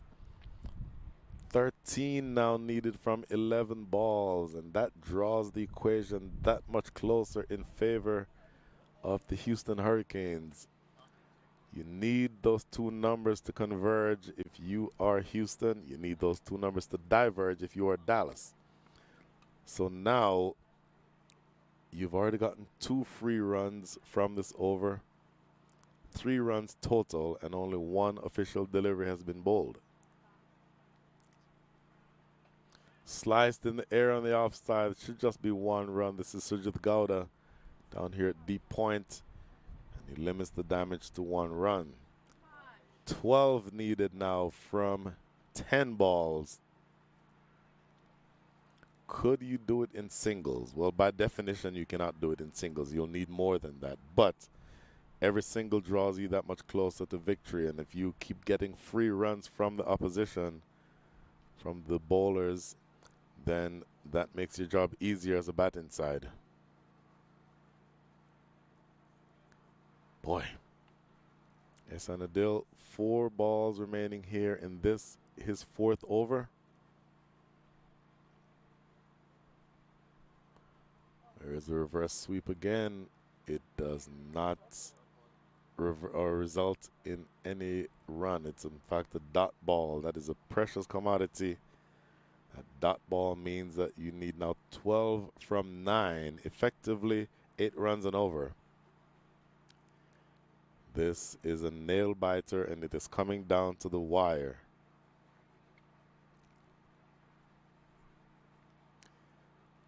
So watch Saqlain Haider as the fielder backward point. Rushilu Garkar moves just a little bit finer, looking to anticipate that reverse sweep again. Here he is. Swipe and the miss. No run. A couple of dot balls here by Ihsan Adil. Only 4 runs. Despite the 2 wides, only 4 runs have been conceded in this over so far. So he's bowling really well, Ihsan Adil. He absolutely needs to find a way to close this out strongly, though. 12 runs needed from the last 8 balls.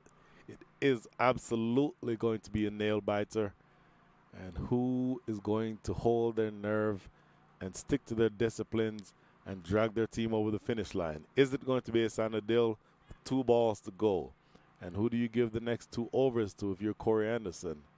It is going to be interesting to see who that is going to be. We'll talk about that after this delivery. Wide outside the off stump. So Ihsan Adil giveth and Ihsan Adil taketh away. That wide brings them that much closer. The Houston Hurricanes now 11 from 8. I said who's going to bowl the next 2 overs. Nash Kenjige has 1 over left. Ali Sheikh has 1 over left. Salman Irshad has 1 over left.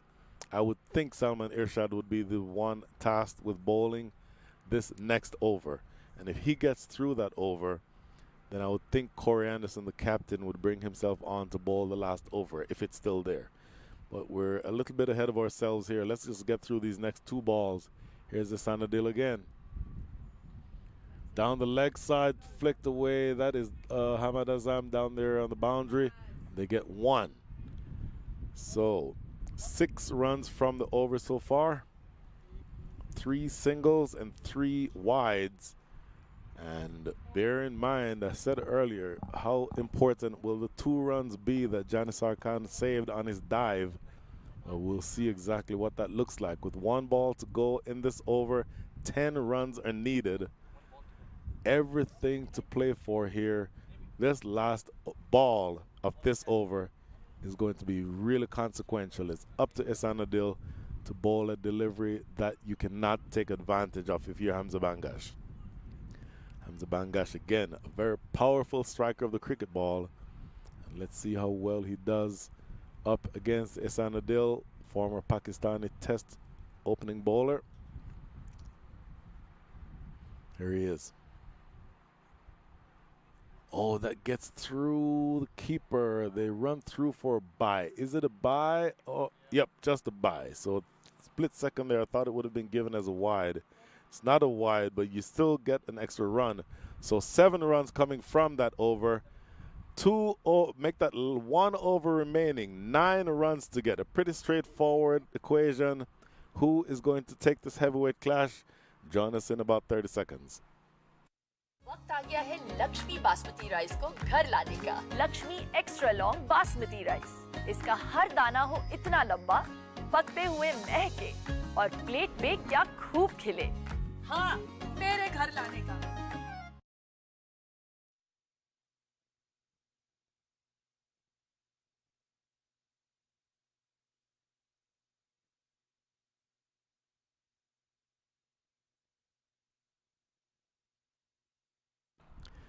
So the last over of the match, my apologies. In my analysis earlier, I was thinking there were 2 overs left, and I'm not sure why I would have thought that, because this is the last over, and Salman Irshad is the man with the ball in hand. His job is to restrict the bowling, or restrict the Houston Hurricanes to 8 runs or fewer. The Houston Hurricanes have one job, and that is to score 9 runs. So let's see where we are now. Salman Irshad bowling from the highway end, bowling to Hamza Bangash. Hamza Bangash again opened the batting, did very well while he was at the wicket, but then had to retire due to what we believe is something related to the weather, maybe heat or cramps or something along those lines. He is now back on the field, and he has not looked like the same batter, it has to be said, when he left, but he has a bat in his hand and he can be dangerous. And at the other end is Saqlain Haider, who once again has never met an unorthodox shot he does not like. And so Salman Irshad, who is a really good bowler and a difficult bowler to get away with that slinger action, is going to be tasked with keeping the Houston Hurricanes quiet. Here he is. This is going to be a single. So 8 needed from 5.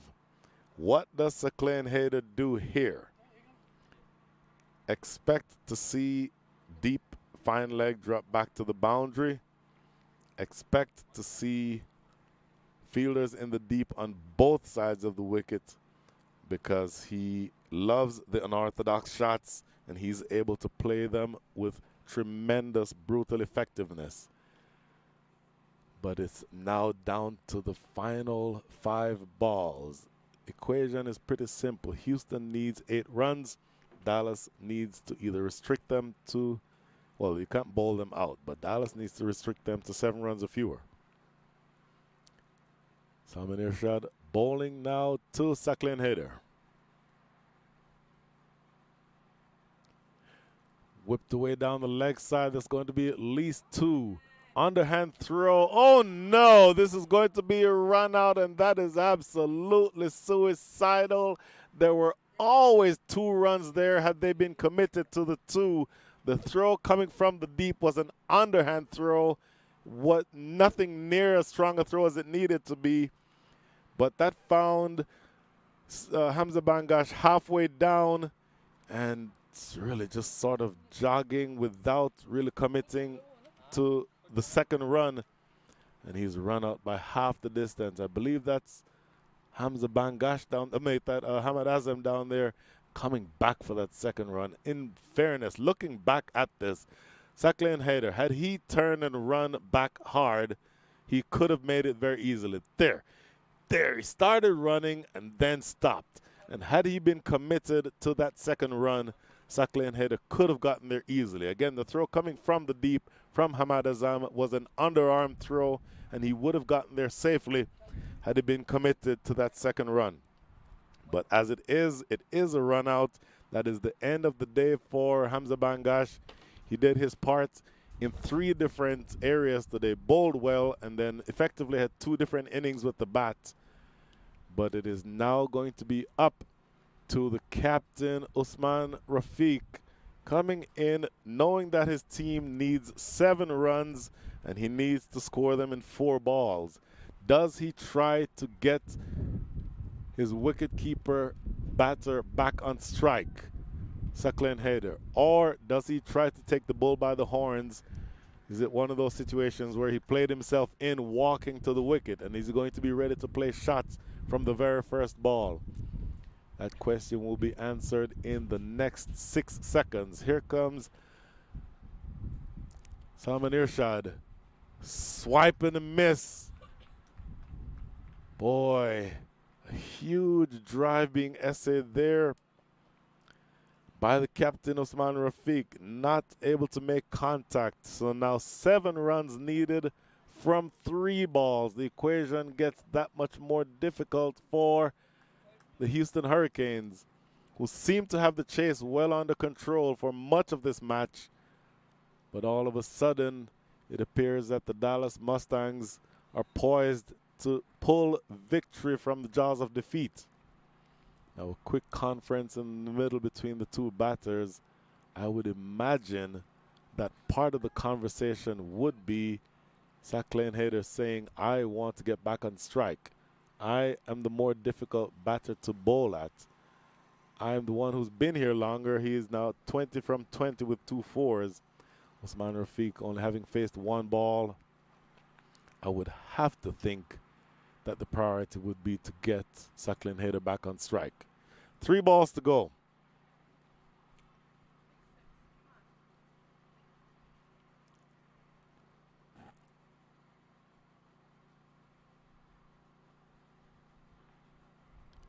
Another dot ball. Yorker length, sailing past the outside edge. The attempted drive by the captain comes up empty. 2 dot balls, the most precious of deliveries. Boy, this is not the time to have dot balls being bowled at you. So now maybe before the one delivery earlier, the conversation would have been to get Sacklane Hayter back on strike. But getting Sacklane Hayter on strike now with a single would mean that you'd force him to have to hit a 6 from the last ball. So if you're Usman Rafiq, you have to do it yourself these next 2 balls. Scoop shot, that goes away for 4. It goes for 6. Oh, what a shot! How did that go for 6? A scoop shot goes over fine leg, lands a yard over the ropes for 6. The scores are level with 1 ball remaining. Absolute mayhem. Where did he manufacture that shot from? Look at this.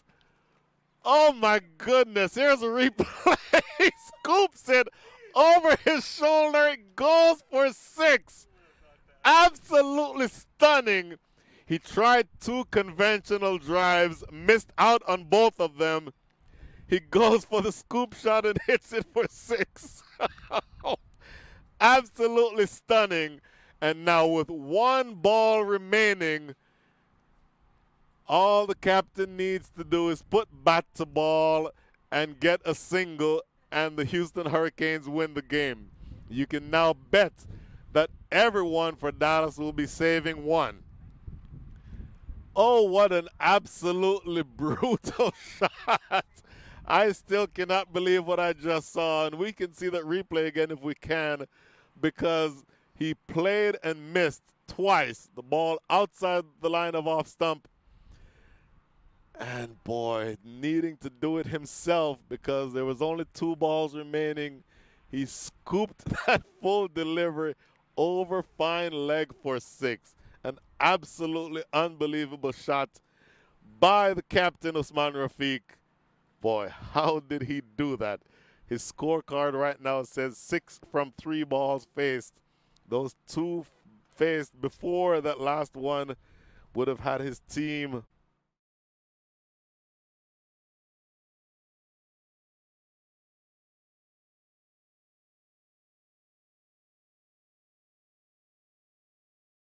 all Houston needs is to score a single. And as you can imagine, the entire Dallas Mustangs team is inside the circle. And in fact, we don't know if that's where they'll end up, because right now there is a conference at mid-off that includes 4 fielders. So let's see exactly where they'll all end up. In fact, right now the only one outside the circle is the bowler himself, Salman Irshad. And I suspect that everyone will be inside saving one. Now Manan War has come in from deep backward square leg. Make that deep backward point. Sacklin Hader is the non-striker. You get the sense that he will not have any more batting to do today. Don't know if they've played or are they playing super overs. If this were a dot ball or wicket, I don't know if a super over would be on. But anyway, everyone is inside the circle. Now Ali Sheikh coming in to prevent a quick single to mid-wicket. In fact, he's almost at the silly mid-on position. The last ball of regulation. Here is Salman Irshad. In the air and caught! Oh my goodness! The catch is taken at mid-off. Make that mid-on. This game is going to end in a tie. I don't know if they're playing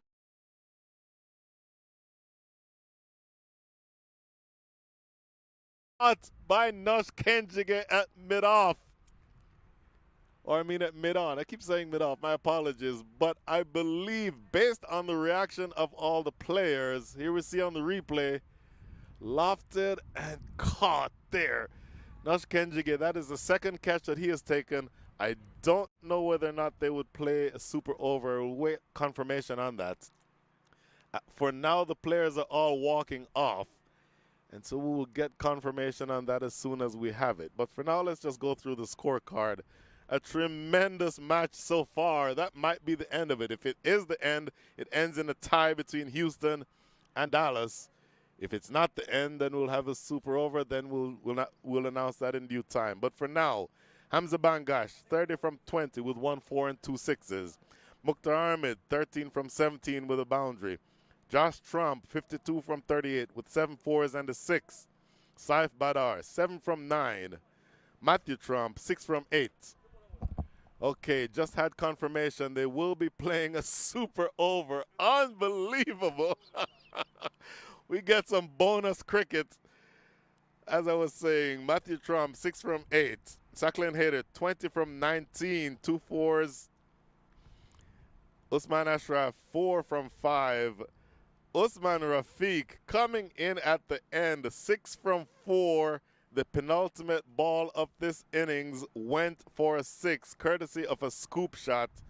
Goes all the way, and that drew the scores level. But Usman Rafiq not able to get a single off of the last ball. And as a result of that, the scores ended up knotted on 148. And in fact, if you look at this, the scorecard after each innings ends up at 148 for 7. So you cannot possibly have a closer game than this one. You will have a super over within the next several minutes. So we'll pause our breath, get a drink, and be right back. For now, taking a quick break from the Prairie View Cricket Complex.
Welcome back to the Prairie View Cricket Complex.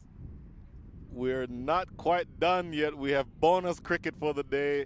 Both teams, the Houston Hurricanes and the Dallas Mustangs, playing to a dead even draw. Each team ending up 148 for 7. And now we have a super over. If you don't know what a super over is, both teams bat for 6 balls, or I should say each team bats for 6 balls. You have a maximum of 3 batters. The 2 batters who are at the wicket now, if one of them gets out, you have a 3rd batter. And if that partnership gets broken, then that's the end of the super over for that team. And then whatever runs were scored, then the team that comes in second gets to chase that. So we are now at the point where the opening batters for the Houston Hurricanes are Mukhtar Ahmed and Joshua Trump. Mukhtar Ahmed, when he batted, scored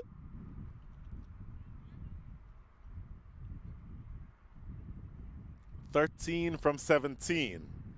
Joshua Trump was easily the highest scorer for the Houston Hurricanes with 52 from 38. But none of that matters now. What they need to do is figure out a way to score runs off of Salman Irshad. Here he is. Down the ground, this is going to be at least 1. Do they come back for 2? They do come back for 2. Strong throw. Tell you what, a more accurate throw would have seen the back of Joshua Trump, but they do get there for 2. So the first ball of the super over results in 2 runs. 5 more balls, 2 runs scored. And Salman Irshad, who bowled a brilliant last over up until the point that he was scooped for 6 over fine leg by Captain Usman Rafiq. But Mukhtar Ahmed now going to be swinging for the fences, you would think. Salman Irshad not easy to attack. Yorker length, tries the scoop, goes right to scoop, backward point. Oh my goodness, looking to scoop that one away and picks out backward point. So that is a body blow. Mukhtar Ahmed disappointed because he could not get away Salman Irshad, only succeeding in finding that fielder at backward point. So 1 wicket goes down, and again, you have either 6 balls or 2 wickets. That's how long a super over lasts. So this pair batting right now is effectively the last pair. They have a maximum of 4 balls, but if that partnership is broken, if a wicket falls, that would be the end of the super over. So 2 runs scored.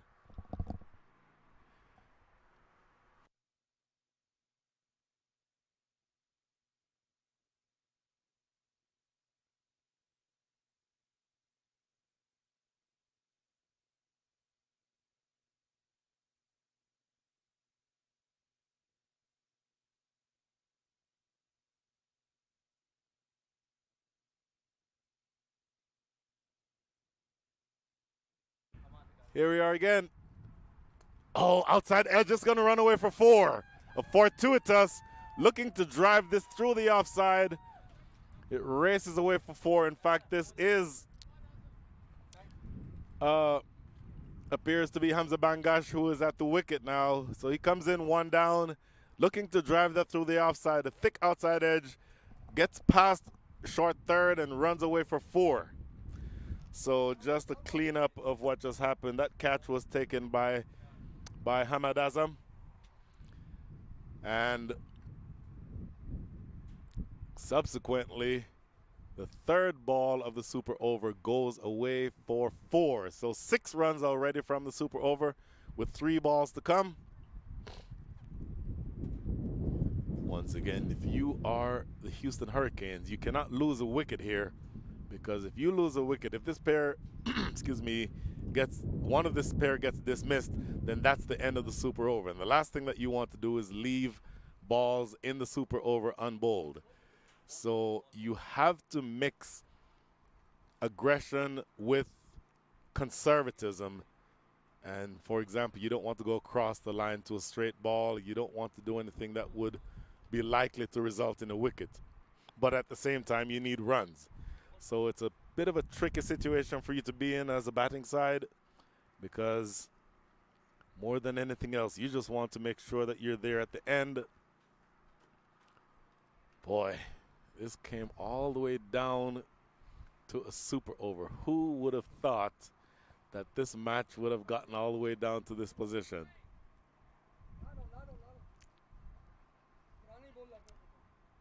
So go a bit of a delay once again. Every time the ball goes over, comes off of the table, let's call it that, that represents this playing field, there is a drop off, and there's going to be, it's difficult sometimes to retrieve that ball. So the replacement ball has been delivered. Hamza Bangash has faced one ball, scored 4 runs. Joshua Trump, still at the non-striker's end, has yet to face a delivery. Salman Irshad is with ball in hand. And 3 balls maximum are remaining in this super over. Here we are.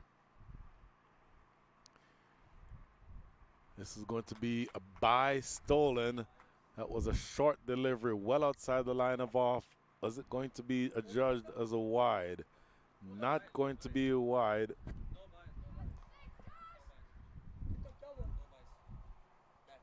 Oh, it came off the bat. Okay, my apologies. So it came off a single. So 7 runs, 2 deliveries to go here in the super over. That now brings Joshua Trump on strike, facing up to Salman Irshad. Handled him well in the first part of this innings, but this is a different situation entirely. Here's Salman Irshad. Scoop shot, can't get it away, and they steal another bye. That definitely is a bye because Josh Trump trying to find the scoop shot, not able to make contact with it, but another run. And so the equation now is 8 runs with 1, make that 7 runs. And this is going to be, either way, the last ball of Houston super over. Here's Salman Irshad. In the air and taken. So the catch goes down. Catch is taken at mid-off. And that is the end of the super over. Houston only able to muster 7 runs in that super over, which means that Dallas, in order to win this game, has to figure out a way to score 8 runs in the next 6 balls. So, quick break again. We'll figure out who the combatants in the middle are going to be, and then we'll come back with Dallas's reply to Houston's 7 runs in the super over. We'll be back shortly.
Okay, folks, here's the situation as I feel myself losing my voice.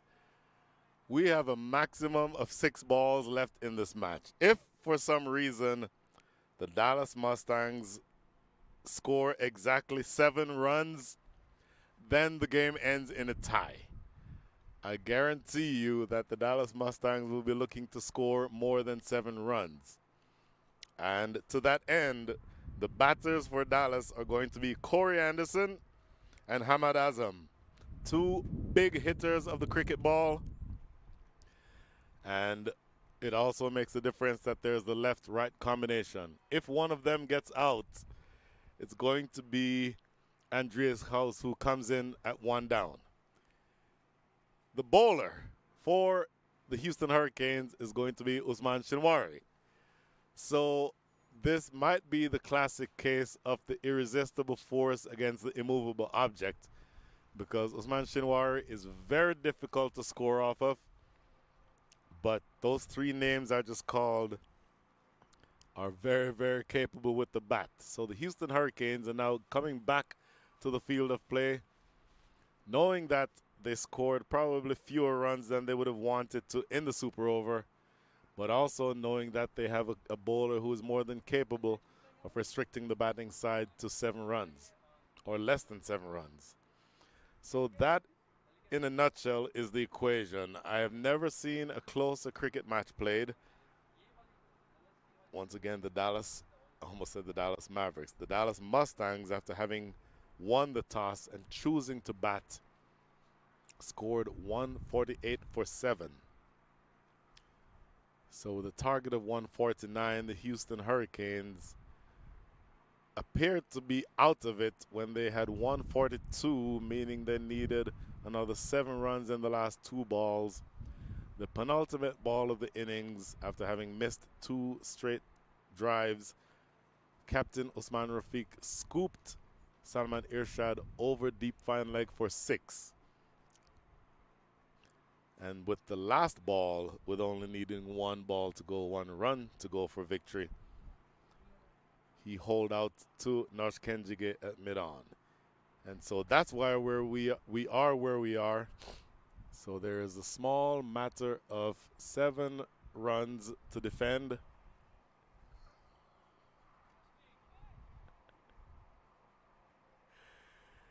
And we will see exactly what happens from here, because Salman Irshad make that Usman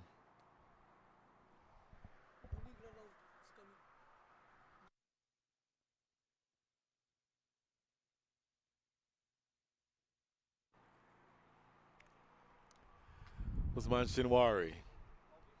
Looks like he will be bowling to Hamad Azam, taking first strike. Corey Anderson, the captain, at the non-striker's end.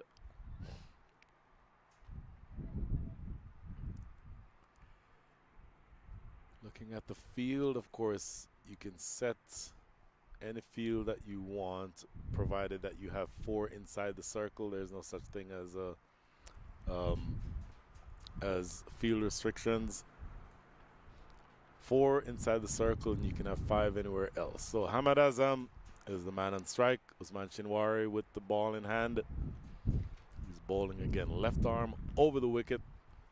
There is long on and long off. In fact, long off is now coming inside the circle, it looks like. Maybe not all the way inside the circle, kind of halfway between the boundary rope and inside the circle. There's a deep mid wicket, and there's a deep backward square leg. Here's Shinwari in the air, and it goes for 6. Oh my goodness! The first delivery of the Super Over gave him width, and he lofts it over the top of that sweeper out there at cover, and it sails away for 6. So just the small matter of 2 more runs needed for victory, and Hamad Azam may have just landed the most consequential blow in this match so far. A lot of pressure has been taken off of Dallas with that stroke by Hamad Azam, and Shinwari with plenty of pace, but he got that one just a touch too full and a lot too wide. Once you give that width to Hamad Azam and allow him to open up his shoulders, he's more than capable of cashing in, and it sails away over the top for 6. So that changes the equation tremendously. Houston, after having battled back, appeared to have been down and out. In fact, for a long time, they appeared to have been in the driver's seat, then lost a few wickets, appeared to be down and out, and then all of a sudden, Usman Rafiq pulled them back to the brink of victory, but not able to pull them over the finish line. And now all of a sudden, Usman Shinwari in the in the super over. First delivery sails away over point for 6. A tremendous strike by Hamad Azam. And he now has the opportunity to finish things in style. Here's Shinwari again. Down the ground, that is going to be the end of the game. It goes for 6, I believe. Well, in fact, it goes for 4. It doesn't make a difference. That is the end of the game. The Dallas Mustangs, after having, I think, underperformed for much of the day, end up pulling things out of the fire by 2 Hamad Azam strokes in the super over. That is the end of the match. We'll just go through the scorecard again. The first innings, Dallas Mustangs batting 148 for 7. 148 for 7. They managed to be able to have Hamza Bangash. In fact, that is the Houston Hurricanes. So when the Dallas Mustangs batted, Naman Anwar 31, Andreas House 5, Sujit Gowda 4, Corey Anderson 14, Hamad Azam again 46 from 31, 2 for Ali Sheikh, 12 for Janisar Khan, Nush Kenjige 13 from 9, Ehsan Adil 8 from 5. And then the bowling for the Houston Hurricanes, Usman Shinwari, I think bowled well, 1 for 21, and Hassan Rashid took 3 wickets, but he was expensive. 42 runs scored off of him. When the Houston Hurricanes came in to bat, Hamza Bangash 30 from 20, Mukhtar Ahmed 13 from 17, Josh Trump 52 from 38. And the only other score of note there was Sakleen Haider, but coming in at the very end, the captain Usman Rafiq 6 from 4. What's notable there is the penultimate ball that was scooped away for 6. And then that put them in the position of having a super over. I think when you only score 7 runs in the super over, if you're Houston, you probably feel like you didn't do enough to win this match. But it did take the finishing touches of Hamza Bangash, of Hamad Azam, to come in at the end and make sure that his team, the Dallas Mustangs, took it home. So that is the end of an absolutely enthralling day of cricket. We're going to sign off here for the time being. As Lavkesh Kalia points at me saying, I told you, you need to listen to me. Lavkesh Kalia, the owner of the Dallas Mustangs. So that is the end of the match. The Dallas Mustangs, again, pulling victory from the jaws of defeat. What an absolutely stunning beginning to the first match of round 2 in the 2023 Sunoco Minor League Cricket Championship. Signing off here from Prairie View. We'll see you soon. You're watching the Sunoco Minor League Cricket Championship, brought to you by our 2023 partners.